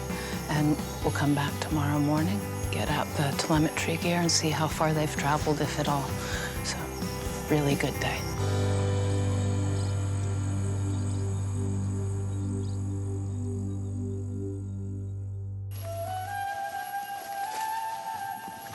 Next morning, the team returns to the release site armed with the radio transmitter to check on Misu and Limwin.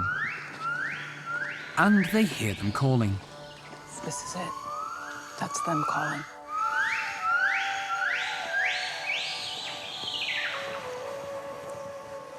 They spot the two gibbons high in the canopy. But then suddenly, another male appears and starts to chase Limwin. I don't know. I think we've just heard a big crash. It could be Limwin. I don't know. They're all chasing around, but we'll go and see. It looks like the site may just be on the edge of another gibbon's territory, and that's bad news. Wait a moment. He's right here. Cow-eye sees him.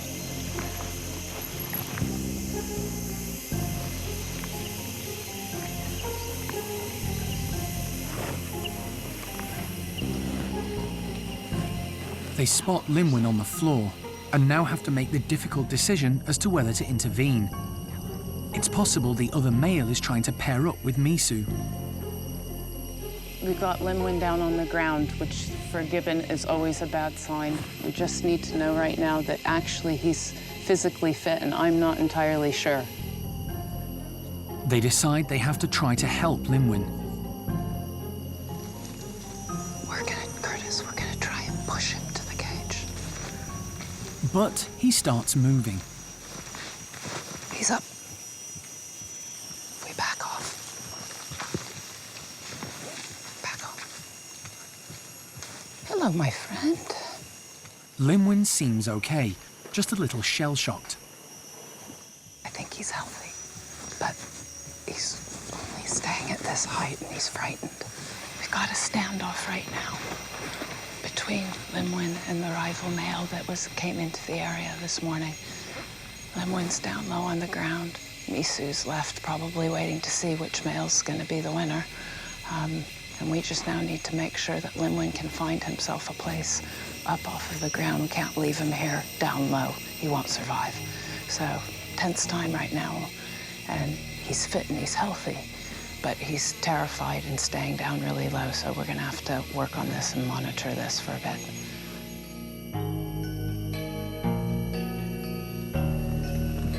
Limwin bolts away, but he's staying low.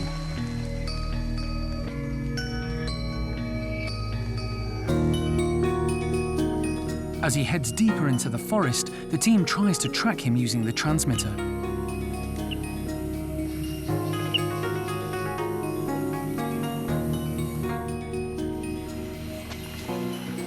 There he is. It's very possible that the rival male has returned to his territory and his female. We don't know for sure.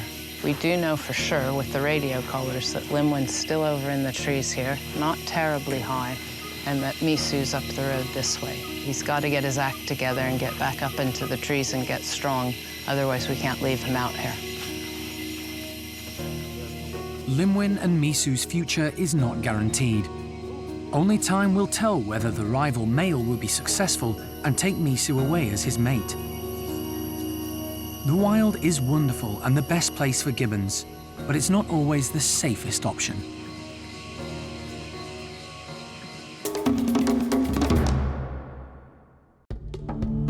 Next time on Monkey Life, Morning, Jim. Alison goes to the rescue of 4 more marmosets in Cheshire, but all is not what it seems. I think we definitely have 2 different species here.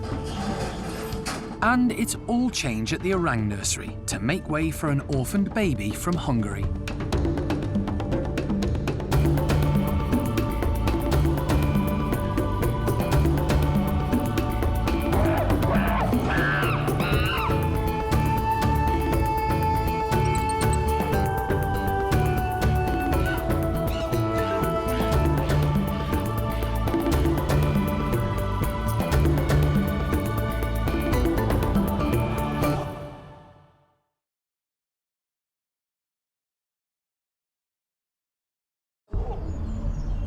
Today on Monkey Life, Morning, Jim. Alison goes to the rescue of 4 more marmosets.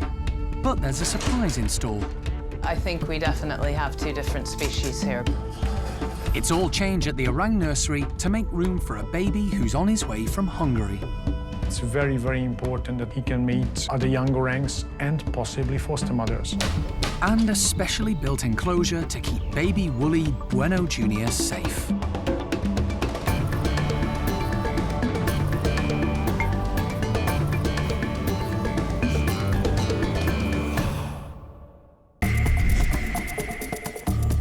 Monkey World in Dorset, nestled deep in the English countryside, is the largest sanctuary of its kind on the planet.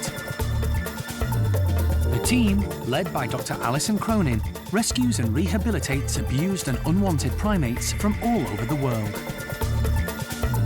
We've really done everything we can to make her journey as smooth as possible. The park provides a home for more than 240 monkeys and apes, allowing them to live out their lives in safety and peace.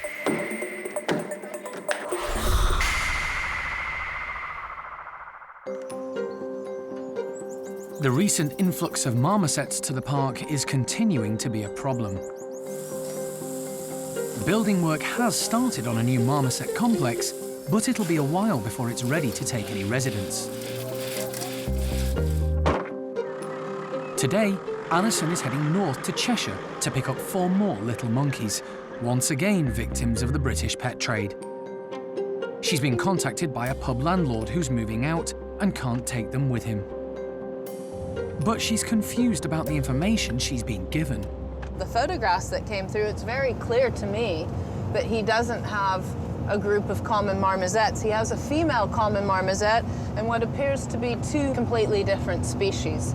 And it would seem that the males have mated, one of the males has mated with the female, and they've produced a hybrid offspring that looks like a common marmoset. This is becoming an increasing problem.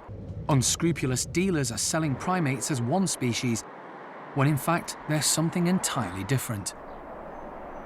And the landlord of this pub is just one of many people who have been duped. He bought the monkeys to attract families into the pub, but now he wants them to live in a more natural environment.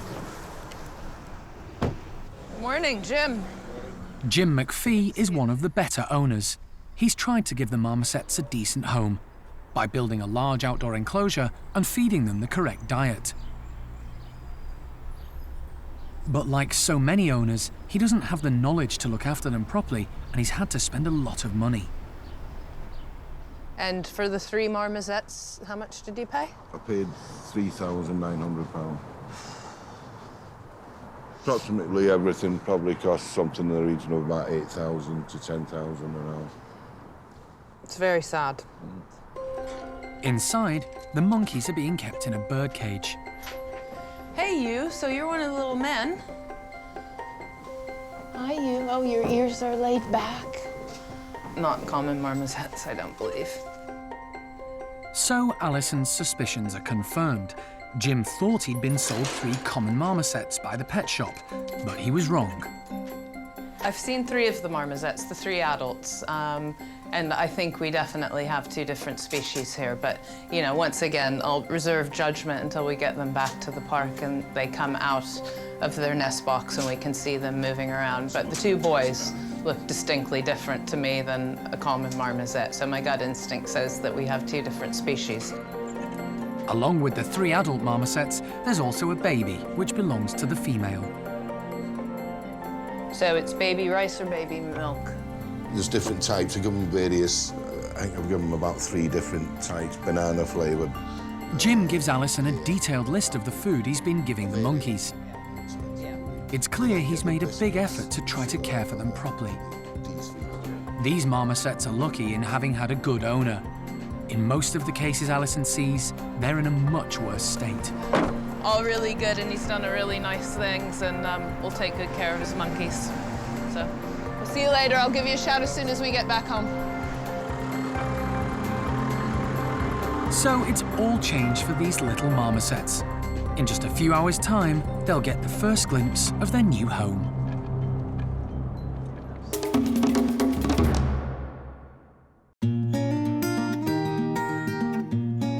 Back in Dorset, the orangs are having another reshuffle. Xiao Kuai and her adopted daughter Awan are moving back to the nursery. There they'll rejoin Xiao Kuai's two sons, 7-year-old Kai and 5-year-old Jin. They're swapping places with best friends Linga and Dinda, who are now old enough to join Tuan's group.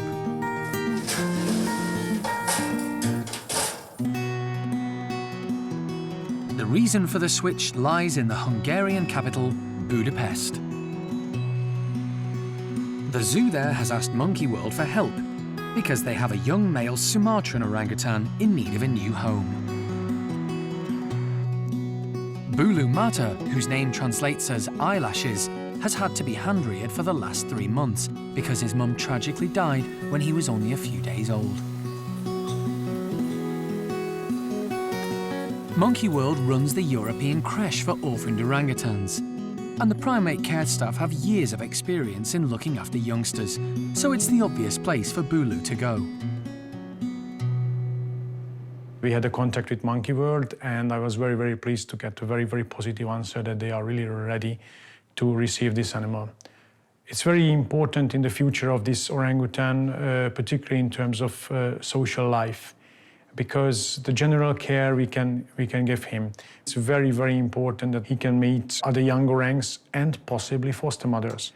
And our decision was that Monkey World and the technology and the daily routine what Monkey World is doing at the orangutan nursery should be probably the best option.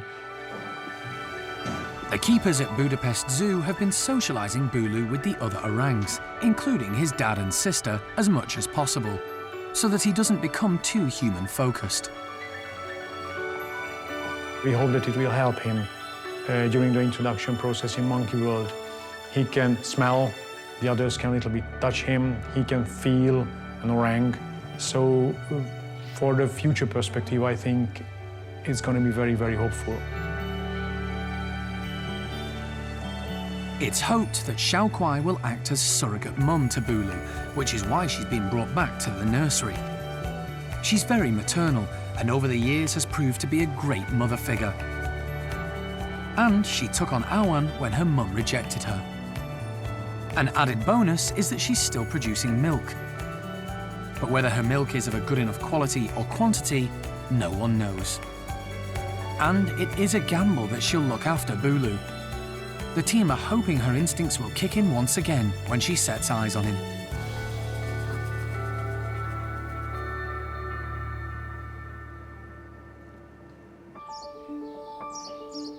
There are several reasons why babies can end up on their own. Sometimes, like Bulu, they're orphaned, but sometimes they're rejected by their mums. Little woolly monkey Bueno Junior has had to be hand-reared since he was born because his mum Sarah had a traumatic birth and didn't want to look after him. The team goes to extraordinary lengths to care for these vulnerable youngsters. Bueno Junior has now joined Levar's group full-time, but staff are having to build a brand new large pen to allow him to go outside because he's still so small and vulnerable. He doesn't have a mum to look after him, and when he finally decides that he wants to go outside, if we were to let him into the big open enclosure that the rest of the group use right now, he would be open to all sorts of threats from the sky, for example, like buzzards and things like that. So this actually has a roof on it now, it's a mesh roof.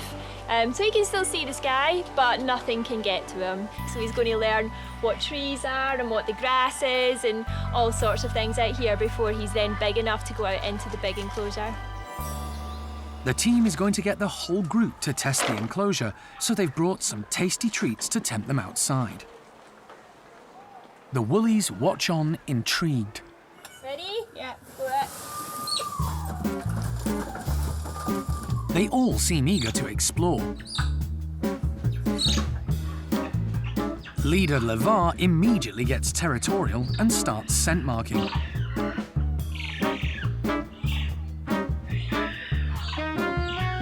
While dominant female Paquita, who loves her food, heads straight for the fruit. As does Kuna, the other adult female in the group. Boys will be boys, and boisterous Bronco gives the new hoses and cargo net a test run. Lavar is happy to leave him to it. The younger woolies haven't appeared yet. Paquita's daughter Isla cautiously ventures in. But her younger brother Manny is nervous. The older monkeys try to coax him in by calling to let him know where they are. But he's scared and stays put. Bronco, who's like the uncle of the group, takes matters into his own hands and offers Manny a ride.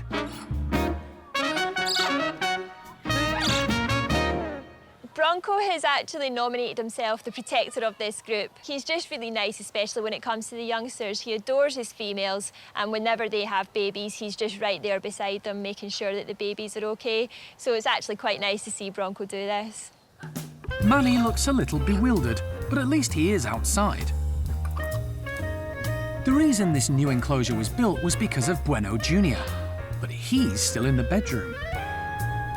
Come on, Junior. You can hide. Come on then. Quick. And no amount of encouragement from Sandra is persuading him to budge. Come on, Junior. Let's go. Come on. Bueno Junior, unfortunately, hasn't made it out as yet. At the moment, he's quite happy having breakfast in a bedroom. We'll continue to try and encourage him down to this side of the house, and hopefully he might step out. But it's just a waiting game at the moment. Baby woolies are carried around by their mums for up to 2 years, so it's not surprising Junior is so reticent. He's having to do everything on his own, and it's a steep learning curve. But he's gaining in confidence every day, and hopefully he'll soon be able to enjoy his newly built outdoor space as much as his new family are.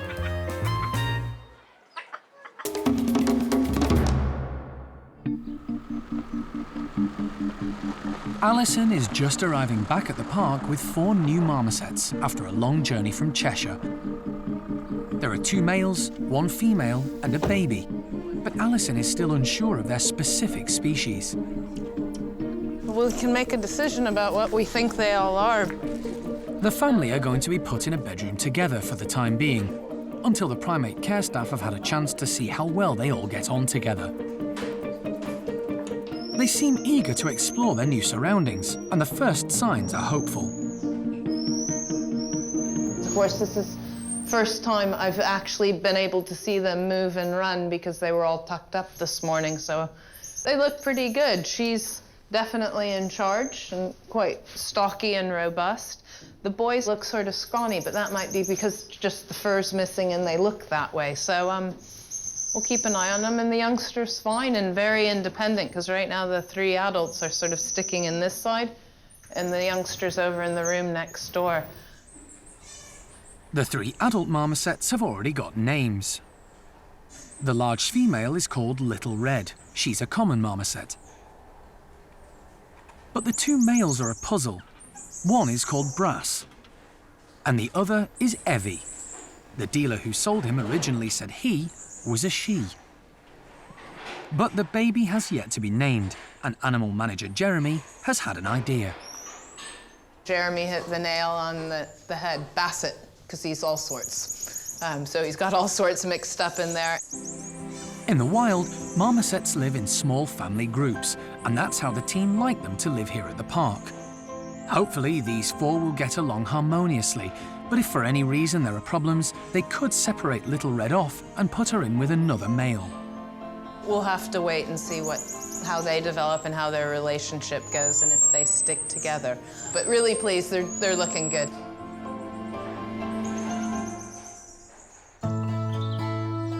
Another new arrival seems to be getting on like a house on fire with his new roommate. Cotton-top tamarin Hawkeye was brought to Monkey World to pair up with the park's existing cotton-top, Uncas. Uncas lost his partner Alice a while ago and had been teamed up with Sarky monkey Jethro, who was also on his own. But they fell out and had to be separated. So when Hawkeye appeared, it seemed like a match made in heaven for Uncas.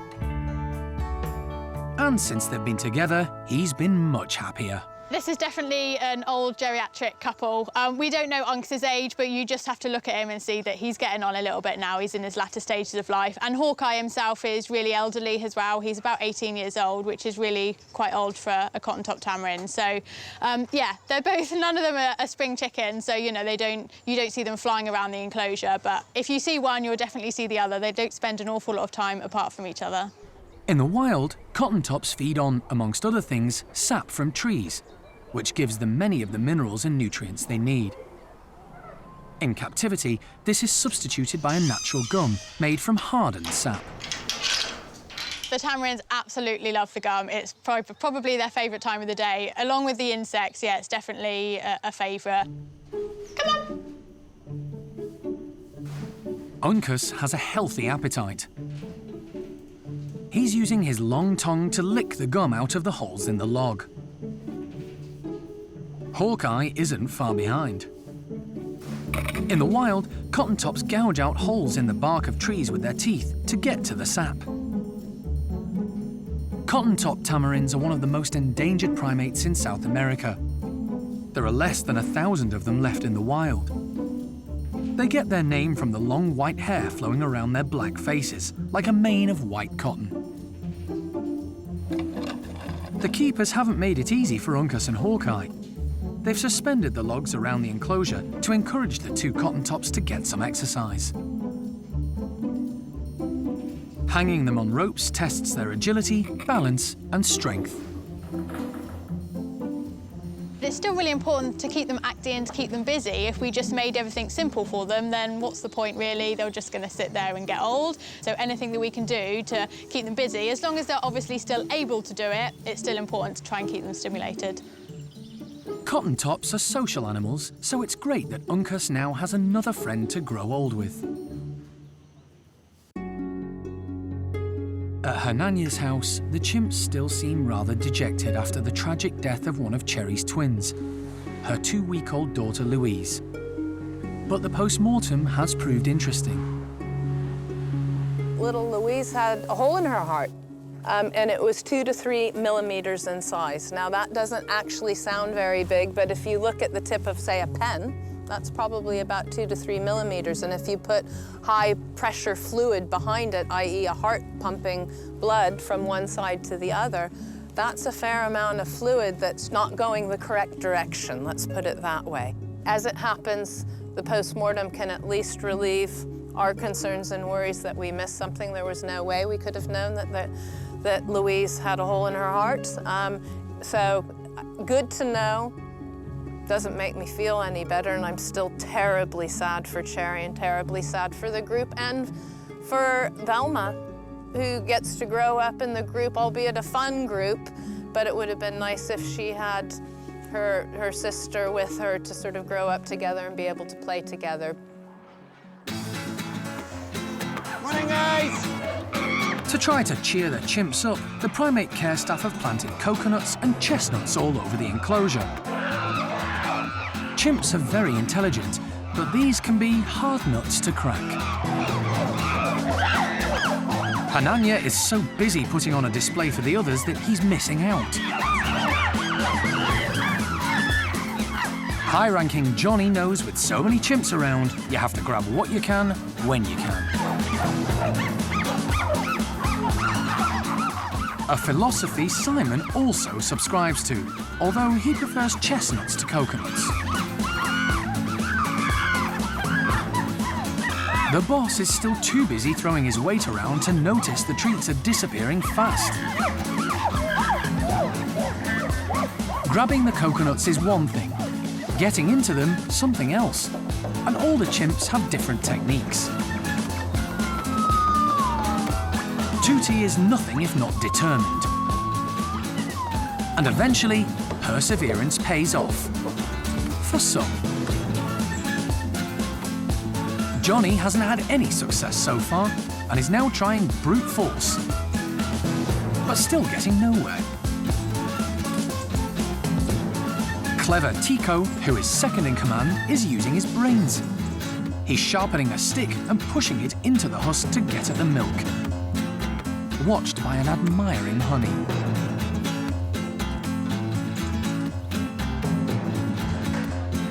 Peggy has her own individual style. Slowly, they do start to reap the rewards.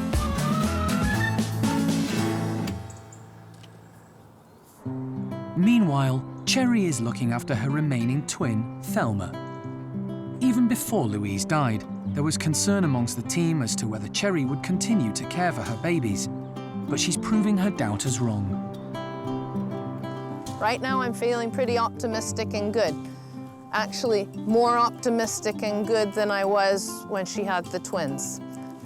So I think, and I'm very hopeful, and I'm touching a lot of wood right now, that Cherry will be able to look after Thelma and that she'll be able to grow up in Hananya's group fit and strong. The events of recent weeks seem to have brought the chimps closer together. Babies are very important in chimp society, and Cherry will have plenty of help bringing up her little girl. Thelma may have lost her sister, but she's gained a lot of doting aunts and uncles.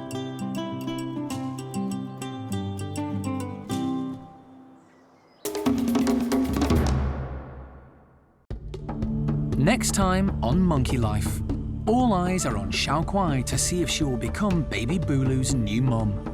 Things are gonna take a little bit of time, and that's okay. And a friend at last for downtrodden Stumpy Phil. They are getting on really well, and it's really nice to see.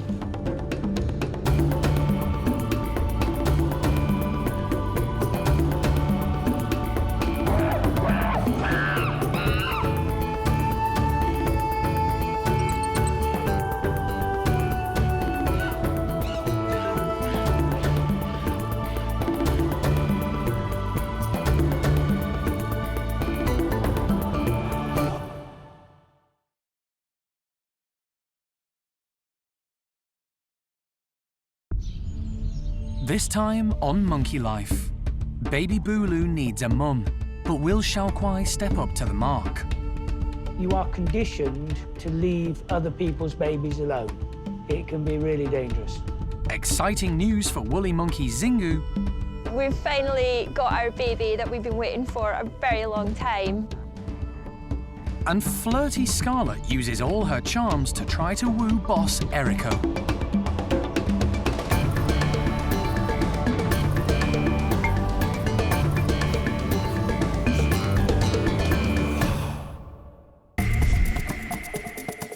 Monkey World in Dorset, buried deep in the English countryside, is the largest sanctuary of its kind on the planet. The team, led by Dr. Alison Cronin, rescues and rehabilitates abused and unwanted primates from all over the world. This is no done deal. I don't know if he's going to make it or not. The park provides a home for more than 240 monkeys and apes from 21 different species.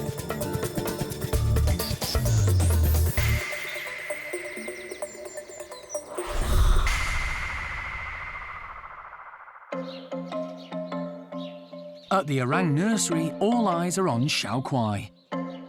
Today, she'll be meeting a new baby orang who's just arrived from Budapest Zoo. The team are keeping their fingers crossed that her maternal instincts will kick in and she'll take him under her wing. Bulu Mata is only 3 months old. His mum tragically died a few days after he was born, and he's had to be hand-reared ever since. Yesterday, he and his keepers made the long journey from Hungary to Dorset because they believe Monkey World is the best place for him. The park has the European creche for orphaned orangutans, and the staff have years of experience in looking after babies. Xiao Kuai, for her part, is very experienced at bringing up youngsters. She has 2 children of her own, Kai and Jin, and she stepped into the breach when Awan's mum rejected her at birth and has taken on the little girl as her own. So the team are hoping she'll take a shine to Bulu too. Another point in her favour is that she's still feeding Awan, so she may have enough milk to give Bulu. But it's all guesswork. We'll give it a go. It's the first day, you know, and he's traveled a long way and everybody's a little bit tired, but sometimes you're better taking advantage of the disarray and the confusion, and oh, I'm being scooped up by a new mother orangutan. And let's see how we go. Bulu has arrived at the nursery with his carer Bernadette. She takes him straight over to Xiao Kuai so that they can meet each other through the mesh. She does reach out to touch his little fingers. So far, so good.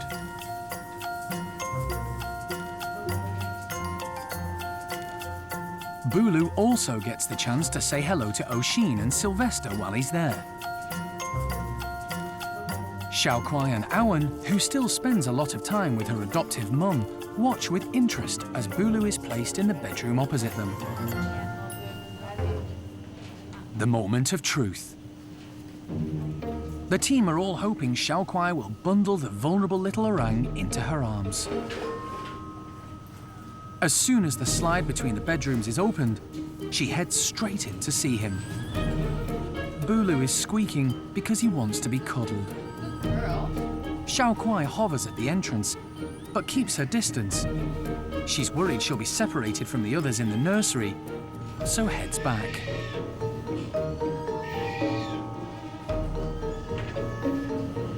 There you go, an orange person. Yes, oh, it's all good again. Animal manager Jeremy comforts the little orang. So we bit the bullet. Ideal solution would have been for her to just swing into the room, scoop the baby up, hold him to her breast, and everything's done. But, you know, that's not what happened. Things are going to take a little bit of time, and that's okay too. We've got all of the time in the world. Jeremy doesn't want to lose the momentum, so takes Bulu back over to Xiao Kuai. But he understands her reaction. You are conditioned to leave other people's babies alone. There is an instinct that says, do not mess with other people's babies. It can be really dangerous. You know, mum might have just put it down for a minute and she might be back. And incurring the wrath of a mother by messing about with this baby is not a good idea. So what Xiao Kuai did was good, was okay. Just give her some time. The team decides to make up a bed for Bulu in the tunnel between the two bedrooms, so he can be close to the others, and Xiao Kuai can come over when she feels ready.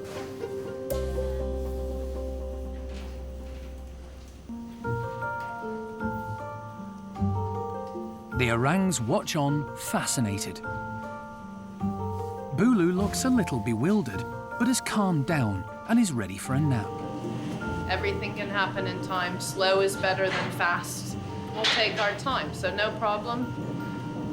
And we're ready and geared up to be caring for the baby until Xiao Kuai is prepared to take over. As Bulu nods off, Xiao Kuai can't resist popping in to have a peek. She looks tempted, but only time will tell whether she's prepared to take him on. Bulu is just one of many recent arrivals at the park. 4 more new monkeys look like they've been given a new lease of life. Little Red and her daughter Basset were rehomed from a pub in Cheshire, along with 2 male marmosets called Brass and Evie. The landlord of the pub was moving out and couldn't take them with him. He wanted them to live in a more natural environment.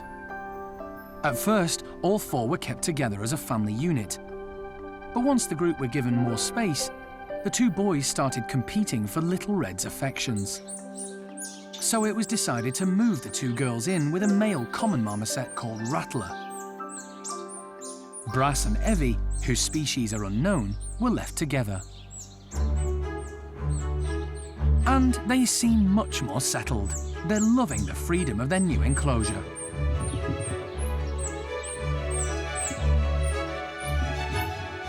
It's really good because it's got natural plants such as buddleia which attract insects, which makes up part of their diet. Got quite a lot of foliage in as well because they don't want to be stared at by the public. They are quite nervous animals. That means that they can move around. The public can see them, but they're not, you know, fully on show and they feel quite comfortable in this enclosure. The 2 boys have made huge progress. The difference in Brass and Evie from when they first arrived at the park is amazing. They're doing so much better. When they came, they were quite nervous, they were quite thin, underweight, and their fur was really patchy as well. But now they look amazing. Their fur looks great. It's silky and glossy and not patchy at all, and it's come through really thick. They've put on loads of weight. They're almost on the chubby side now, so we've dialed their diet down a little bit. And they seem really happy. They're happy to be around us. They don't like a lot of attention, but they're quite happy. So the change is really, really good to see.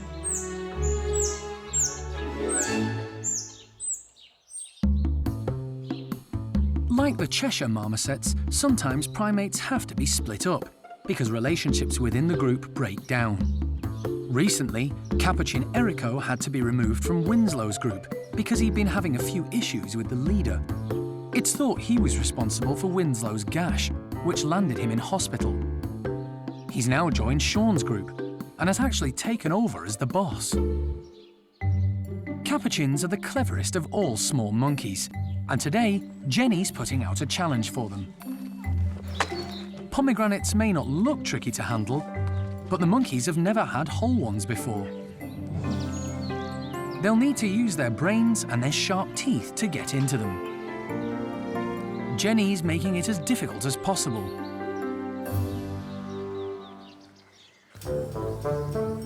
Low-ranking Caesar is first out. But his buddy Phoebe spots an easy picking before he has a chance to grab one. Ringo has managed to sink his teeth into a pomegranate, but is easily defeated.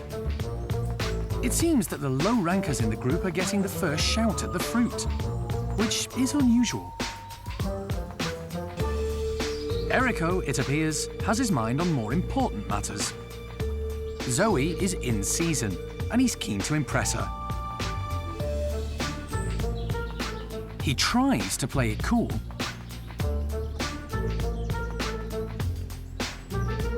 but rushes after her in hot pursuit.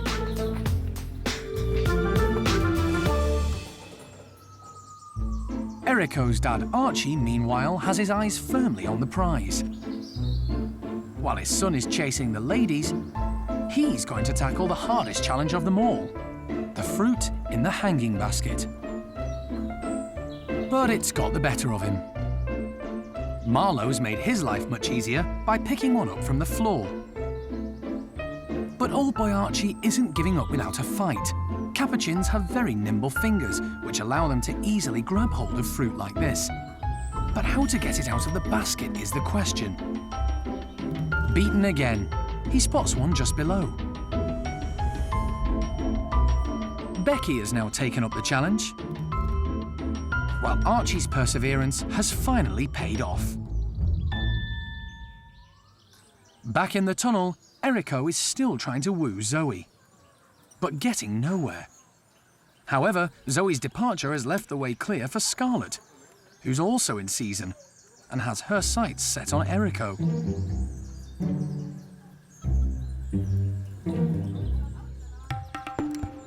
She tries hard to attract his attention, but he blanks her.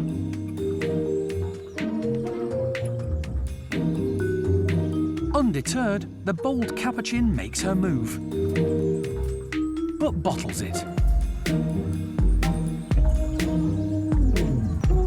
It seems everyone has got what they want, apart from Scarlett. But she's tenacious and has noticed that Sean has joined Erico in the tunnel. Surely her luck must be in now.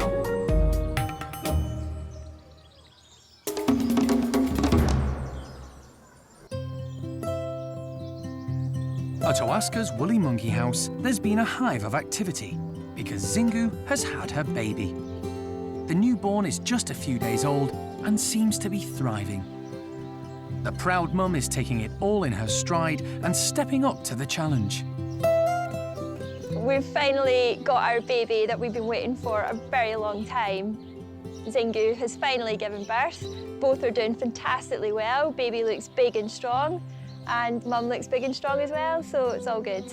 The team is being extra vigilant as Zingu lost her first baby due to a congenital abnormality. One of the first things we look for is that it's gripping on tightly to mum.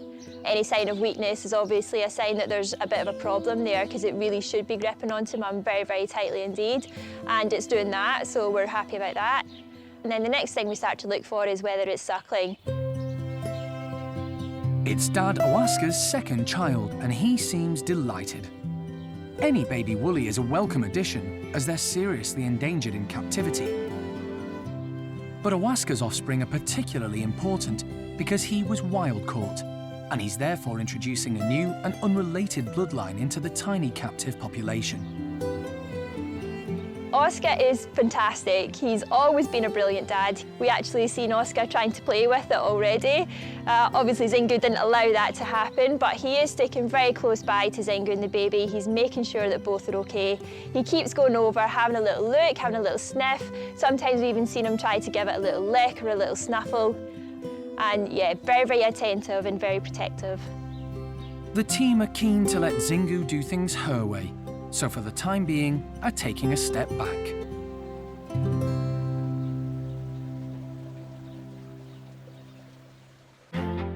Meanwhile, at Levar's house, another baby woolly who was rejected by his real mum seems to have found a foster mum. Kuna has taken Bueno Junior under her wing. It's great news for Junior, who had to be hand-reared by the staff. He's only just joined the group full-time. He climbs on her back as babies do with their mums, and she keeps an eye out for him. Kuna has surprised everyone with her maternal instincts. She's had 3 children herself, but they all had to be hand-reared because she wouldn't feed them. Woolies learn a lot from their mums, so it's great that Junior finally has someone to look up to. And it means that with Kuna around, it's safe for Junior to go out into the big forested enclosure. This is a big deal for such a tiny woolly.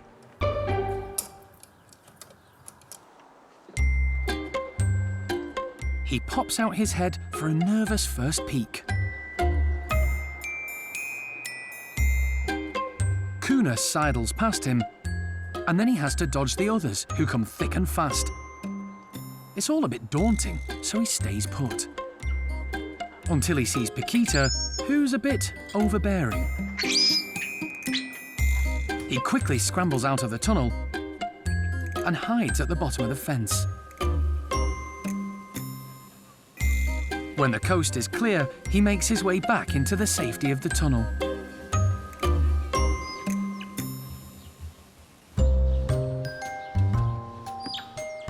But watching everyone have fun outside tempts him to give it another go.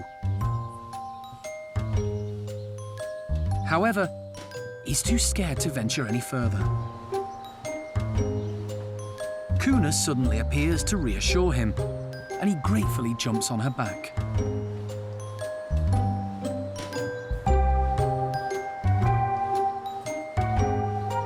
With Kuna by his side, he braves it again. But he keeps his prehensile tail firmly wrapped around the hose, ready to dart back in when he loses his nerve. And now, Kuna's disappeared. Junior still has a lot to learn. And it's not easy without a full-time mum. The first few steps are always the most difficult. Next time, he'll no doubt take a few more. Although there have been plenty of babies recently, the park also has its fair share of oldies. Elderly Mitsa is now the only patas monkey at the park because her partner Sissy Joe recently passed away. The team were in a quandary about what to do, as they didn't want her to be on her own. So they started looking around for a potential housemate. Old boy Lemur George had been living separately from the rest of the ringtails for a while because he didn't really get on with them. He's elderly and couldn't be bothered with their antics. The keepers moved him into his own house next door, so he could still see the others, but was left alone. After a lot of thought, the team decided to pair them up and have moved George into Mitsa's enclosure. It was a gamble because they are a rather unusual couple. Lemurs come from Madagascar and patas monkeys from Africa, but it does seem to be working. Mitsa loves grooming George and follows him around. George doesn't exactly reciprocate, but he does appear to enjoy Meetsa's company and her grooming skills. Patas monkeys are the fastest primates on land, reaching speeds of up to 55 kilometers per hour. You wouldn't guess that from watching Meetsa, though, who's taking life at a much more relaxed pace these days. They're certainly the odd couple, but it's great that they both have company in their twilight years. Meetsa has a much easier time with George than she did with her previous partner, Sissy Joe, who used to constantly tell her off.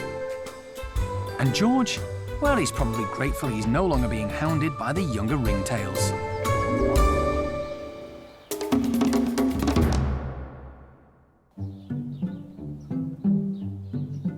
At the Stumpy enclosure, there's a big love-in going on. The ugly monkeys, as they're affectionately known here, are having a mass grooming session. Grooming is an essential part of macaque behaviour and very popular in this group. It's really important for these guys, like with a lot of primates, to spend time grooming. It forms friendships, it strengthens bonds. So they do spend a lot of time doing that and obviously keeps their skin nice. They'll pick off any scabs and things like that. But there is one noticeable absence. Newcomer Floh is feeling a bit peckish, so has gone in search of some sustenance. Floh recently arrived from the German city of Munich, where she was living in an animal shelter. Unfortunately, her partner died, and the staff there didn't want her to be on her own, so asked Monkey World to give her a home. Floh's a normal weight for a stumpy, but the other macaques are on the heavy side, as they were rescued from laboratories where they were used for research and kept in very small cages where they didn't get enough exercise. This has caused a problem for the keepers, as they have to be careful not to overfeed them, but at the same time give Floh enough to sustain her weight. So they sneakily give her extras while the others aren't looking. If they saw us feeding Floh, they wouldn't be best pleased about it because they would want everything that she was getting.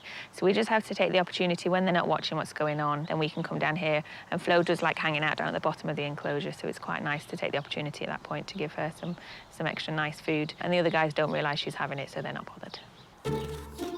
Stumpies have a strict hierarchy and aren't known for being particularly friendly.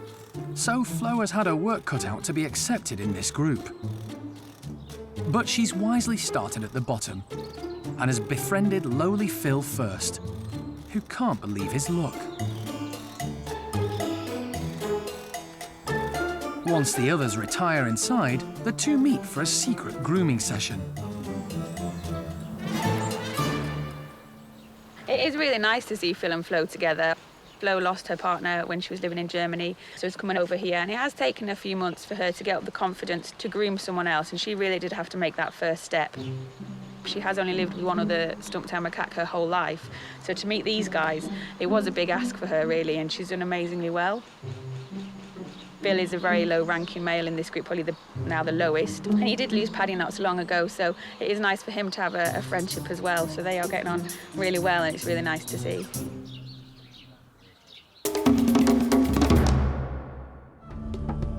Next time on Monkey Life, a heartbreaking decision for the team when Bart's mum Susie is taken to the hospital. It looks to me as if she may have a heart problem. And the keepers take over the care of baby Bulu.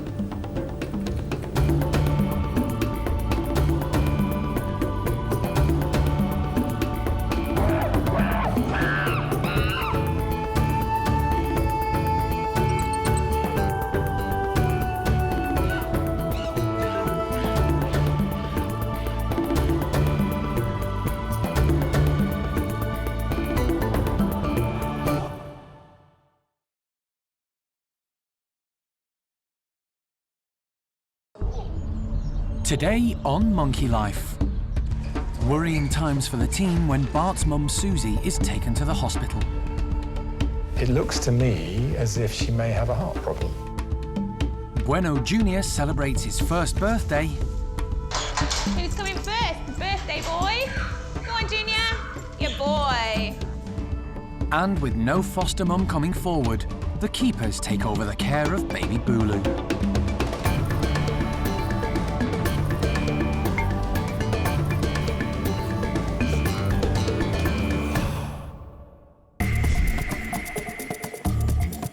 Monkey World in Dorset, set deep in the English countryside, is the largest sanctuary of its kind on the planet. The team, led by Dr. Alison Cronin, rescues and rehabilitates abused and unwanted primates from all over the world. This is going to be the first day that they've ever stepped outside, ever in their lifetime. The park provides a home for more than 240 monkeys and apes. Its aim is to give them as happy and natural a life as possible.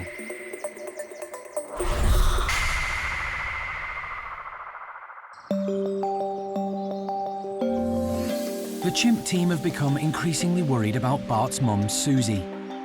Over the last few weeks, they've noticed she's become rather lethargic and her breathing quite laboured. She's also been off her food. So they've decided to take her to the park's hospital and get vets John Lewis and Dave Harding to take a look at her. It looks to me as if she may have a heart problem. So we're just getting ready to go and anaesthetise her, and we're bringing her up here to do some scanning, x-rays, ultrasound, etc. Try and find out exactly what's the problem. John is aware of the risks, but believes the procedure is necessary. Chimps under anaesthesia, I lost count of how many times we've done it. I wouldn't consider that to be a big deal. A chimp with heart failure under anaesthesia might be a bit more tricky. The primate care staff, who know Susie well, have managed to inject her by hand, so she's already asleep. This is much less stressful for Susie than it would have been if John had had to intervene. Forget weighing her right now, let's get a tube. The veterinary team usually weigh all animals that come to the hospital, but they don't want any delays with Susie.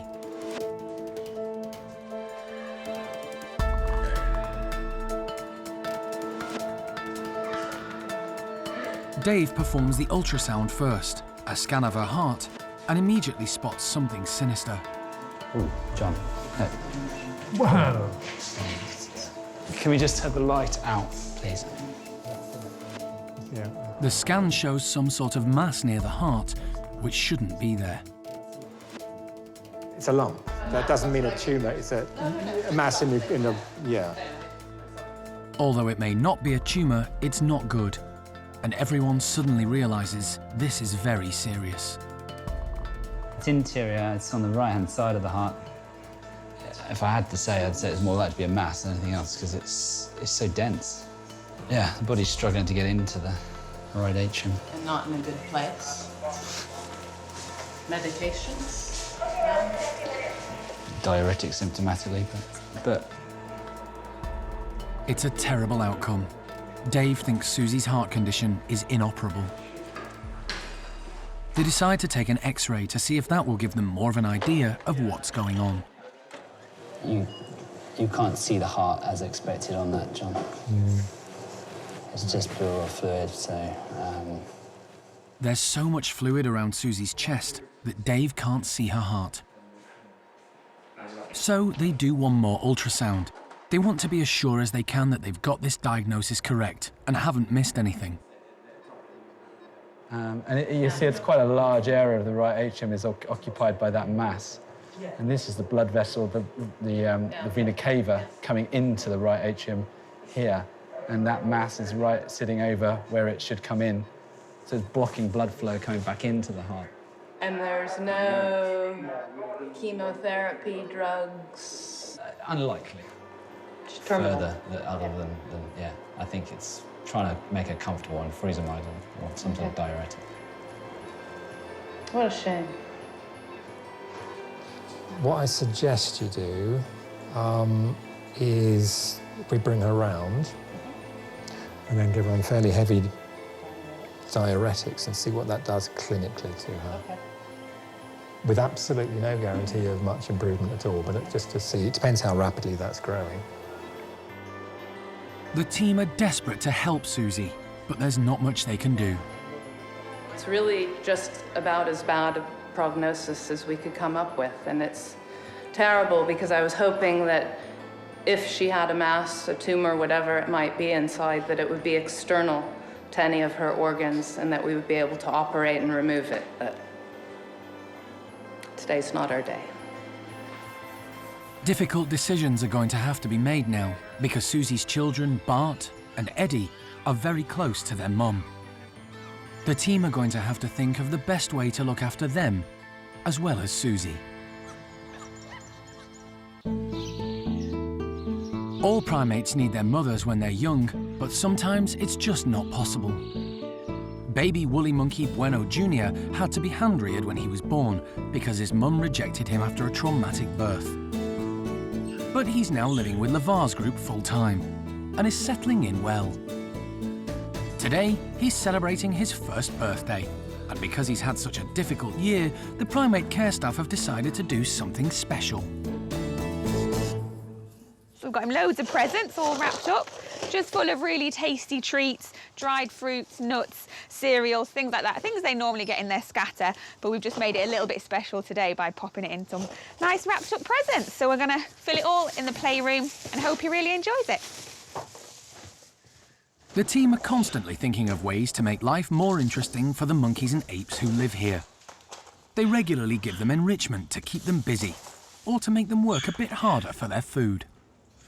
The Junior really likes the cargo net, so I'm just going to make sure we've got some up at the top, because he's much happier up high than he is down on the ground. Today, the whole group will be invited to Junior's party. Who's coming first? Birthday boy. Go on, Junior. Good boy. It may be Junior's birthday, but that doesn't mean he gets first choice of the presents. The others are older and wiser, and make a mad dash to grab them. The birthday boy hasn't had a look in yet, and seems rather bemused by his celebrations. Kuna, who's been acting as a foster mum to the little Woolly, is quite restrained opening her parcel.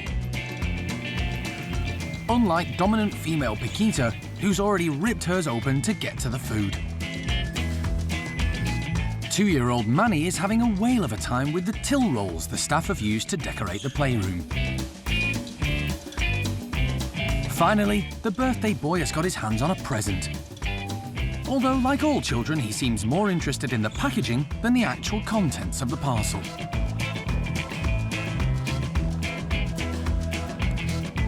Meanwhile, Boss Lavar proves you're never too old to join in the fun. At last, Junior manages to get into the box and find his gift. Fruit and veg make up a large part of the Woolly's diet here at the park. Manny's moved on from the parcels and found one of our cameras to play with now. The celebrations have gone down a storm. It's always the sign of a good party when there's plenty of mess to clear up. For his part, Junior, who isn't quite so little anymore, seems to have got a taste for birthdays. Pity he'll have to wait a year for another one.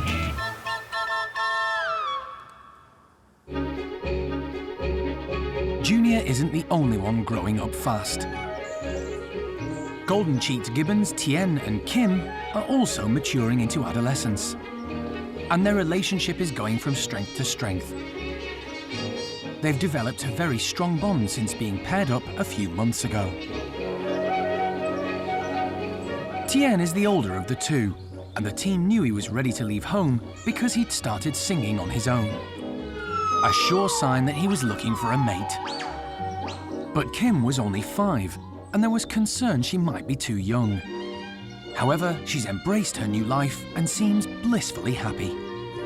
She's also now started her colour change. Golden-cheeked gibbons are born blonde. They turn black at approximately a year old, but once they reach maturity at around the age of 5, the females turn blonde again, while the males stay black with golden cheeks. The colour change takes several months to complete. Kim is the first golden-cheeked gibbon to go through both colour changes at the park, as she was born here.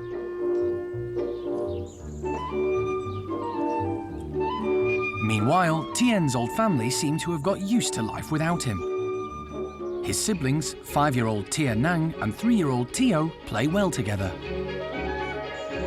Like all children, they push the boundaries with their mum and dad.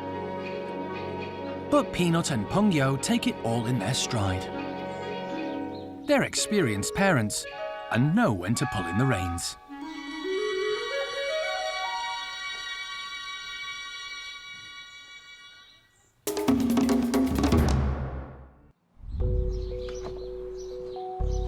The team are still trying to come to terms with the devastating news that chimp Susie is terminally ill.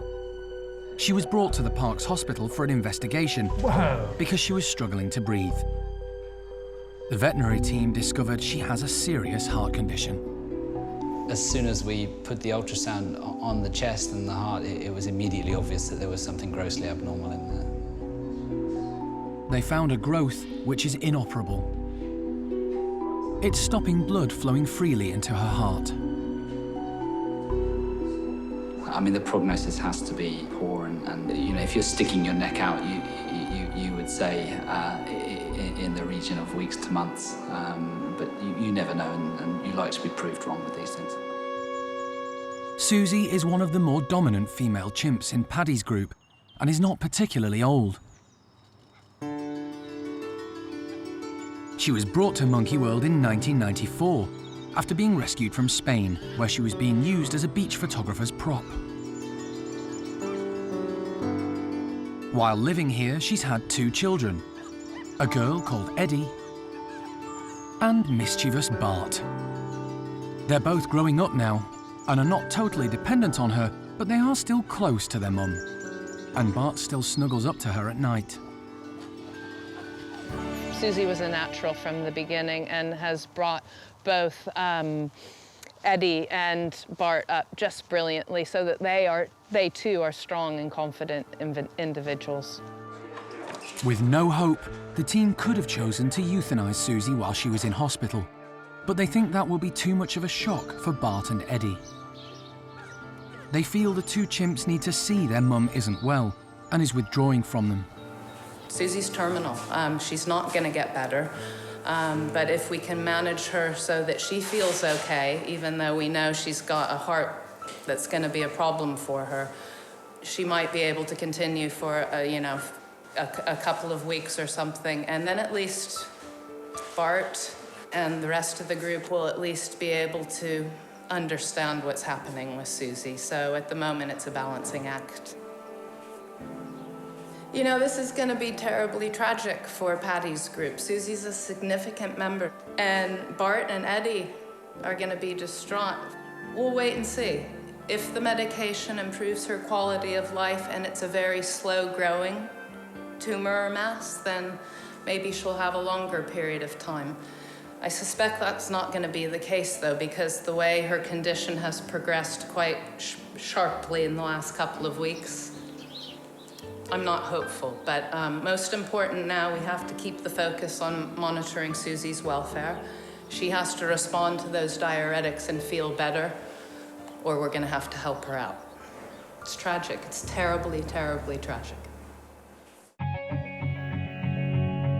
With more than 240 monkeys and apes at the park, the team are constantly having to face tough decisions about the residents here. But their overriding concern is always their welfare. Hey, sweetie. Yeah, they're coming. Over the last 12 months, they've been inundated with requests to take in marmosets, many of them victims of the British pet trade. One tiny little fall and he'd shatter into 1,000,000 pieces. A new marmoset complex was built to house them, but it quickly filled up. So more building work is now underway.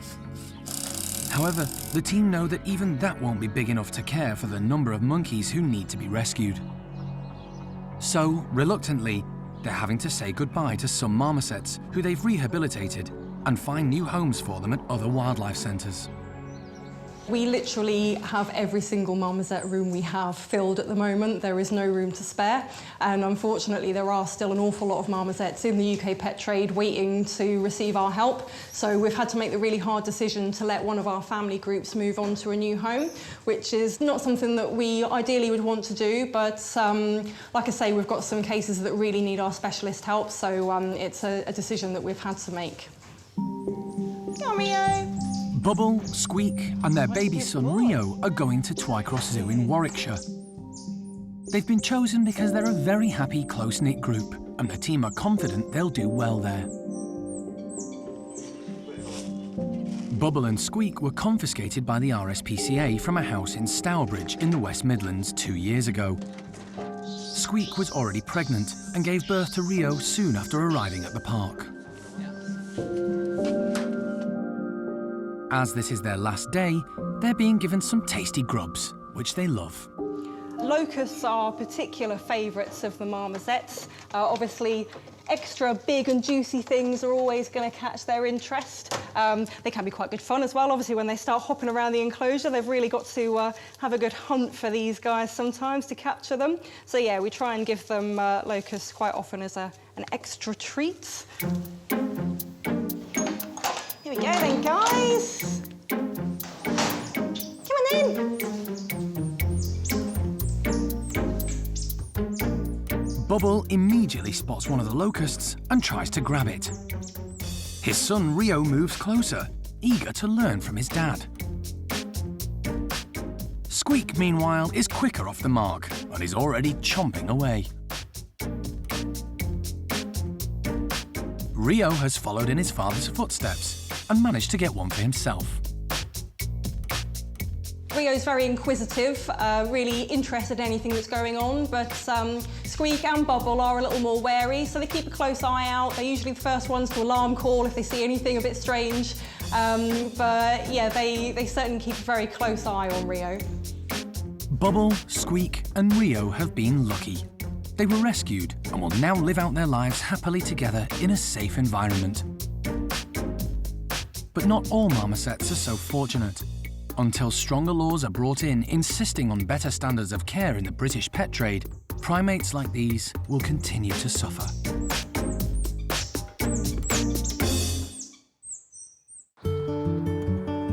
As one family leaves the park, another primate is just settling in and causing chaos in the process. Baby orang Bulu Mata was brought over from Budapest Zoo a week ago. Sadly, his mum died a few days after he was born, and so it was decided the best place for him to grow up would be Monkey World.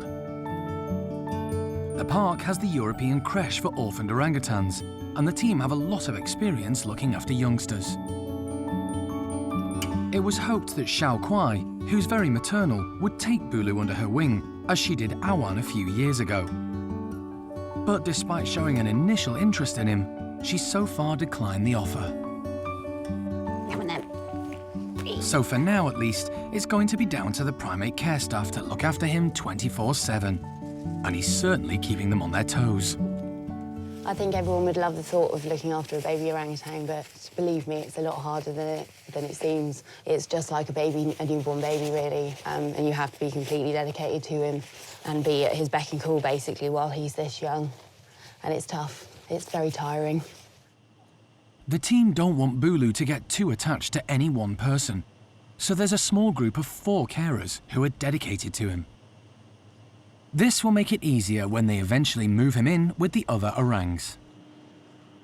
He's still not able to even stand for himself, he can't even sit for himself. He's quite clumsy still, so not very mobile yet.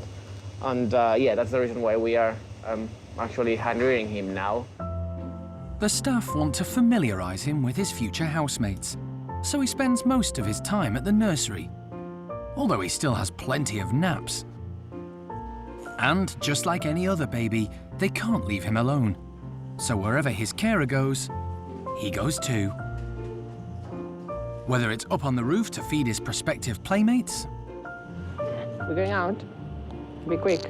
or outside to persuade them to come in when it's time for bed. Come on, Kai, come on, Chakwai. Here we go.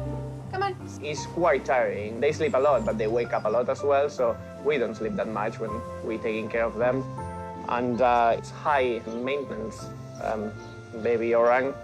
So, yeah, we kind of, that's why we're still hoping that Xiao Kuai is gonna eventually take care of him for us.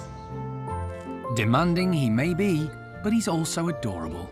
And at the end of a long day, they always make sure there's time left for a play session before he goes to sleep. He's really started to develop a character now. He's very smiley. He's always been very laid back. so takes things in his stride. He's been very good in introducing him to new keepers, with the surroundings of the nursery, with all those new orangutans to familiarise himself with. But anything we can do that's going to help us to put him back and reintroduce him back to orangs as soon as we can, that's the best thing we can do for him. But unless Xiao Kuai has a change of heart, Kate and Louise could be in this for the long haul.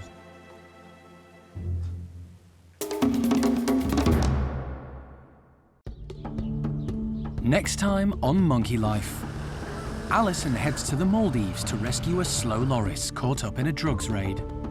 I'm not sure. This might be a lady. And Capuchin Joanne outwits Jeremy when he tries to take her to the hospital. Can you shut the door? Well done.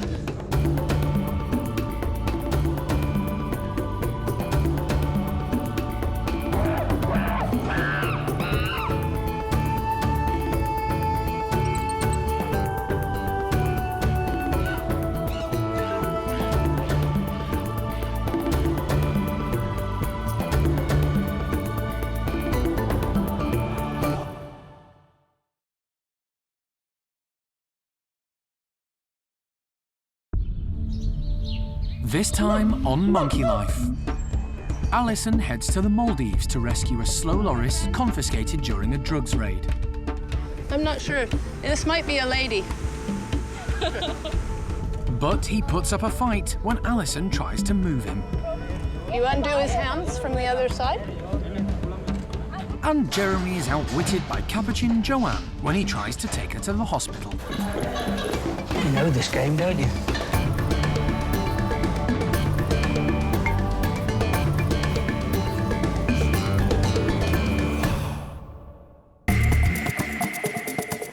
Monkey World in Dorset, set deep in the English countryside, is the largest sanctuary of its kind on the planet. For more than 25 years, the team, led by Dr. Alison Cronin, has rescued and rehabilitated abused and unwanted primates from all over the world. We'll take good care of his monkeys. The park provides a home for more than 214 monkeys and apes. Its aim is to give them a safe and happy life in as natural an environment as possible.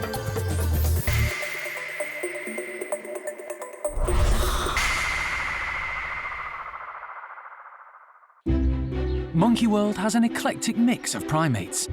There are now 21 different species here, ranging from chimpanzees and orangutans to stump-tailed macaques and cotton-top tamarins. If a primate is in trouble, the park does its best to help. Today, Alison has a long journey ahead of her. She's flying off to the Maldives to rescue yet another different species of primate, a Bengal slow loris, which has been confiscated by the authorities during a drugs raid. The nocturnal loris originates from Southeast Asia. Loris are protected under the Convention on International Trade in Endangered Species, or CITES, which the Maldives has recently signed up to. Unfortunately, the authorities don't know where the loris has come from, so can't release it back into the wild. Alison is keen to encourage the Maldives to continue to enforce CITES. So even though the park has no nocturnal facilities, she's agreed to look after the loris while it's quarantined. Here I am at Gatwick Airport to go collect the Bengal loris and bring it back to Britain, because the governments around the world that enforce the treaties that protect endangered species need assistance. If they're going to enforce the laws, they need somewhere for these confiscated animals to go to. And Monkey World's going to be the home for the next 4 months for this slow loris. Alison is flying more than 5,000 miles to reach the Maldives, which lie in the Indian Ocean. The archipelago is made up of more than 1,000 islands. As soon as she arrives, it's straight down to business. Armed with a travelling crate to take the loris back to the UK, she heads off to the capital, Male, to meet with the Environment Minister. Alison's been asked to appear at a press conference and has agreed, seeing it as a good opportunity to promote CITES within the Maldivian community. Although Monkey World can't look after the loris long term, her plan is to pair it with a loris at another British wildlife centre. Monkey World is able to help, so I have offered, in the spirit of enforcing CITES, to come here and take the loris back to England, and then eventually it will be paired with another one of its own kind. We believe this to be a male loris, and we have a home for it in England with a female loris, so he will have a wife. With her formal duties over and paperwork complete, Alison heads to Dooney-Doo, or Prison Island as it's better known, to finally meet the loris. Thank you. She has no idea what state the little primate will be in. Although they've tried their best, the authorities admit they don't know how to care for it and have mistakenly been giving it fruit and milk. Hello, my friend. You good wee man? Alison is relieved to see the loris is alive, but its lost condition living in a birdcage. Hi, you. You're a good boy. It is very unnatural just for him to get milk and bananas, but he has survived okay. The police have called him Buddy, presuming he's male. But on closer inspection, Alison has her doubts. I'm not sure. This might be a lady. This is a common problem with this species and also with gibbon species. The lady's parts look very much like a man's. I am not 100%. We will confirm at Monkey World, but I am happy that for now it is a boy. Yeah. And we will check. Yeah, that's why it's Buddy, the name. If it is a lady, you can call Lady Buddy, okay? So Lady Buddy he may turn out to be. Alison is just happy to see that they've done a great job enforcing the law and caring for him. Or her. Keeping a confiscated loris so well here in the Maldives when they really didn't know anything about them. So job well done here. The next challenge is to get Buddy back to the UK.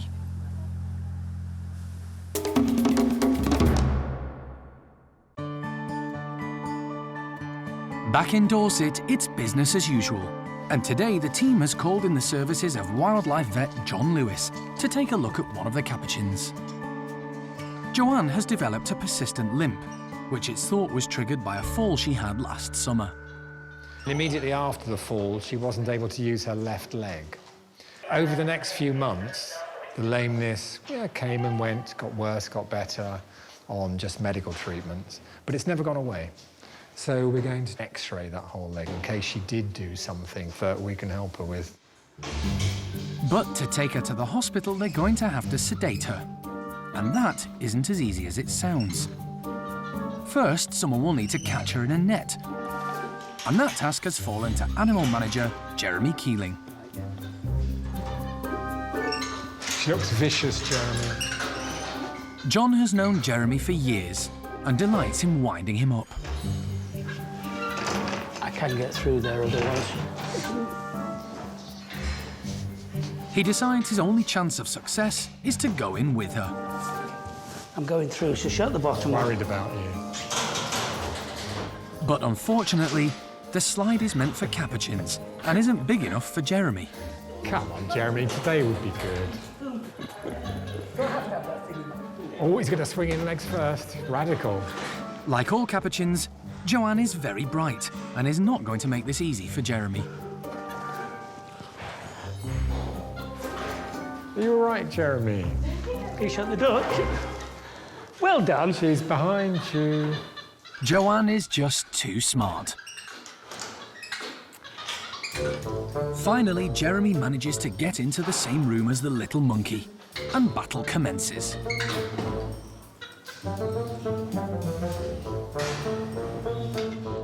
You know this game, don't you? She has no intention of being caught.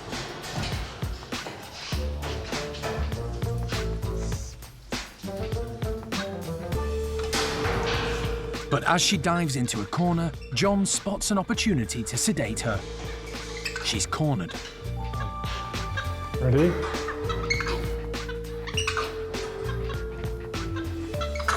She's had it. Oh, well done. It's done. Now the pressure is on Jeremy to catch her before she passes out and falls.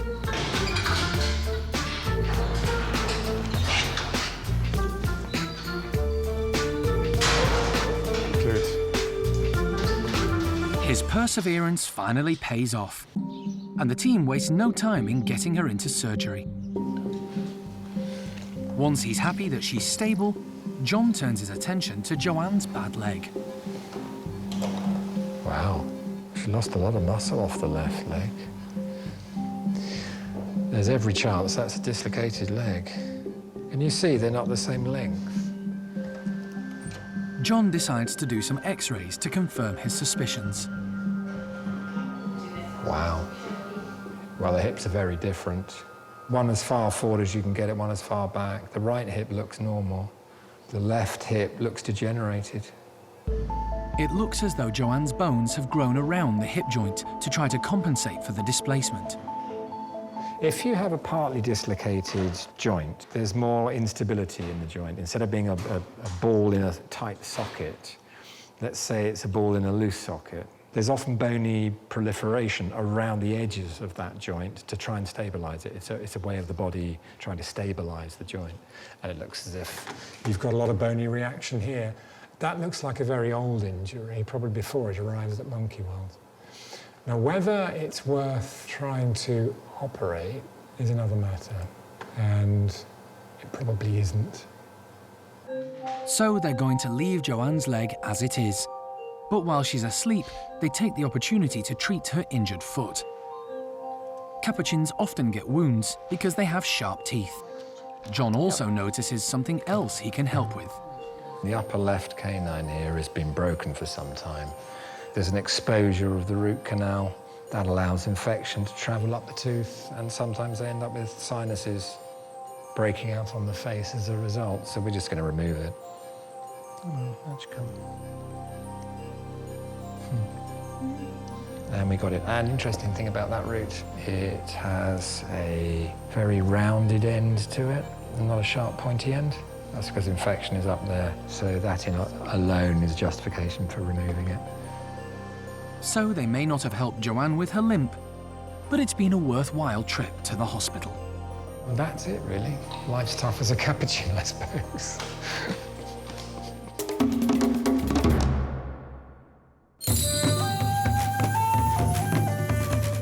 Alison is in the Maldives, where preparations are underway to transport the slow loris back to the UK. It's been a huge international effort to rescue him.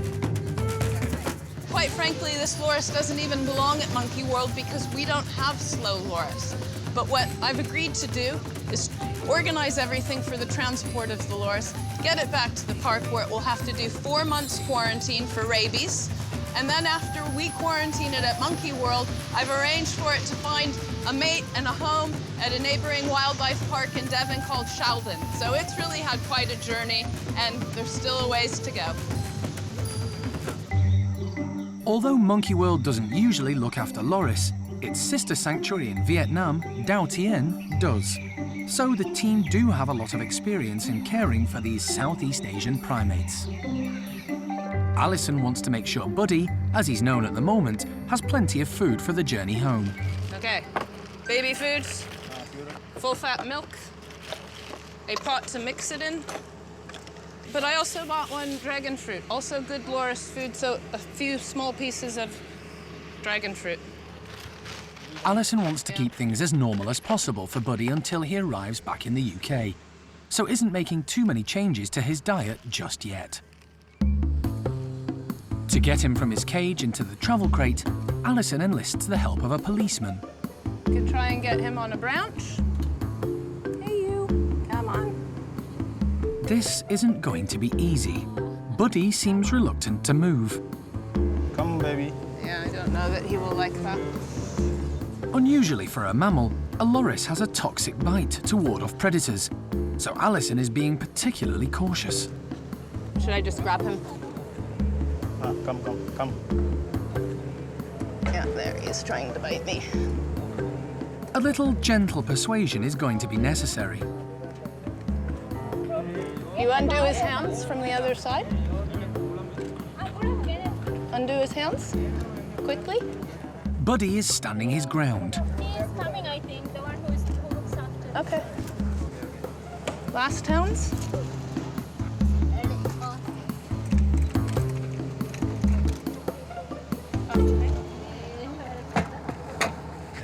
He is friendly when you are just stroking. He's not used to being held, so. I'm happy to see this day that it is going with a safe handling to a safe place. After people hearing about these slow lorries, I'm sure that people will think not to smuggle like this. Alison is certainly hoping her trip will reinforce that message. And so the long journey back to Dorset begins.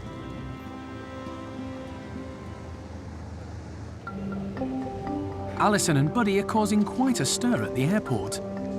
She's doing final checks to make sure he's secure and has plenty of water before he's loaded onto the plane. The fact that he was biting me through the glove and I could feel it on my finger and on my thumb, I think he probably does have a good set of teeth in there, which is excellent news. It means that the people who caught him for the pet trade haven't broken off all of his teeth. So once again, another good sign that he's really fit and healthy and has a good future ahead of him.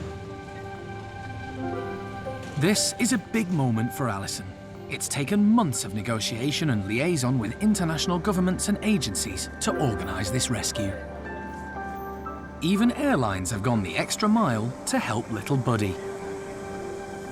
At the airport apron, the captain comes to check on his special cargo and welcome Buddy aboard. So that was just fantastic. That was the captain of the plane. He's really interested in the loris. He's going to make sure everything goes really smoothly. Loris has just been loaded up into cargo hold 5. It's going to have a nice heated area. And really all it needs right now is to be quiet and left alone because this is very scary. So a lot of noise, and I think it's time for all of us to get on the plane and get going. It's about time to take off. Really happy. Start getting emotional now. It's fantastic. With Buddy safely in the cargo hold, Alison can finally relax. She's one step closer to getting the little loris back to Dorset.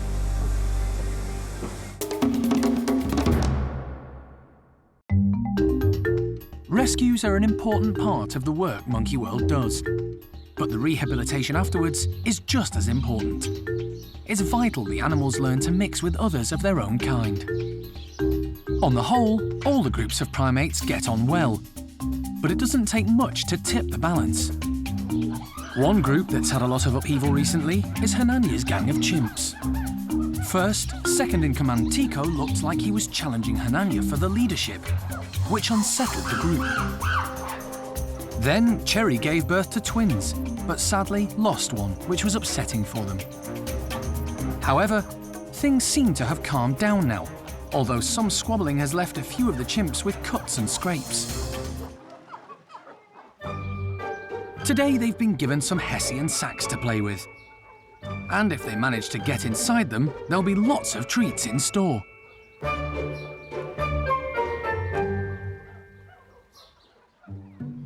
Meanwhile, Cherry's surviving twin Thelma is growing fast and is into everything. She's started to explore the enclosure and is becoming more independent by the day. Cherry has risen to the challenge of motherhood and seems to be relishing the time with her baby daughter.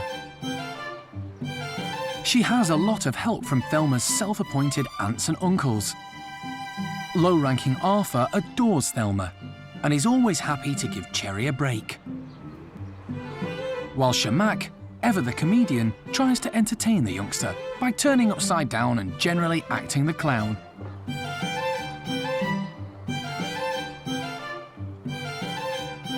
Peggy is a good friend to Cherry, so while Shamak plays with Thelma, she pops over to keep her company.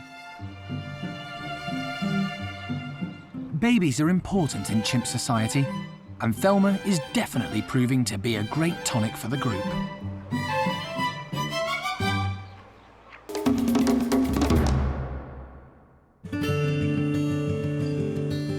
It's the early hours of the morning, and the plane carrying Alison and Buddy the loris from the Maldives has finally touched down in London.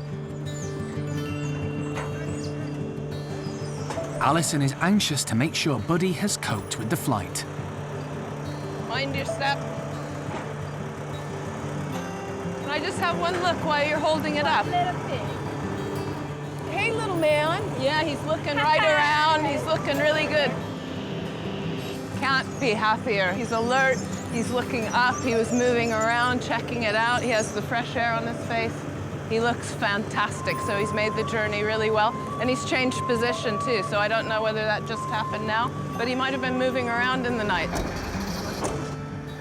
As with all arrivals, Buddy has to go through the Animal Reception Centre to make sure all his paperwork is in order. There, it's decided his travelling crate has to be put into an extra box to comply with quarantine regulations.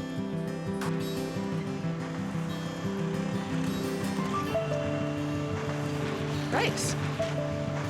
Box in a box. Yeah.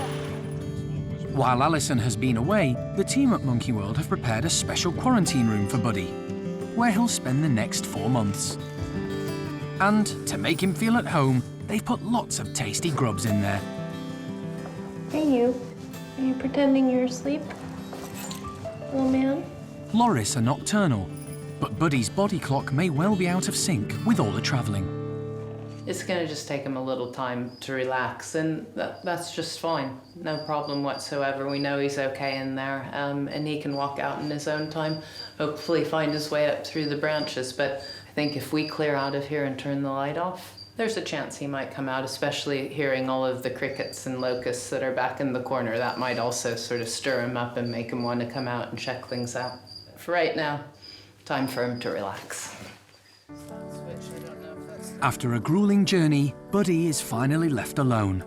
But the team put the infrared cameras on when they leave, so they can see whether he comes to life once the lights go out. And lo and behold, when he's sure no one's around, he does start to explore. Buddy, if indeed he does turn out to be a he and not a she as Alison suspects, has been lucky. He has a new life to look forward to with a new partner. But many other primates like him aren't so fortunate. They're caught up in the pet trade all over the world, which is why the CITES Treaty, which protects wildlife, is so important.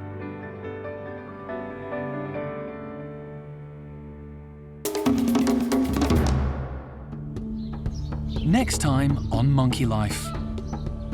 The team have a tough decision to make about Bart's mum, Chimp Susie. This morning's the day, and it's just terribly hard to face up to. And round-the-clock care for baby Bulu.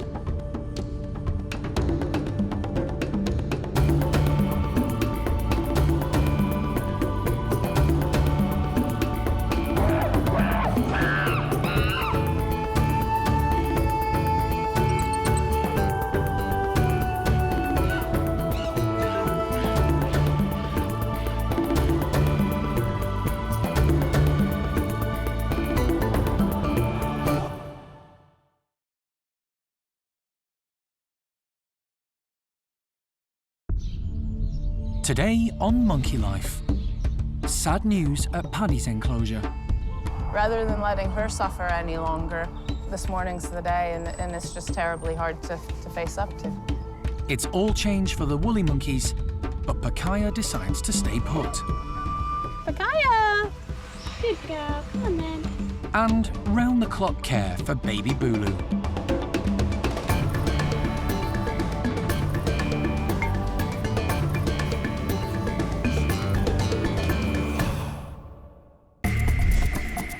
Monkey World in Dorset, nestled deep in the English countryside, is the largest sanctuary of its kind on the planet. The team, led by Dr. Alison Cronin, rescues and rehabilitates abused and unwanted primates from all over the world. I think this one's a little boy, and I think that one over there might be an older lady. The park provides a home for more than 240 monkeys and apes, allowing them to live out their lives in safety and peace.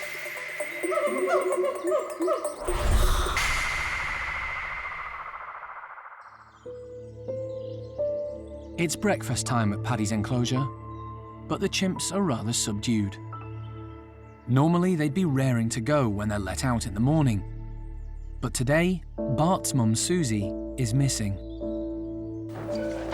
She was taken to the hospital a few weeks ago because the team were concerned that her breathing had become laboured. Everyone was shocked to discover she had an inoperable heart condition. It's terminal. But they didn't want to put her to sleep immediately because they were concerned about the effect on Bart and his sister Eddie if their mum suddenly disappeared. So the veterinary team made her as comfortable as they could until today.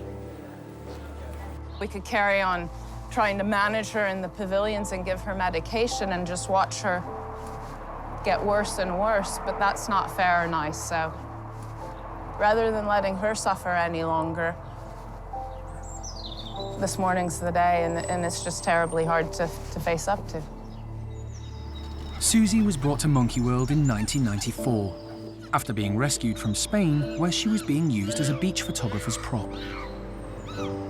You know, it's just terrible because Susie's been here for 19 years now, and she's a significant part of the park. She's a significant part of Patty's group, and she's brought so much to them that you want to make it right after everything that she's been through.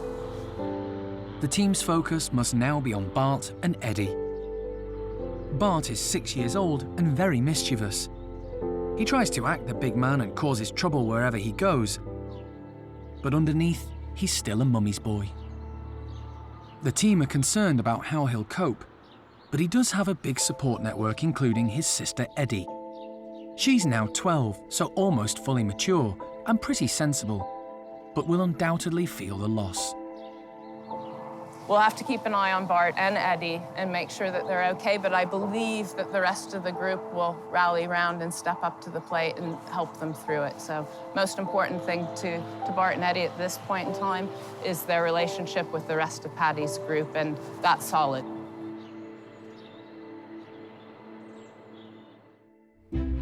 Despite Susie's death, life at the park has to carry on as normal. And today there's going to be a big switch round of the woolly monkeys. There are 3 groups at the park with 3 strong leaders: Levar, Oscar, and Chippy. Monkey World has been incredibly successful at breeding woolies over the last few years, but because they're so highly endangered in captivity, it's important to avoid inbreeding and make sure everyone gets on well together. The woolly team also feel it might do some of these South American primates good to have a change of scene. But the move has had to be meticulously planned, because the staff are only too aware that woolly monkeys are highly strung and prone to high blood pressure, which can be dangerous for them. It's always nervous doing a move because they do suffer from stress. So, you know, we try to do everything that we can to try and reduce that. So, although I'm hoping that it's all going to go well, there is, obviously I'm slightly worried and anxious that, you know, it's all going to go well. So we'll just see, fingers crossed. The first woolly who is going to move is Pakaya. She recently arrived from a zoo in Holland as part of the European Endangered Breeding Programme. Pakaya has been living with Oscar, but her new home is going to be with Chippy's group. I've got Pakaya! The keepers need to get her into a travelling crate to transport her to her new house. Pakaya! Good girl, come on then. But Pakaya seems quite happy where she is. Pakaya! Donna tries bribery. Please? Me. But Pakaya doesn't fall for it. Pakaya! Do you want to try encouraging her a bit, Carly? Carly gives her a gentle nudge, which does make her move, but unfortunately, not into the crate. Animal manager Jeremy decides to take the lead and blocks Pakaya's path, so her only way is forward. Pakaya does try to object, but eventually realises she's fighting a losing battle, so gives in. Yeah. She's taken straight over to meet her new leader. Chippy has been separated from the others and kept inside. Pakaya seems quite bold at first, but when she spots Chippy, her nerves get the better of her. Chippy is a pretty chilled woolly and has welcomed newcomers in the past, so is happy for Pakaya to take this at her own pace.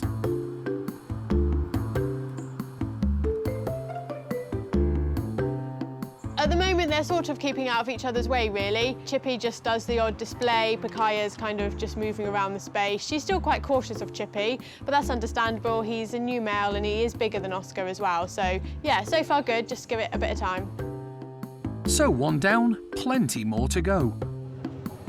And the next move will be more of a challenge, as it'll involve most of Levar's group. The Orang nursery has had its own fair share of comings and goings over the past year. But the youngsters seem to be very accepting of newcomers and are all getting on like a house on fire. The two adult females, Xiao Kuai and Oshin, keep a motherly eye over them all.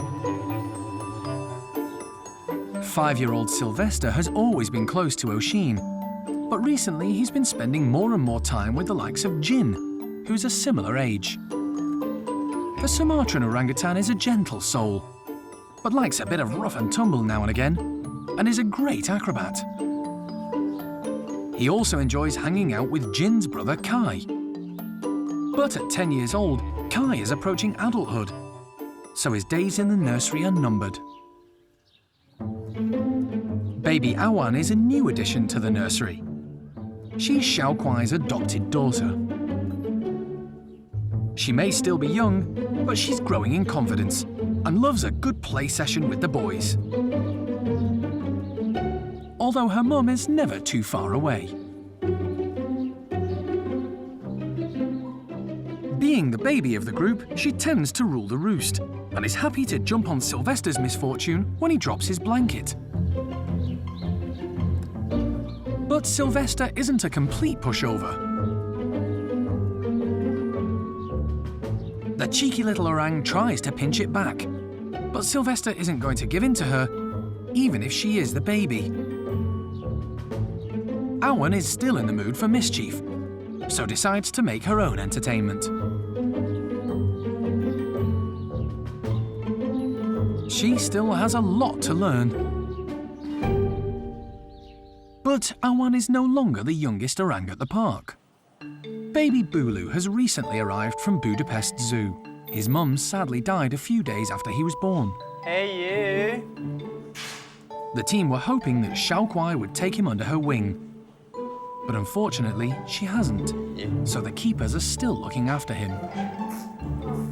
He's now 4 months old, and like any baby his age, needs constant care.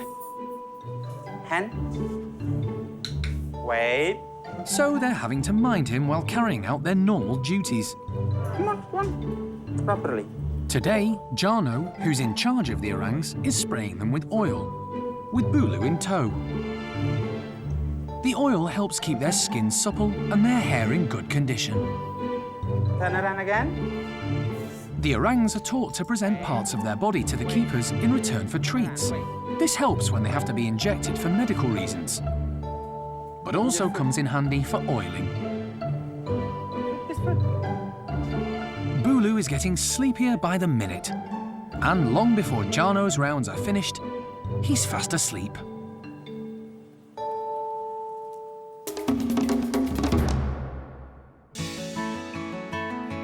Buddy the Bengal slow loris seems to be settling well into his new home. He was rescued by Alison from the Maldives a few days ago. The little loris was confiscated by the Maldivian authorities during a drugs raid. Alison has decided to rename him Kalo, which is the Maldivian equivalent of Buddy. And she's taking an unusually hands-on approach with him. I saw when he was on the cage on Police Island that they were actually stroking him through the bars, and he seemed to really appreciate it. So when he came, I actually was feeding him some insects, and he actually leaned out and wanted to be stroked, so I did. And what's very clear is that he really appreciates his muscles stretching and being sort of massaged, and then it stimulates a grooming session. In just a few days, Kalo's appearance has improved. His coat, when we first got him, was sticky, filthy, and tacky, so he needed cleaning up. He's lost a lot of his fur on his flank and across his back, and the rest of it is a really, really dark color, which The original photos that I was sent of him, he was quite fair, quite blonde. So we're doing all kinds of things to encourage him to groom. Often when he eats insects, he turns and starts grooming both his hands and his arms. If you give him a good rub and ruffle him up a bit, he then turns around and starts grooming himself. And it seems to be working, because just in 2 days, when I touch him now compared to 2 days ago, my hand's stuck to his fur, literally. He was tacky, and now he's feeling sort of silky and nice. Loris are nocturnal primates, so to monitor his movements, the team have installed infrared cameras. You come in during the day, you don't want to disturb him. He doesn't need to be up during the day. Yet you want to know that he is moving properly and getting some exercise and feels okay in himself, because every morning when you come back in, he's got his favorite sleeping position and he's back in it again. But we're already seeing that at nighttime, he is around everywhere. He's actually quite a nosy little thing, and he checks out everything, and he is paying particular interest to the branches he's walking across. You can see him stop, start sniffing a bit. But one mystery still remains about Callow. One of the perhaps funniest things that we're concerned about now is what sex he is. We were told that he's a male slow loris. I've got some experience working with slow loris in Vietnam, and what I do know about them is that they're not easy to identify, and the two sexes do look an awful lot alike just from external appearances. The loris have a funny little button of flesh between their legs, boys and girls, and it's all what happens behind that little knob of flesh that gives you your answer. We're all looking really careful. The keepers are sending me photographs of up close and personal shots of Callow, but it's still not entirely clear. But as far as we're concerned, we don't mind whether he's a boy or a girl. It makes no odds to us. Could have a bit of an impact upon where he goes in his future life if he's going to have a male-female relationship or a female-female relationship. Should be okay, even if it is a girl, but sort of like to know whether we've got the name right or not. There's certainly no doubt who the boys are at the lemur enclosure, because they're all feeling rather agitated. It's the time of year when the females come into season. It drives the boys crazy and can lead to fights within the group. And the lady they've all got their eyes on is 5-year-old Kaya. Most of our males are castrated, apart from a couple, and one of them in particular, Renton, is quite interested in Kaya because she has had an implant, but obviously when she comes into season, she still shows all the hormones and things, so he can pick up on that. And it's just causing quite a lot of tension within the group. But in fairness to the boys, Kaya can be quite provocative.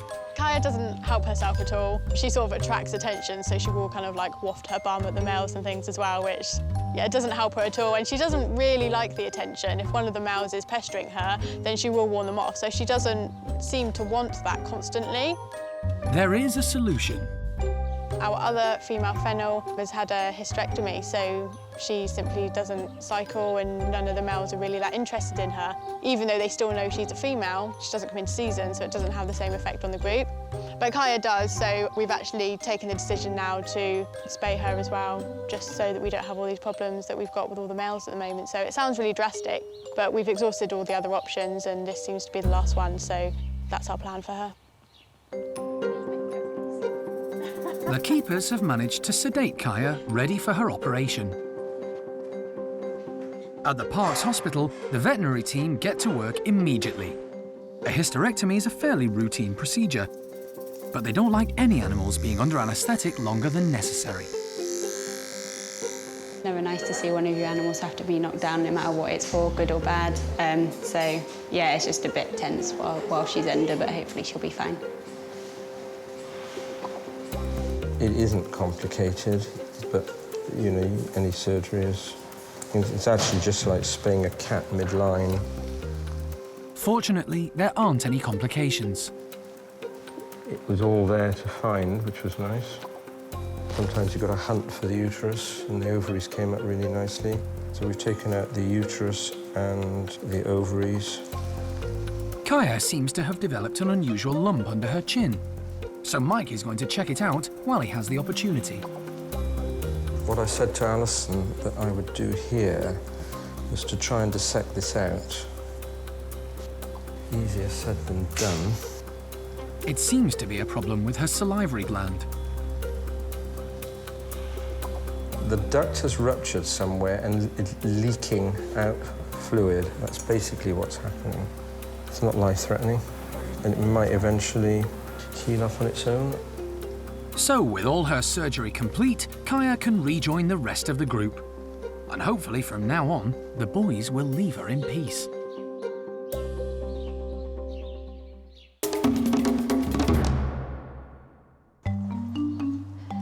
The team has gathered at Lavar's house for round 2 of the woolly monkey move. It's been decided to mix up the groups a bit to avoid inbreeding and make sure they all get on together.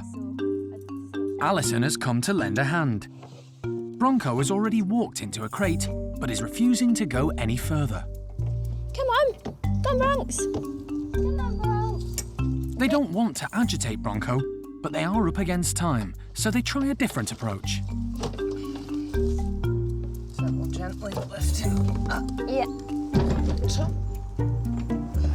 Let gravity do the work.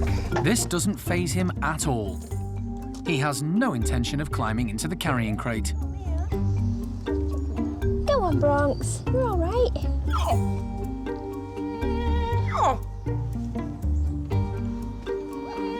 Time to call in the cavalry. Jeremy's going to see if his luck is in a second time. We've tried vertical. We've gone back to horizontal. By blocking his path, Jeremy manages to guide Bronco in the right direction. Go on then. Come on, then. Come on, Bronx. Good boy. Success! There we go. And with another woolly safely loaded, it's time to round up the rest of the group.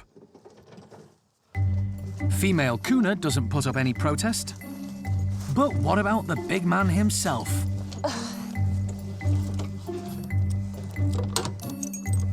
To everyone's relief, the leader walks straight in. Bar. Good lad, well done. And once they've collected young Manny, the group set off for their new home.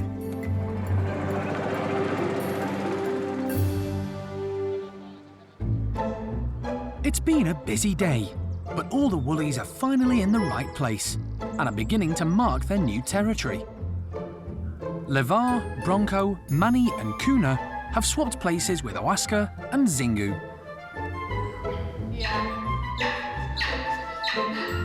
Female Quapper, who has stayed put, isn't sure about her new housemates and retreats to the back bedroom.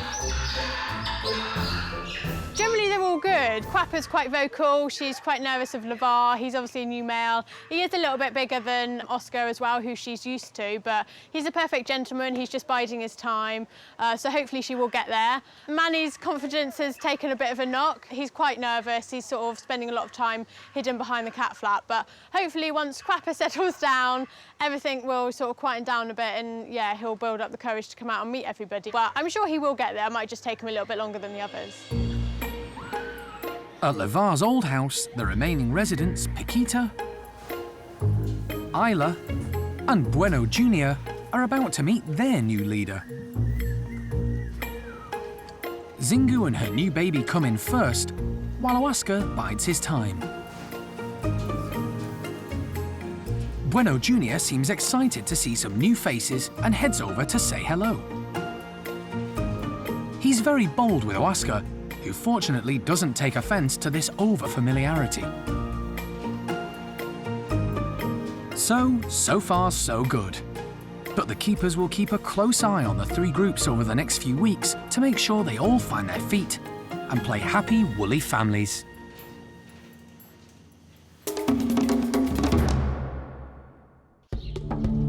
Next time on Monkey Life, exciting news of a new playmate for Bulu. We all hope that the movement from Berlin Zoo to Monkey World won't be a problem for her.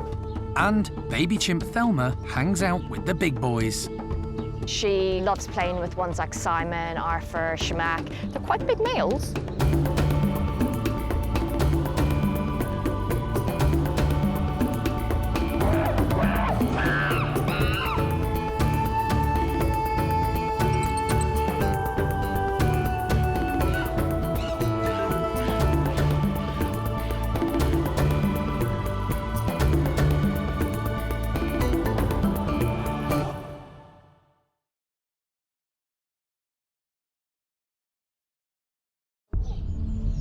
This time on Monkey Life. Exciting news of a new playmate for baby Bulu. We all hope that the movement from Berlin Zoo to Monkey World won't be a problem for her. Alison goes to the rescue of 2 more marmosets in need of help. She's missing claws. Those legs do look very skinny and frail. And baby chimp Thelma hangs out with the big boys. She loves playing with ones like Simon, Arthur, Macaque. They're quite big males.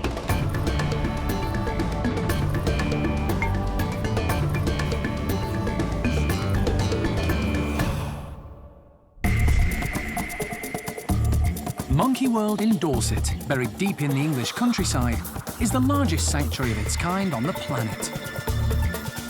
The team, led by Dr. Alison Cronin, rescues and rehabilitates abused and unwanted primates from all over the world.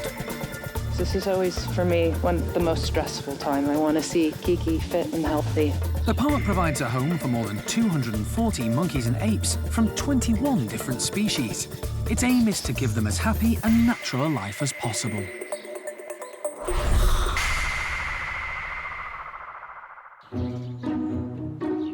At the orangutan nursery, recent arrival baby Bulu is settling in well. He's being hand-reared by the keepers, but today it's time for a new challenge. They're preparing a special playroom to help encourage him to become more mobile with lots of toys and hoses. It should also help his strength and coordination. The team are keen for him to get used to being around other orangs, so have made sure he can still see them.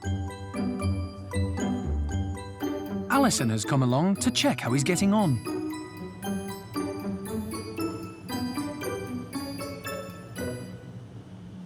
This is Bulu Mata, all grown up, well, at least getting there. You can see he's really developed over the past few weeks. His hand-eye coordination is amazing, his strength is great, and he's using his hands and his feet equally, so he's really progressing quite quickly now, so hence the new nursery playroom. Play sessions like this are really important for Bulu and will help him cope with the more boisterous orangs when he joins the nursery full-time. So we've developed the next stage in Bulu Mata's transition and geared up for phase 1, if you will, at the orangutan creche to be taken over by a new arrival. He should be with his mother 24/7.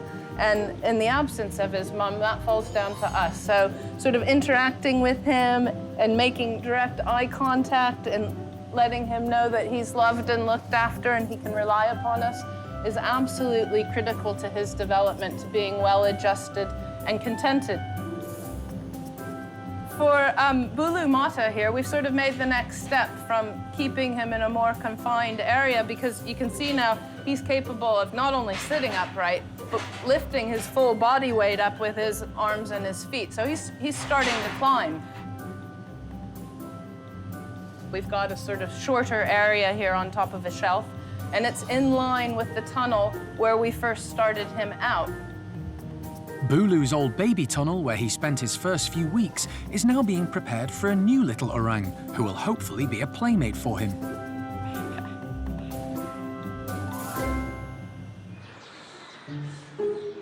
At Berlin Zoo in Germany, a baby girl was born just a few months ago. Keepers there named her Rika, and she weighed a healthy 4 pounds.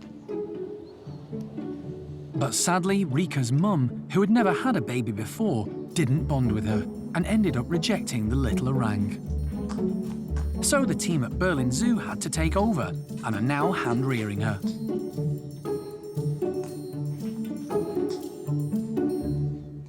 The major goal is that she is not getting used to humans in the long run, but that we find a way to bring her as fast as possible in a surrounding where she can live with other Sumatran orangutans in a group. Monkey World is home to the European creche for orphaned orangutans. The keepers have a lot of experience in bringing up babies who've either lost or been rejected by their mothers. And after hearing about Bulu, the Berlin team have decided it would be the perfect place for Rika to grow up too. We're happy that we found in Monkey World the perfect place where she can live together with a newborn Sumatran orangutan that is only 4 months older. The orang nursery has 2 adult females who act as adoptive mums and keep an eye on the youngsters. When we heard that Monkey Worlds have also foster mothers that take care of our babies so that they can live together in a normal surrounding with other orangutans, that's a situation that we can't offer her in our zoo. We all hope that the movement from Berlin Zoo to Monkey World won't be a problem for her. At the moment, there's no better place, in our opinion, than Monkey World.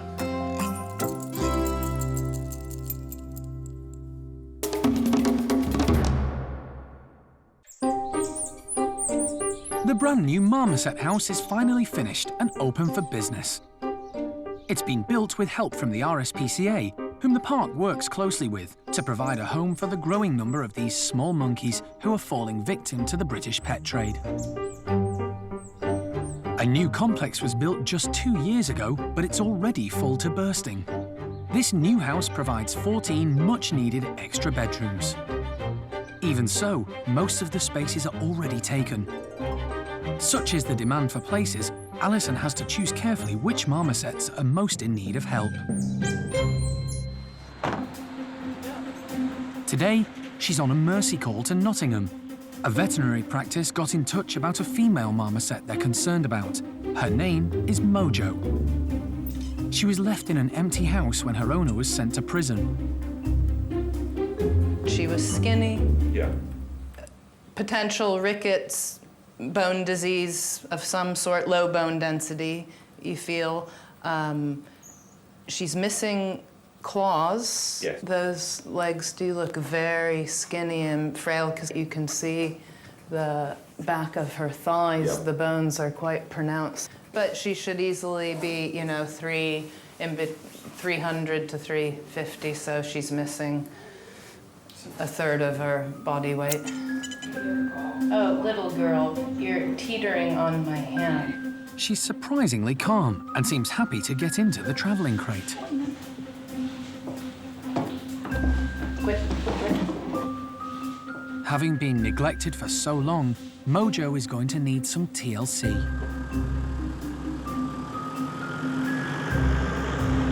Alison has given her plenty of sustenance for the journey to her new home. New marmoset for you, my friend. Back at the park, Mojo makes a shaky exit out of the travel crate.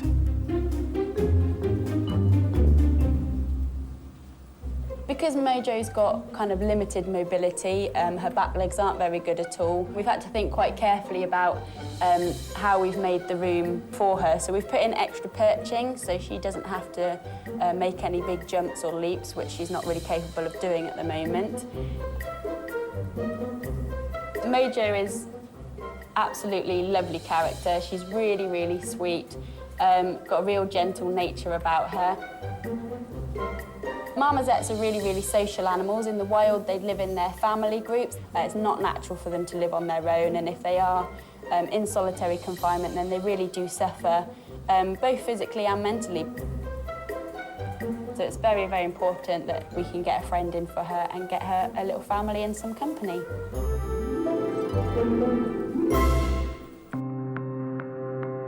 But finding a suitable partner for Mojo isn't straightforward. The team have to think very carefully about which animals they put together.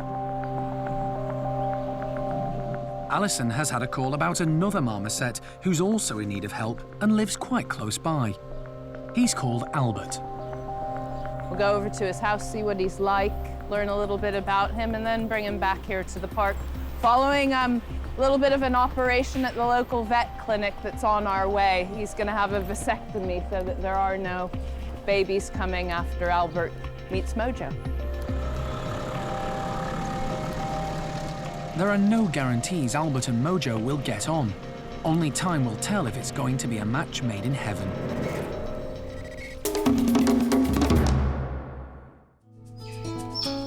The The park's woolly monkeys have been through a lot of upheaval recently, but they all seem to have settled into their new family groups. And over recent months, there's been a baby boom. At Chippy's enclosure, there are 2 new arrivals. Pakaya has had a baby girl called Oriana. This is great news, as there haven't been many females born at the park lately. Until recently, Pakaya was living in Oaska's group, so he is Oriana's father. Being wild-caught, he's particularly valuable to the gene pool. But in his absence, Chippy is proving to be a great stepdad and has taken a lot of interest in the little woolly.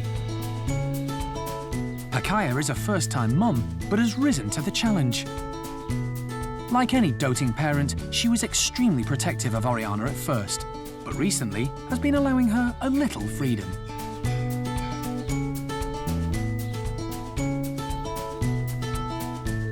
Yurima is a lot more relaxed with her new baby Carlos, and that seems to be rubbing off on him. The little woolly has been pretty chilled ever since he was born.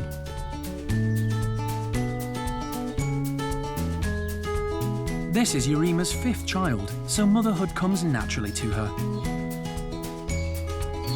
She's the dominant female in this group. And Chippy is Carlos's proud dad.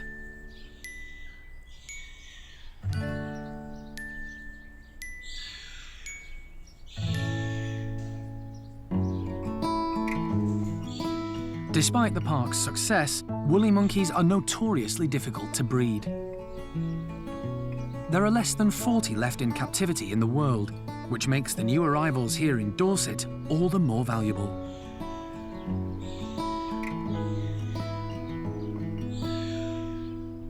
This year, Zingu also had a baby, whom the keepers called Zavi.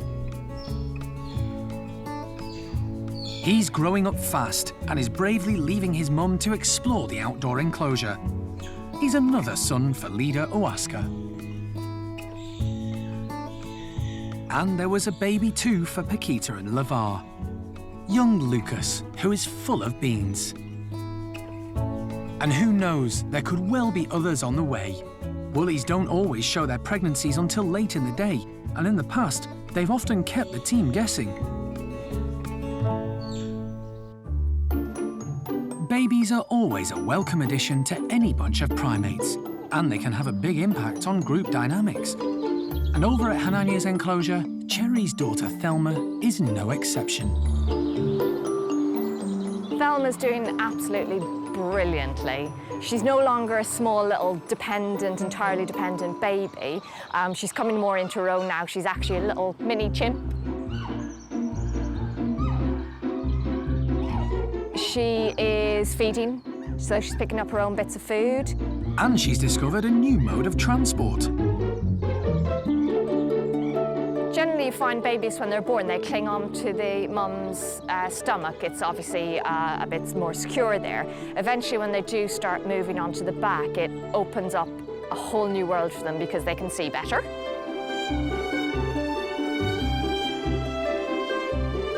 And Thelma has a white tuft of fur on her bottom that helps other chimps see her better too. This distinguishes her as a youngster, but it will disappear with age. It acts as an important signal to older chimps, making them aware there's a little one nearby.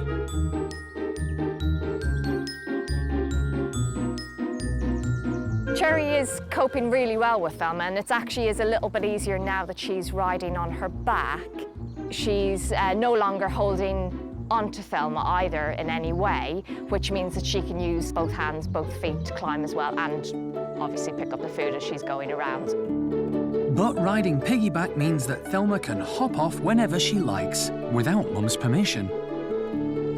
This is a crucial stage in Thelma's life because she's learning everything it is to be a baby, things that she should be eating, things that she shouldn't be eating. She's also watching the other chimps in the group as well, so when they're in the outside enclosure, you know, she's seeing which leaves are good to eat, which branches are good to try and have a little nibble on. We've got quite a lot of gorse in the enclosure too, so she's learning not to sting herself on the gorse. The first few years in a young chimp's life is really important to have some play sessions. At the moment, she loves playing with ones like Simon, Arthur, Shamak. They're quite big males, so it is good for her to play with them. They are relatively gentle with her. They know not to go too far. She's still very young, and sometimes the boys do get a little overexcited when they're playing, but they never go too far. They will always pull back. Thelma will either give a little squeak and tell them to back off, or Mum Cherry will come in and rescue her. Hopefully in the next few years, when she gets a bit bigger, they can have a bit more of a rough and tumble than they're having now. All the chimps enjoy having Thelma in the group, but now that she's a mobile toddler, she needs more attention.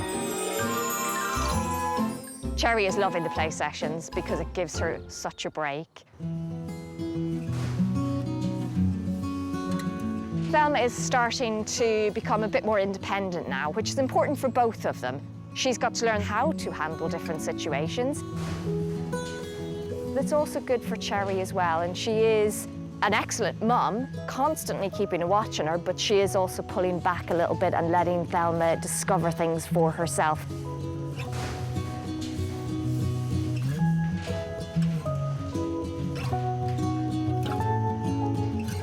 The group as a whole are really good at the moment. They seem to be a lot more settled, especially with Thelma in there. It's really helped them all to come together and work together more as a group.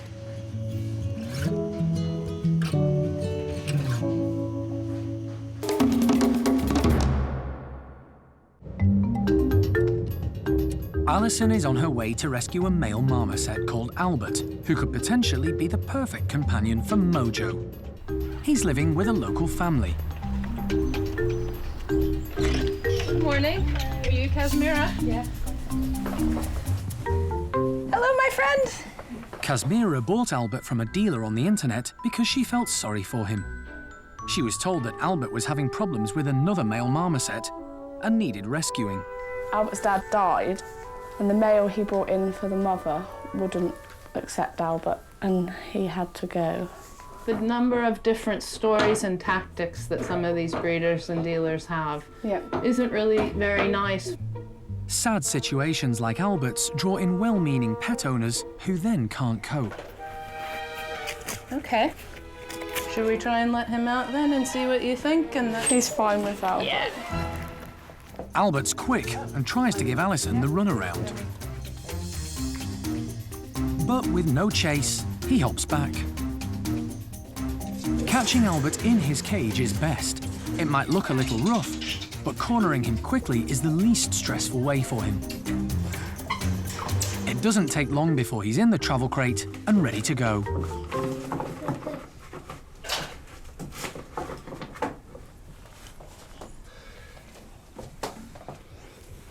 It's all right. Pretty quick, though. Mission complete, and Albert is on his way to his new home. See you later. No, once again, you know, what a lovely lady and a nice family, and she clearly cares an awful lot, which is why she bothered to call us and make arrangements for Albert, because she knew it wasn't right. But Albert has a stop-off on the way to his new home. He has to have a vasectomy. It's a small but vitally important operation. The park doesn't want to breed marmosets since they need all the space they have for rescued animals. Emily is one of the team that's going to look after Albert. Really nice, actually. Vasectomy good, microchipped him, weighed him, he's 390. Okay. They take him straight to meet Mojo. He's put into a bedroom next door. Oh, look at, isn't he beautiful? Mojo seems interested and can hear Albert. They eye each other up. Alison and Emily wait, ready to open the door that separates them. Wanna give it a go? I'm up for it. All right, she looks keen. He definitely looks keen.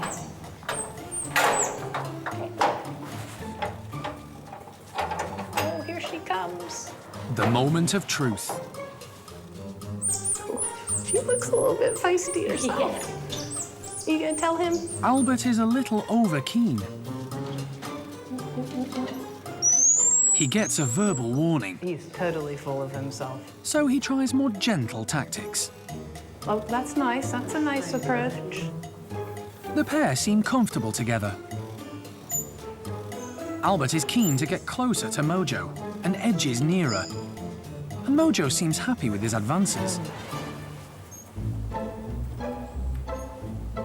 Yeah, she's trying to groom. Oh, she looks like she's leaning over like you could groom me.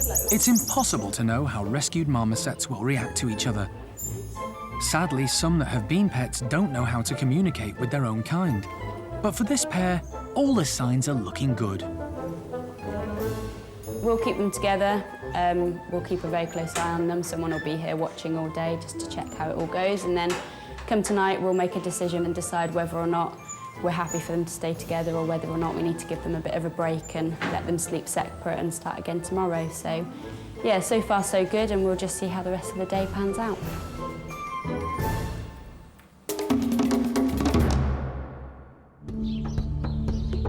Next time on Monkey Life, baby Booloo's new playmate Rika arrives at the park. Happy that we're able to help them out and do the right thing for them, but how sad that these little guys aren't with their mothers. And a worrying time at the hospital when Jester wakes in the middle of a tooth operation. You have to be on your toes all the time.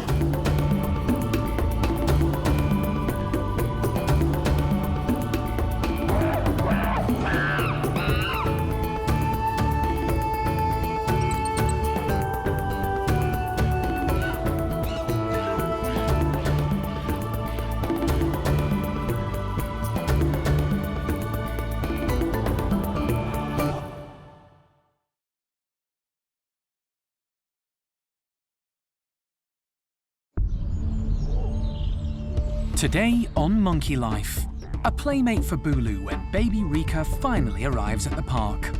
Happy that we're able to help them out and do the right thing for them, but how sad that these little guys aren't with their mothers. A tense time for the team when Chimp Jester undergoes a tooth operation. It's all the warning you ever get. Jeremy, we're going to need you. And Callow the Loris has a special visitor. She hasn't seen another loris in a very, very long time.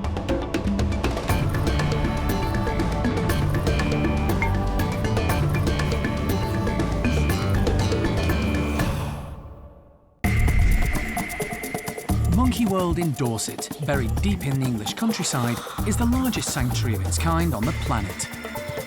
For more than 25 years, the team, led by Dr. Alison Cronin, has rescued and rehabilitated abused and unwanted primates from all over the world. We've really done everything we can to make her journey as smooth as possible. The park provides a home for more than 240 monkeys and apes, allowing them to live out their lives in safety and peace.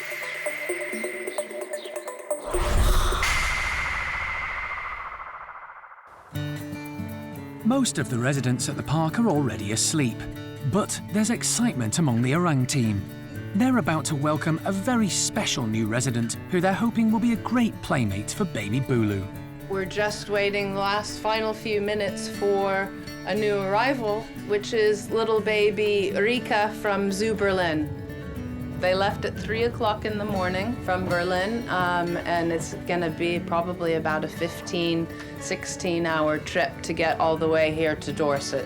For Rika, the journey from Berlin will have been no problem. I suspect for the people on board, they're gonna be pretty tired. The journey has gone to plan, and Rika is due any moment. They're just hoping Booloo will stay awake long enough to say hello.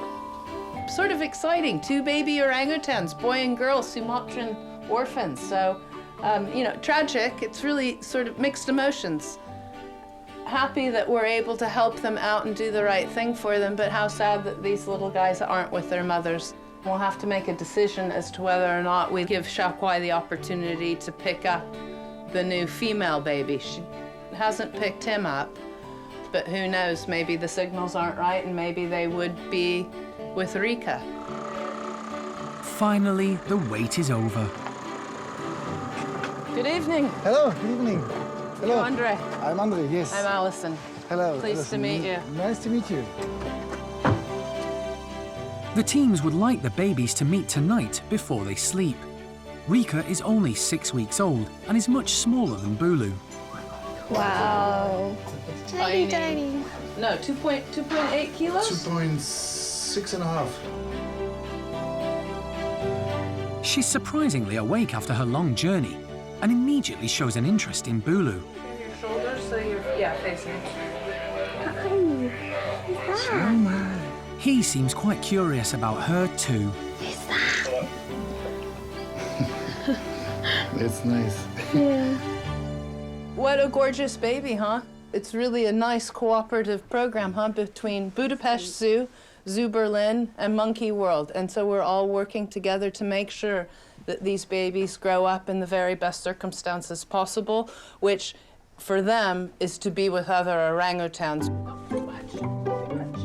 So far, so good. It looks like Bulu and Rika are going to get along. But in the morning, the teams will have to decide whether introducing Rika to Xiao Kuai is the best plan.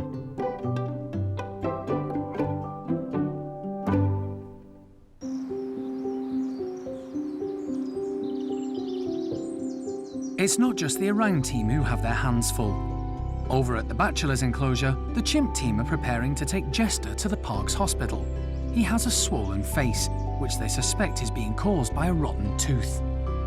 Animal manager Jeremy Keeling and vet John Lewis are going to need extra help with the procedure, so have called on the services of wildlife dentist Peter Cortez. Jester has had problems with the tooth in the past. We think he's broken it. It's been filled before. When we get him down, we'll see the extent of that. The rest of the bachelors know something is going on. Jester has been isolated in one of the chimp bedrooms. He needs to be anaesthetised before they can move him. Normally, the chimp team who know him well would inject him by hand, but he's not cooperating. Right. John is going to have to dart him. This can be stressful all round, but there's no other option. Why make me the bad guy all the time? Because nobody likes you anyway. Jester isn't happy to see John. But he does manage to tranquilise him. Jester's been darted, we just have to wait for him to go to sleep. He, unfortunately, wouldn't take an oral pre-med, which just chills them down and makes them far less anxious about being darted. The team face an anxious few minutes as they wait for the anaesthetic to knock Jester out.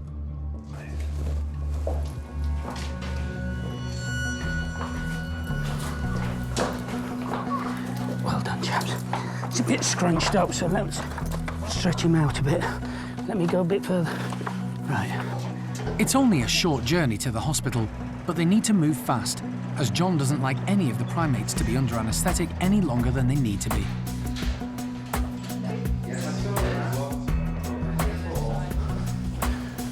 Are we good? Once John is happy that Jester is stable, Peter can take over. Obviously, there's an infection there, and looking at it, I must have treated him many years ago, and he's got a split canine tooth all the way up, and that's infected. This is worse than expected, and getting Jester's tooth out will need major dental surgery. I had no idea what was involved. We don't know. He hasn't been anaesthetized for a long time. So we just have to get on and do our best and get it done as quickly as possible.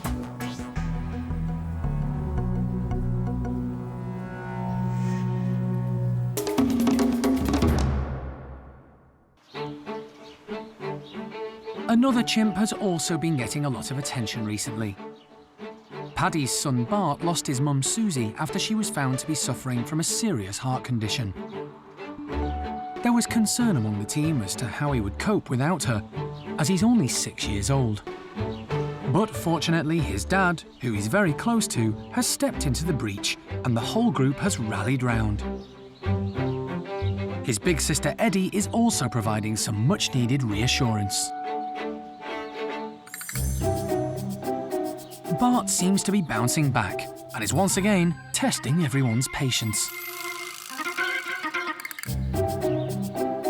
He gets away with more than he should, partly because he's little, but also because he's the leader's son. Paddy doesn't reprimand him as much as he ought to, and no one else does because they don't want to upset Paddy. He notices Mickey and Buster chain walking. The mischievous chimp considers winding them up, but wisely leaves them alone. To keep the chimps occupied, the staff have decided to make them work for their food. They've hidden some tasty treats inside these tubes. The chimps are going to have to work out how to get to them. In true chimp style, they grab as many as they can. Greedy Gamba, Kathy and Beth don't waste any time. Bixer chooses the bigger tubes. They're easier to get into, but quite a handful. Paddy, meanwhile, is already tucking in. There are plenty of tubes to go round, but Bart can't resist a daring raid. And Buster decides to join in with the fun. He's got his eyes on Gamba's tubes, but he's having none of it. It's not difficult to get the food out from the top of the tubes. But once the easy pickings are gone, they need to work out how to reach the food further down.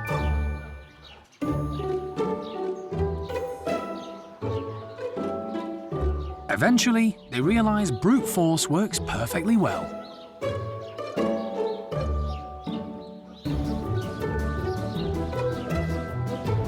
But it's not just tubes today, there are other things to play with. And Buster's still keen to have some fun with Bart.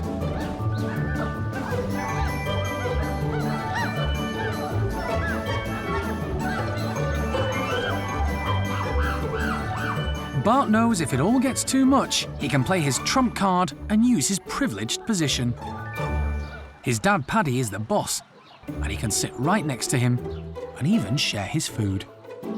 So Buster will just have to find someone else to annoy.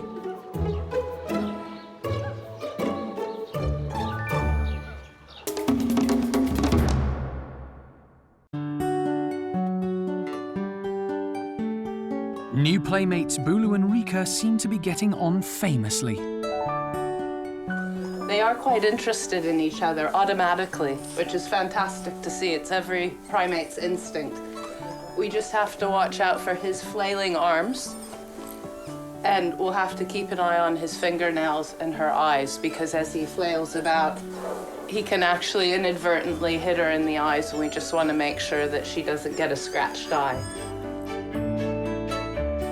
The team now has to decide whether or not to introduce Rika to Xiao Kuai. I can convince myself either way. Do we try and give Rika to Xiao Kuai, like we did with Bulu Mata? She went in, she was nice with Bulu, but didn't want to pick him up or show an overwhelming interest in him. I'm a little bit more concerned about Rika in that she has never fed from her mother, and Bulu had. This isn't an easy decision. Even if Xiao Kuai does accept Rika, Rika may not feed from her, in which case they'll have to be separated again. But on the plus side, Bulu and Rika are already showing signs of bonding. She definitely instantly responded to being alongside Bulu Mata and looked at him, which is really nice. I'm really pleased for them because the two of them are going to have a long childhood growing up together. It's time to take the two babies down to the nursery to settle them in and ponder on the decision. They're going to put Bulu into his playroom and Rika into his old baby tunnel. There will always be somebody here to supervise that he is not grabbing the baby. And when there is somebody here, we will leave the door open and supervise. If the keepers have to go somewhere, they will gently close the slide so that she is safe. Yeah.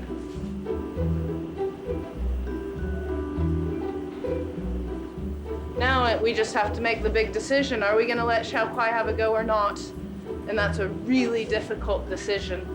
We can give her a try. I'm not sure that she's going to actually pick up the baby because I think she's a bit preoccupied with all of her sons in this house.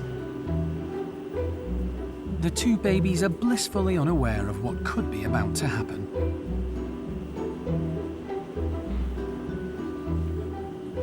Keepers are concerned about giving her to Xiaohuai right now. Okay. So they would, I think, prefer to wait until she's a little bit more together, I guess. So Yeah. just to do the try a little bit later. Yeah. With Rika settled, it's time for Andre to say goodbye before he heads back to Berlin. It was fantastic for us to see that both Bulu Mata and Rika started to get in contact with laying their heads next to each other. And the future for her is good because of all the options they have here. And of course, the people who work here who are really experienced in the way they handle and work with the animals. So it looks like another budding friendship is about to blossom in the orangutan nursery.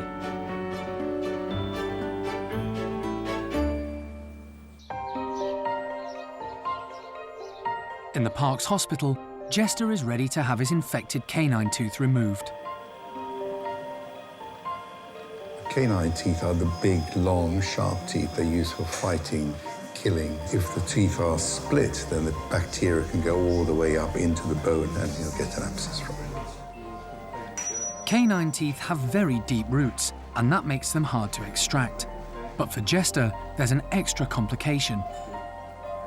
Getting the gum back so I can get to the bone, but it's such a long-standing infection that it's really fibrosed and the bone is really overgrown. Peter will have to remove the bone that's fused to the tooth to release it, and then stitch the gum back together. It's a challenging procedure. Dental surgery on the bigger animals often looks rather brutal. With us, we can go back for repeated appointments and have a little bit of work done at each appointment. But for a chimp, that means an anaesthetic, and we don't want repeated anaesthetics. So Peter has to do it comprehensively in one go.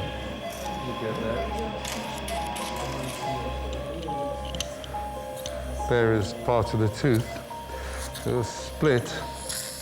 Once both parts of the tooth are out, Peter starts to stitch the gum back in place. It actually has closed up very nicely. Suddenly, Jester's heart rate starts to rise. Lower forceps on that. That's right. You know, it's up to 72 now. It's kind of gone up. It looks like he's starting to wake up. John has to act quickly. Jeremy, we're going to need you. 3 molars. And that's all the warning you ever get. He carefully adjusts the level of anaesthetic. We just picked up a rise in the heart rate. You have to be on your toes all the time. Once Jester is stable, Peter finishes the job. Drop a local coming up, lignocaine hydrochloride. We aim to keep them sufficiently deep on the anaesthetic, but you don't want them so light that they help the surgeon. Sometimes the line between the two is a little fine. With the drama over, the team wastes no time in taking Jester back to his chimp house, where they'll bring him round.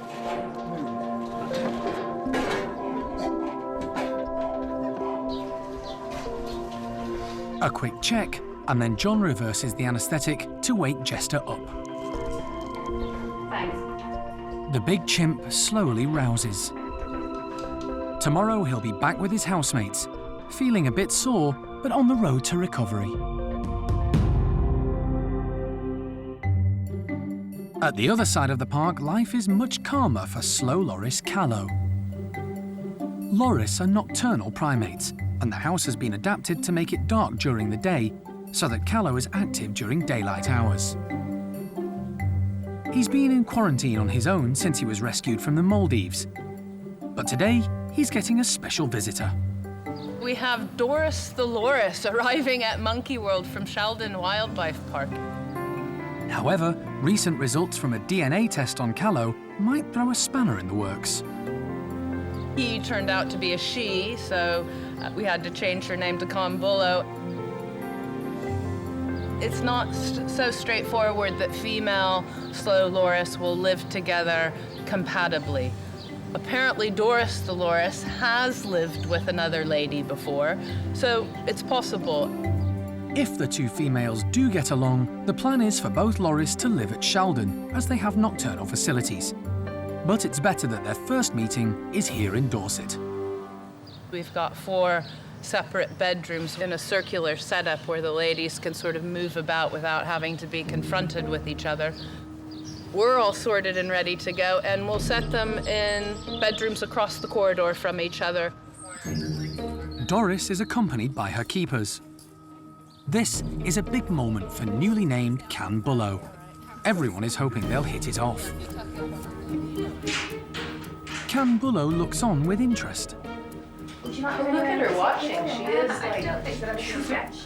From a vantage point, she keeps a close eye on what's happening, and then announces herself. So if, oh, another squeak. Wow. Kambulo's found her voice all of a sudden with Doris, and here we've heard a couple of squeaks now.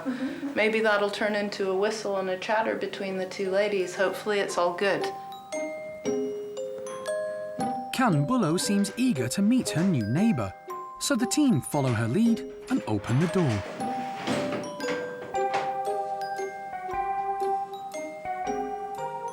Boo, as we call her, short for Kambulo. She's the one that's moved into Doris's space. She hasn't seen another loris in a very, very long time. So, yeah, it's difficult for both of them, but Boo's definitely more keen. The two slow loris move around each other, slowly. We've just had some contact between Doris and Boo. Basically, Boo approached Doris and they touched noses and had a bit of a sniff, and then Doris actually started grooming Boo, which none of us expected that so quickly, so we're really, really happy. So, yeah, definitely a positive interaction. And it seems with Doris, she's also really active, she's really confident. Boo sort of following, asking her to play quite a lot, but she's not bothered, you know. If Boo comes over to her, they'll have a little groom and then they'll just sort of separate again. By looking at Doris and Boo's behaviour at the moment, they seem happy, so that's the most important thing for us. This initial meeting has gone better than anyone could have hoped. But Boo and her new friend Doris will need to spend more time together over the next few days to make sure they really are compatible before the team will be happy to let them go back to Sheldon.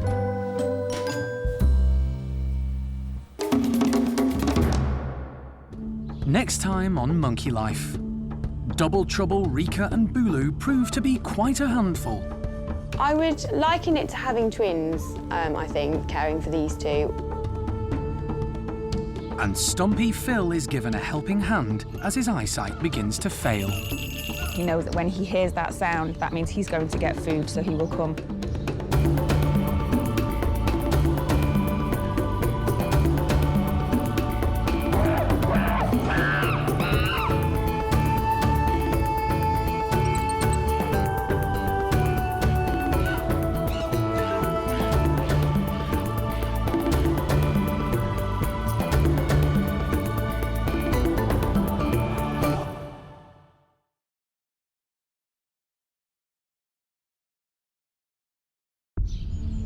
This time on Monkey Life, baby orangutans Rika and Bulu run the keepers ragged. I would liken it to having twins, I think, caring for these two. Stumpy Phil is given a helping hand as his eyesight fails. He knows that when he hears that sound, that means he's going to get food, so he will come. And new boys Friedrich and Kurt prove to be a hit with leader Fennel.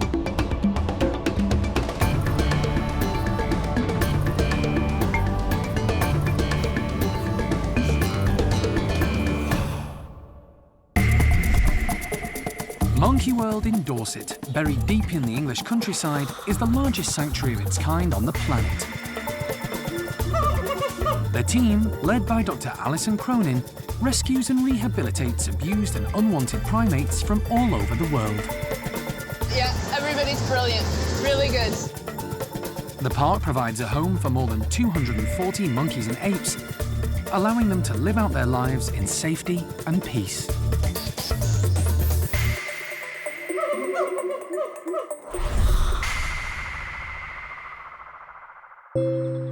It's early morning, and most of the residents of Monkey World are still asleep. But new arrival baby Rika is wide awake and hungry. Keeper Kate is on duty, and she's had a busy night. She's in charge of Bulu too, who's also started to stir. But thankfully, he seems happy where he is for the moment, so Kate can concentrate on Rika.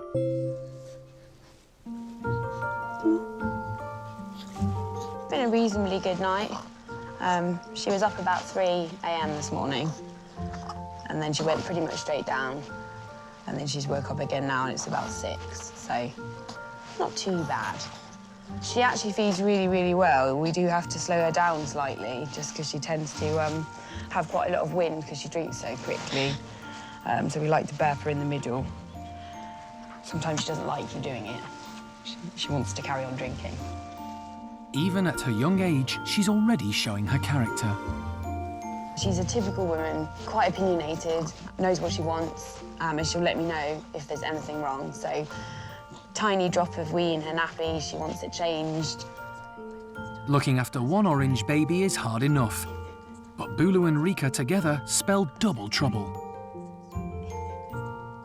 It's a very demanding job, looking after 2 babies at the same time, especially as they're at different ages. So she's at the age where she's being fed every 3 to 4 hours. He's being fed every 4 hours, but he'll down a bottle pretty quickly and then just get on with his life. He's always been a gulper, drinks the whole thing in one go, don't you? I feel like he had a little bit of a slow start, maybe for the first month or so that he was here, and then he's just made up for it now. I mean, he's the muscle he's got now. He can really, he supports himself completely. And he was always a very laid-back guy. Really chilled out, wouldn't mind who he was with. And he's still like that. But I think now Rika's arrived, he started to say, hey, I was here first, guys, come on. And show a little bit more of his kind of I want things my way a bit more, whereas he didn't do that before. Together, Bulu and Rika are getting through more than 15 nappies a day. This is I'm going to the toilet face. And he has, you can tell. Are you stinky? But changing an orangutan's nappy is not straightforward. Are you going to sit still today? It's much easier with orangutans to have them on their front. I think that's mainly because they feel more confident when they're holding on to something. But now Bulu's getting a bit older, sometimes he won't sit, he doesn't want to be on his front at all, and he'll sit up and do that, tell you exactly where he wants to go, which isn't always helpful when you've got a messy bum. Hey, Bulu, you have to sit down, buddy. Finally, success.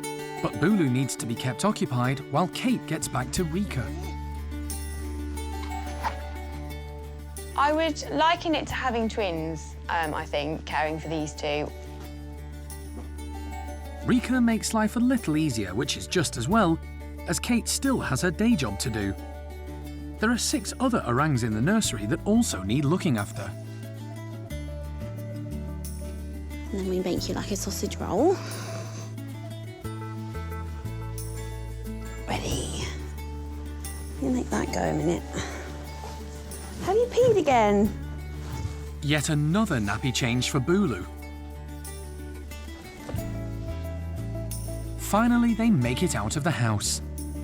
The 2 babies are going to be spending the day in the nursery. Who's that noisy chimp?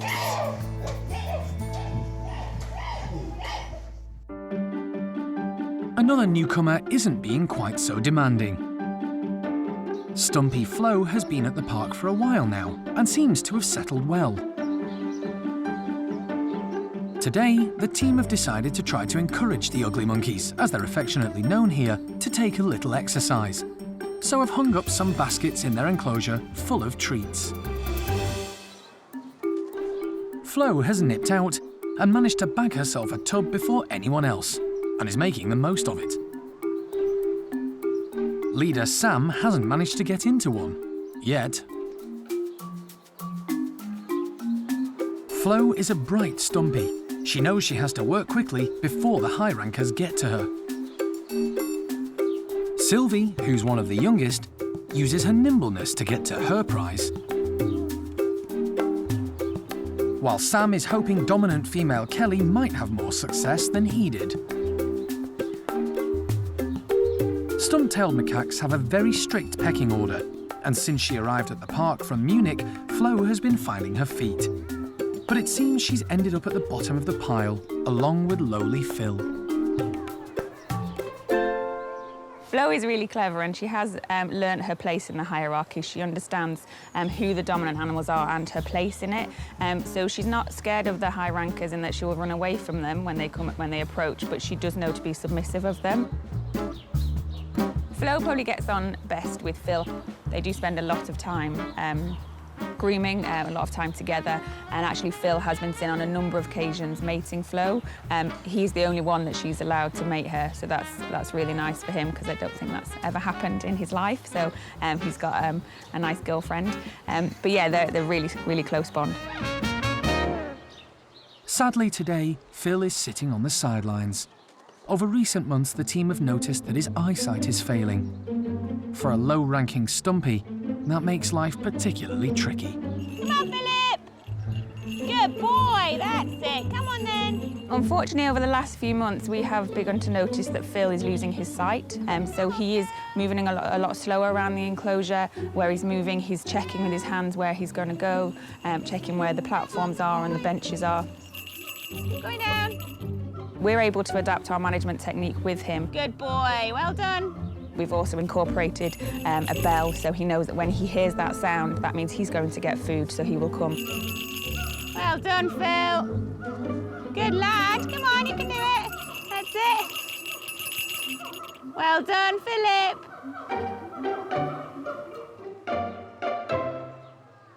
Since he's lost his sight, Phil's position hasn't changed in the group. We are noting some issues within the group in that when an animal comes over to him, he can't see their facial expressions. So if it's a dominant animal and it's threatening him, he doesn't know that they're doing that, so he isn't moving away.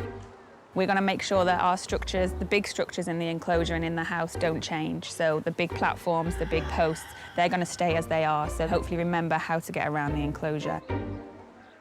Life has never been easy for downtrodden Phil, and his sight problems will only add to his woes. But at least he does have a new friend in Floh, who will hopefully keep a watchful eye over him.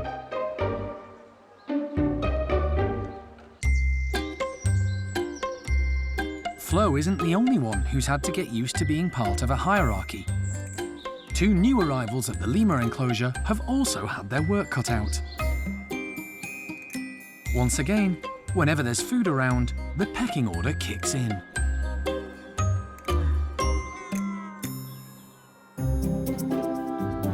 Houdini and Fennel are out of the house first, followed by new boys, twins Kurt and Friedrich. As leader, female Fennel gets first pickings, followed by the other high rankers. This has been a tough lesson for the twins to learn. Friedrich in particular has found it tricky. He's a confident chap, and when he and his brother first arrived from Salzburg Zoo in Austria, he had no respect for the hierarchy and immediately tried to muscle in. This didn't go down well with the others, and he ended up having a run-in with dominant male Indiana. Things have settled down a lot, although he's still on the periphery of the group.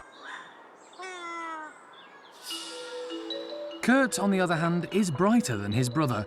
He's played the game well and has gradually worked his way into the group, which means he's allowed in when there's food around. Friedrich doesn't miss out, however, because the lemur team put some extra fruit out on the other side of the enclosure, where he isn't chased away. And there's plenty of food on the trees.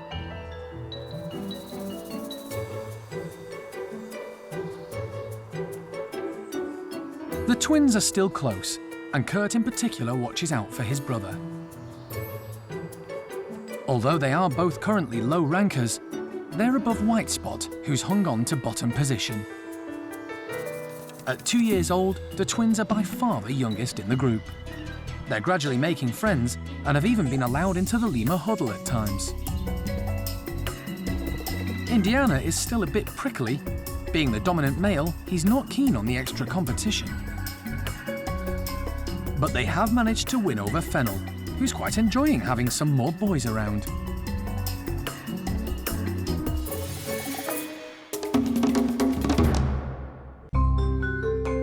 Although all the primates at the park love their enclosures, sometimes they have to be persuaded to go outside. At Hananya's house, the chimps have decided it's too cold to go out. It's really good to do different things at this time of year. It's winter now, weather's not great, it's cold.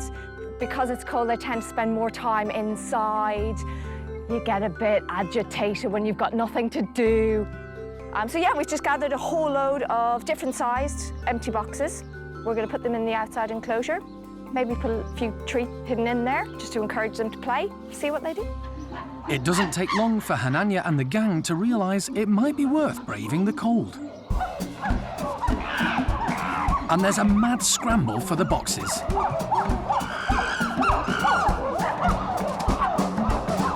Being the leader, Hananya decides to pull rank and puts on a pretty impressive display to remind the others who's boss.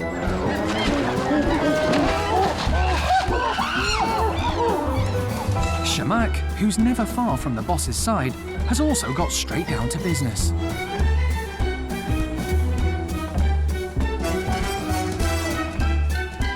To everyone's surprise, females Cookie and Zeynep have got in on the action.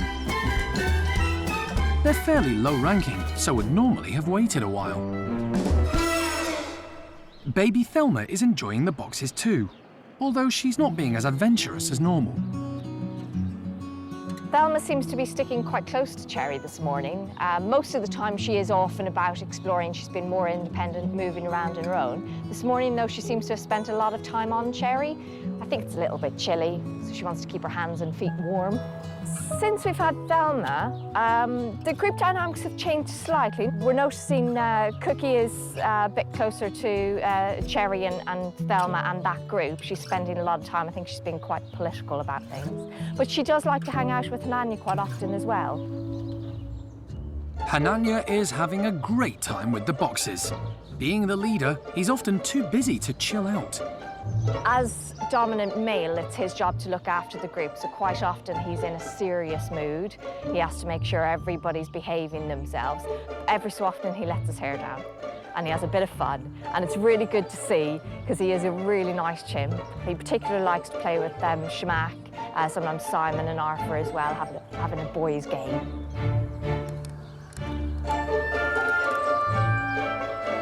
Low-ranking Arthur is having lots of fun with Jess. They've always been close, but since Thelma's arrival, he's been a bit distracted with the youngster. Cherry has decided to entertain Thelma on the high-hos. She's always been a daredevil. Who knows, maybe Thelma will follow in her footsteps.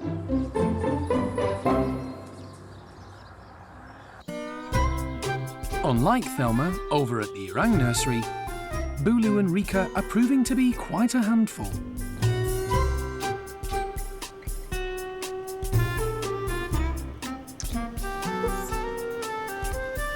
Kate is in charge of all the nursery orangs today, so Bulu and Rika are going to have to entertain themselves for a while. So I've got to medicate some people, so you've got to play with this. But Kate isn't taking any chances. Rika is safely in the baby tunnel, and Bulu is in the playroom. If I need to go away and do something which I need to now, I need him to be safe and I need her to be safe, so that's why it's shut. The orangs, including Jin, Oshin, and Sylvester, are fascinated by these newcomers. The team feel it's important for Bulu and Rika to be around others of their own kind. They don't want them to become too human-focused, despite being hand-reared. Bulu doesn't feel he's getting enough attention. Ooh. Needs his nappy changed.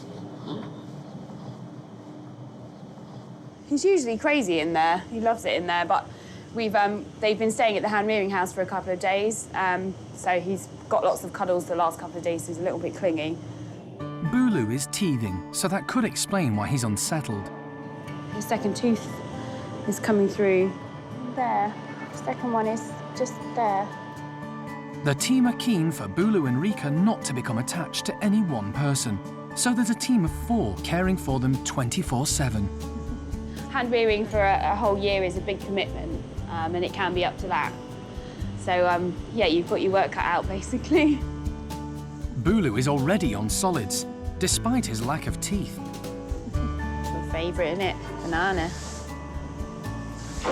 Bulu's having baby rice, which is made with milk, and then some mashed banana as well, mixed together. He has tried to feed himself, but very unsuccessfully. But it's quite good to let them suck things and to let them suck their hands and things like that, because it does strengthen the swallow reflex. And obviously it's good when you're trying to wean them onto solids from liquids. But it's just obviously, it's very messy. Not that you mind that. Like all babies, Bulu and Rika need constant stimulation, so it's time for a play session. But Bulu needs to be watched. Oh, you're pulling her hair, stop. Rika's far less mobile and can be in the firing line. This is why we don't leave them unattended. Isn't it, Bulu? Because you're a hooligan. Rika's not on the move, so she won't be able to do anything that could tell him to go away if he fell on her or anything like that. That's why we have to watch them. But she is turning over, but she's still yet to turn back over. There is a big difference now between the size of them. I think we didn't appreciate that with him until little Rika came, because she was so much smaller. He's definitely grown a lot in a very short space of time, because he seemed to be small forever, and then all of a sudden he's just sort of made a real giant leap.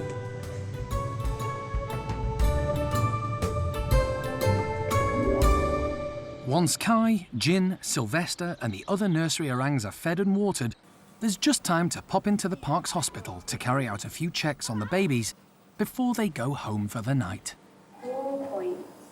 4.68. Bulu and Rika are just 2 of many new arrivals to the park in the last year. As well as Floh, Kurt and Friedrich, there's also been Hawkeye and Pakaya. And a brand new marmoset house has had to be built to cope with the growing number of these small monkeys, which the team are having to rescue from the British pet trade. Baby Leo was only 4 months old when he was brought to the park, and he was the worst case they'd ever seen. One little slip, one tiny little fall, and he'd shatter into a million pieces. But with a lot of TLC and a proper diet, he's thrived, and is now living with new friends, Sammy and Fred. There was also Buddy the Loris, who Alison rescued from the Maldives. Hello, my friend. Back in Dorset, he was renamed Callow, but DNA tests then showed he was actually a she. With her new name, Canbullo, she went to live at Sheldon Zoo with a Loris called Doris. There've been a number of babies this year. Cherry had twins. Sadly, Louise died shortly after she was born from a hole in the heart. But Thelma is thriving. And the woolly monkeys had a baby boom with 4 new additions. This is great news for the highly endangered captive population. Friendships have continued to blossom, some more unlikely than others. And a love story has been unfolding between newly paired golden-cheeked gibbons Kim and Tien, who have finally cracked their duet. Sadly, Bart lost his mum Susie, but Dad Paddy stepped into the breach, and the cheeky chimp is back causing as much mischief as ever. as is young Rodders, who continues to wind up Lulu, while Brian is still trying to prove he's the big man in Sally's group.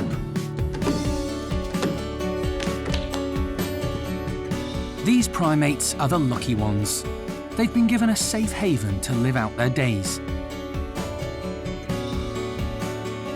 But the team know their mission is far from over. While there are monkeys and apes who need their help, their work will go on.